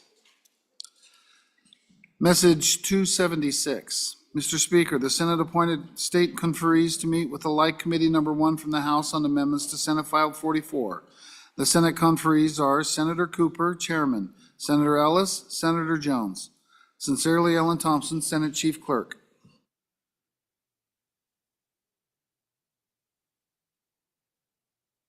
All right, we're at that order of business of request to concur with Senate amendments to House bills. The first message for our consideration is message number 249 on House Bill 20, Chairman Northrup. We did that. All right. Okay, so that was wrong. We did that. Okay, standing committee reports.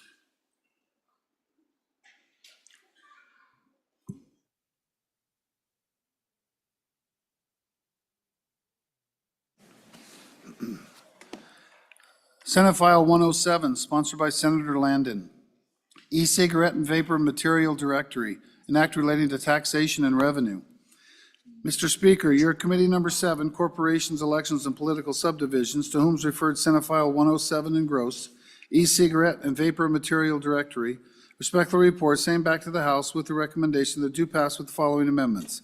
Ayes, Representatives Chadwick, Harshman, Knapp, Olson, Wiley. Noes, Representatives Harrelson, Newsom, Ottman, Yen. Representative Olson, Chairman.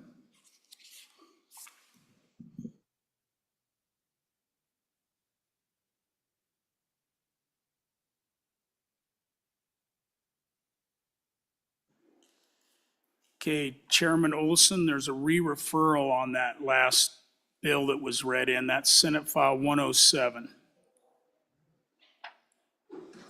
Thank you, Mr. Speaker. I would move for a re-referral of Senate File 107 to Committee Number 2, Appropriations. Without objection, Senate File 107 is re-referred to Committee Number 2, Appropriations.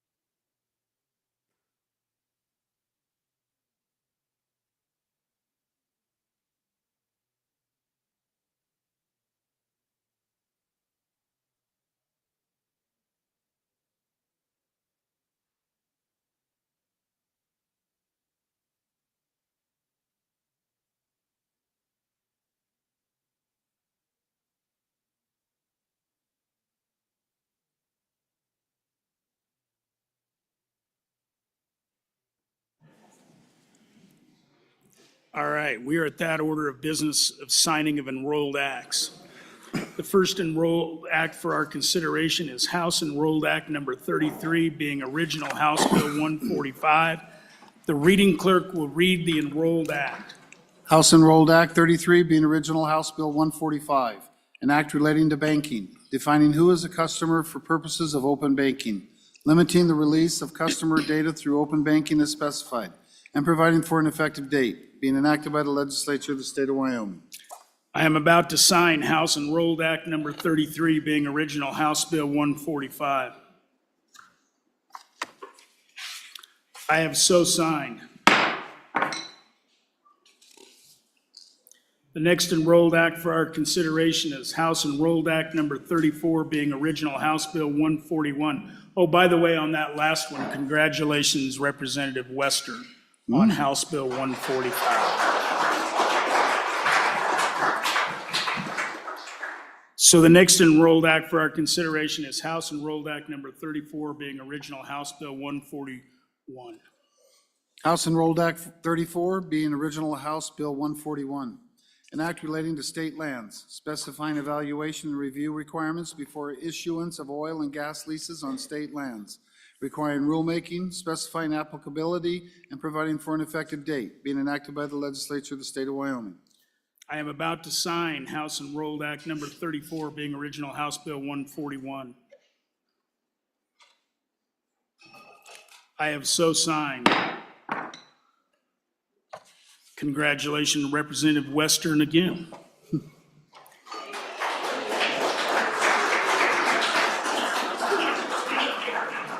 The next enrolled act for our consideration is House Enrolled Act number 35, being original House Bill 93. House Enrolled Act Number 35 being original House Bill 93, an act relating to agriculture, livestock, and other animals, increasing the amount the Wyoming Livestock Board may reimburse for any single quarantine of livestock, specifying applicability and providing for an effective date, being enacted by the legislature of the state of Wyoming. I'm about to sign House Enrolled Act number 35, being original House Bill number 93. I have so signed. Congratulations, Representative Heiner.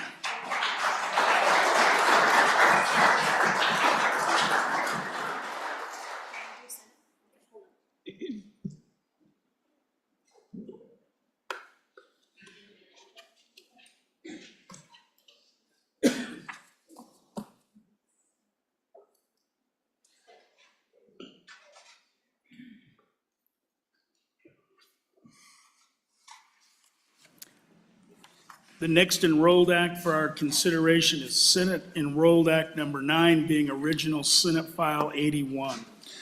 Senate Enrolled Act Number 9 being original Senate File 81, an act relating to civil procedure, providing that entities formed by county memorial hospitals and other healthcare districts that are wholly owned by governmental entities are subject to the Wyoming Governmental Claims Act and providing for an effective date, being enacted by the legislature of the state of Wyoming. I am about to sign Senate Enrolled Act number 9, being original Senate File 81. I have so signed. The next enrolled act for our consideration is Senate Enrolled Act number 10, being original Senate File 60. Senate Enrolled Act Number 10 being original Senate File 60, an act relating to the Wyoming Wildlife and Natural Resource Funding Act, providing for funding of large projects under the act, specifying large projects approved for funding in 2024, specifying conditions for large project funding, authorizing distributions from the Wyoming Wildlife and Natural Resource Trust income account for approved large projects, providing for the revision of funds, and providing for an effective date, being enacted by the legislature of the state of Wyoming.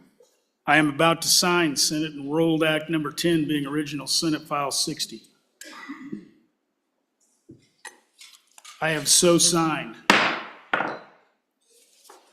The next enrolled act for our consideration is Senate Enrolled Act number 11, being original Senate File 59.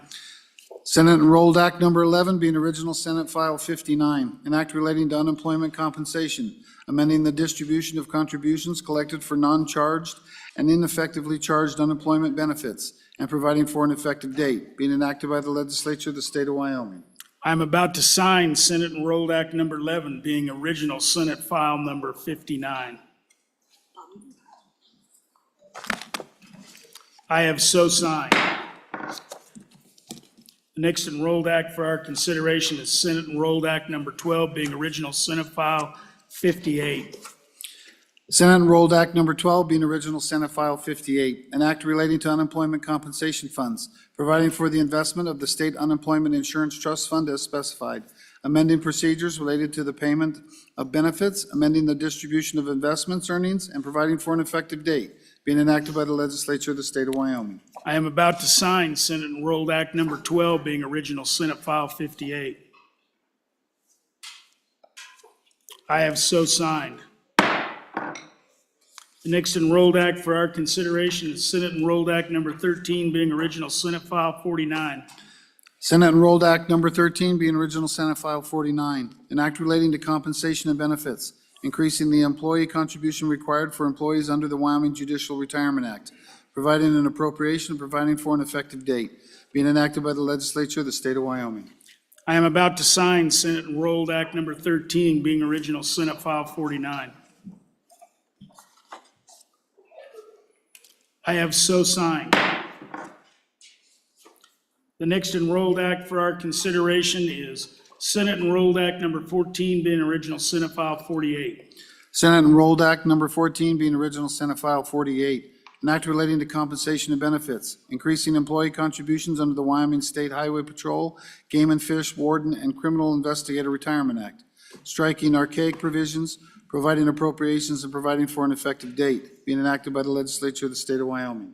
I am about to sign Senate Enrolled Act Number 14, being original Senate File Number 48. I have so signed.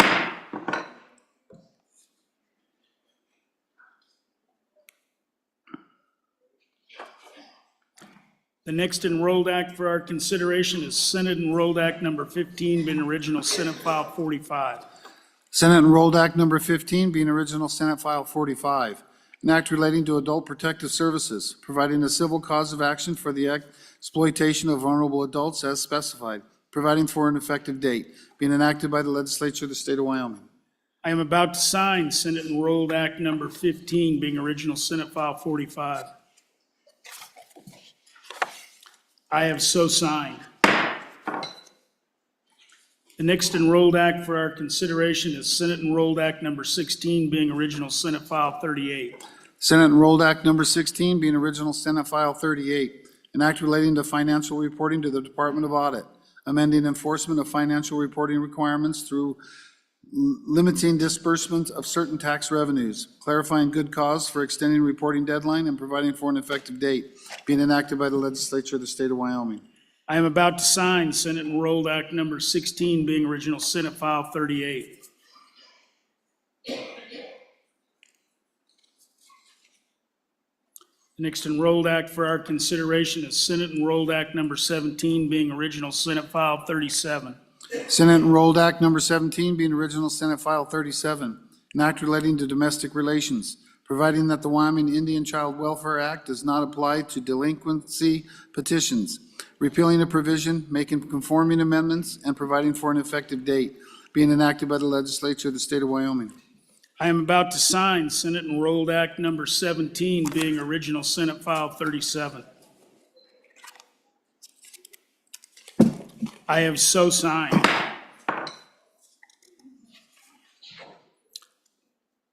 Is that it? Those? Yep. Wow.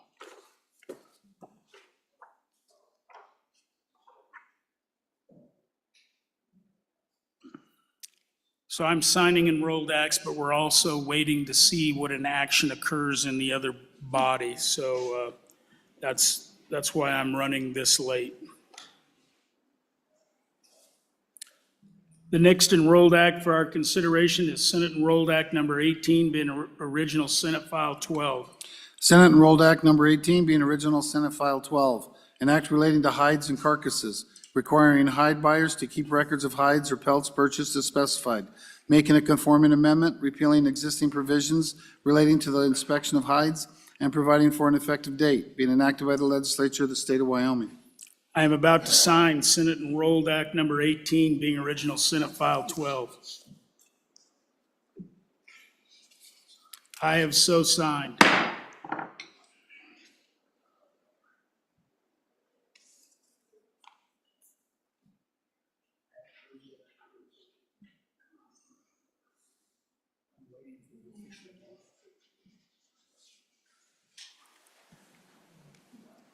The next enrolled act for our consideration is Senate Enrolled Act Number 18, being original Senate File 12. We're on 19. We're on 19. I've signed that. I have so signed that one. All right, the next enrolled act for our consideration is Senate Enrolled Act Number 19, being original Senate File 115. Senate Enrolled Act Number 19, being original Senate File 115, an act relating to public health and safety, requiring the Department of Health to pay behavioral health services claims as specified, requiring the Department of Health to collect information regarding payments of behavioral health services claims, requiring a report, amending definitions, providing a sunset date, and providing for an effective date, being enacted by the legislature of the state of Wyoming. I am about to sign Senate Enrolled Act Number 19, being original Senate File Number 115. I have so signed. The next enrolled act for our consideration is Senate Enrolled Act Number 20, being original Senate File 79. Senate Enrolled Act Number 20, being original Senate File 79, an act relating to malt beverages, providing a process for specified malt beverage manufacturers to terminate franchise agreements with malt beverage distributors without cause, providing for compensation to the distributor, providing for arbitration, specifying applicability, and providing for an effective date, being enacted by the legislature of the state of Wyoming. I am about to sign Senate Enrolled Act number 20, being original Senate File 79. I have so signed. The next Enrolled Act for our consideration is Senate Enrolled Act number 21, being original Senate File 66. Senate Enrolled Act number 21, being original Senate File 66, an act relating to water, clarifying that water rights are not lost in the exchange as specified, clarifying the applicable source of water in the exchange, and providing for an effective date, being enacted by the legislature of the state of Wyoming. I am about to sign Senate Enrolled Act number 21, being original Senate File 66. I have so signed. The next Enrolled Act for our consideration is Senate Enrolled Act number 22, being original Senate File 61. Senate Enrolled Act number 22, being original Senate File 61, an act relating to charter schools, authorizing charter schools as local education agencies to receive and apply for federal and state grants, modifying payment by school districts to charter schools as specified, repealing designation of charter school authorities, authorizers as the local education agency for charter schools, and providing for an effective date, being enacted by the legislature of the state of Wyoming. I am about to sign Senate Enrolled Act number 22, being original Senate File number 61. I have so signed.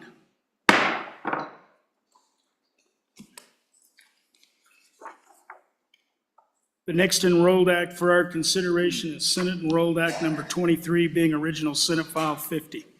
Senate Enrolled Act number 23, being original Senate File 50, an act relating to corporations, partnerships, and associations, providing for the formation and management of decentralized, unincorporated, nonprofit associations, providing definitions and providing for an effective date, being enacted by the legislature of the state of Wyoming.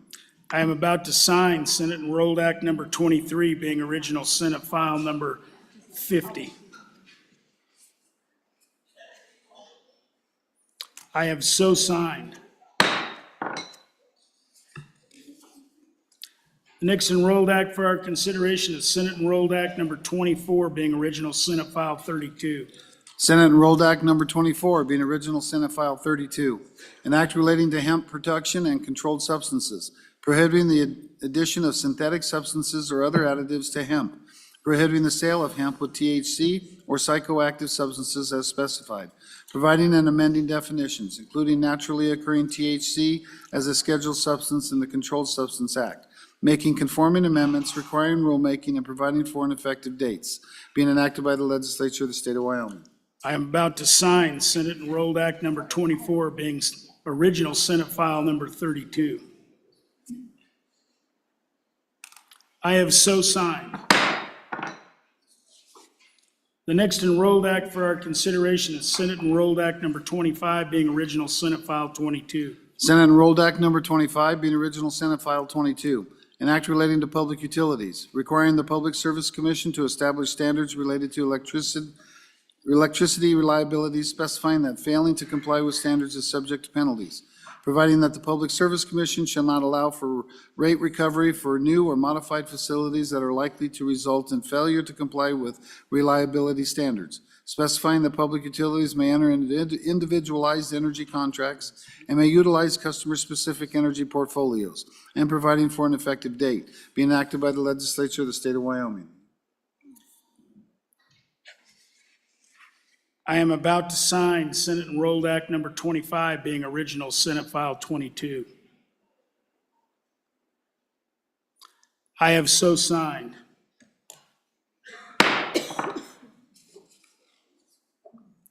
The next Enrolled Act for our consideration is Senate Enrolled Act number 26, being original Senate File 18. Senate Enrolled Act number 26, being original Senate File 18, an act relating to children, amending the safe haven statutes to require compliance with the Wyoming Indian Child Welfare Act as specified, requiring rulemaking and providing for an effective dates, being enacted by the legislature of the state of Wyoming. I am about to sign Senate Enrolled Act number 26, being original Senate File number 18. I have so signed. The next enrolled act for our consideration is Senate Enrolled Act number 27, being original Senate File 7. Senate Enrolled Act Number 27, being original Senate File 7, an act relating to public health and safety, including vulnerable adults within the behavioral health redesign. Clarifying advanced age or physical or mental disability does not establish a presumption of severe mental illness. Providing a sunset date and providing for an effective date, being enacted by the legislature of the state of Wyoming. I am about to sign Senate Enrolled Act number 27, being original Senate File 7. I have so signed. The next enrolled act for our consideration is Senate Enrolled Act number 28, being original Senate File 2. Senate Enrolled Act Number 28, being original Senate File 2, an act relating to appropriations for the legislature, providing appropriations for the operation of the legislative branch of state government, and providing for effective dates, being enacted by the legislature of the state of Wyoming. I am about to sign Senate Enrolled Act number 28, being original Senate File number 2. I have so signed.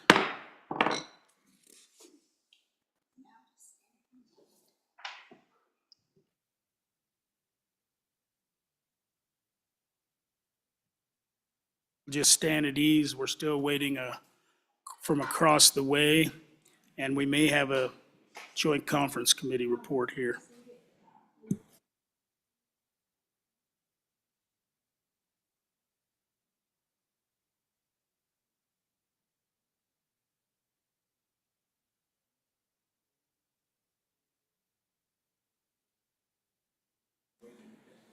Sure, we could kind of do committee announcements if people want to, if committee chairs want to do that. Chairman Eklund? Mr. Speaker, your Ag Committee will meet jointly with the Senate and House to discuss interim topics. And then on Thursday, so that everybody's aware, we've had the privilege, the Ag Committee's had the privilege of kind of judging a set of ag issues teams that come to the Capitol and debate for us. And it's really good. And these kids, Wyoming's kind of on the map for winning this contest. And if you want to see how they prepare for it, come and help them prepare Thursday morning at 8. Chairman Washington. Thank you, Mr. Chairman. Your committee number 1, Judiciary, will meet on Wednesday morning at 8 o'clock to discuss interim topics, and we'll be in room E05. Chairman Newsom.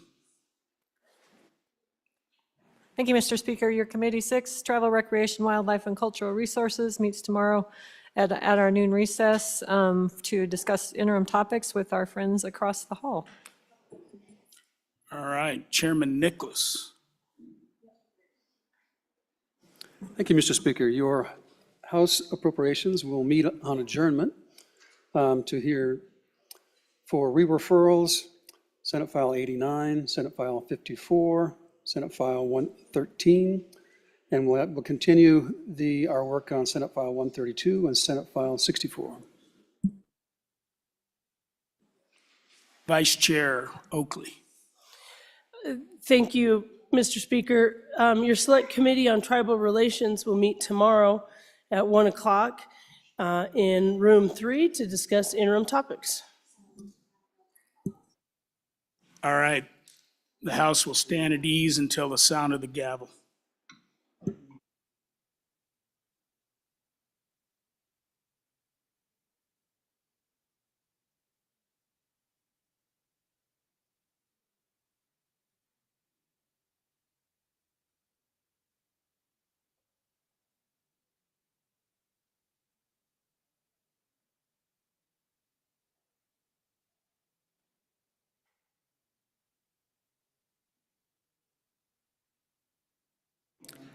Chairman Nicholas, could you come up here, please?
do we have our people here?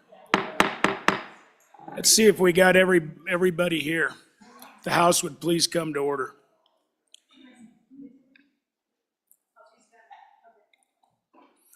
Before we get to the main event, I am going to appoint two conference committees. So the Joint Conference Committee number 1 on Senate File 34 will be Washut Chair, Oakley and Crago.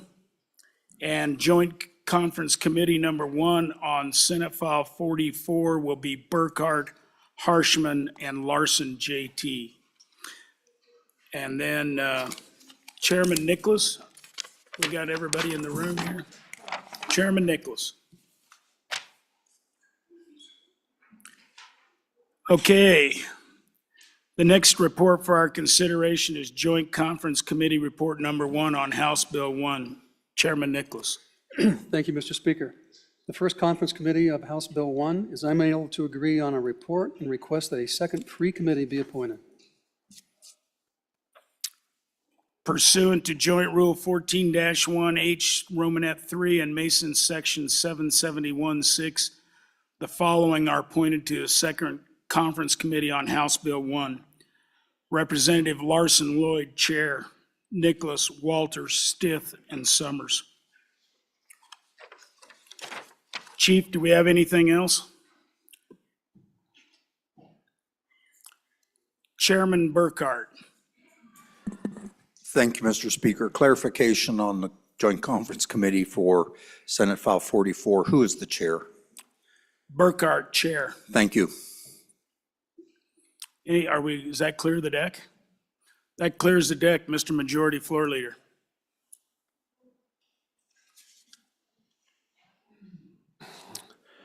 Mr. Speaker, I move the House adjourn until 10 a.m. tomorrow, Tuesday, the 5th day of March, 2024.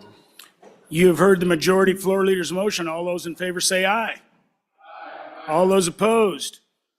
Motion carries. We stand adjourned until 10 a.m.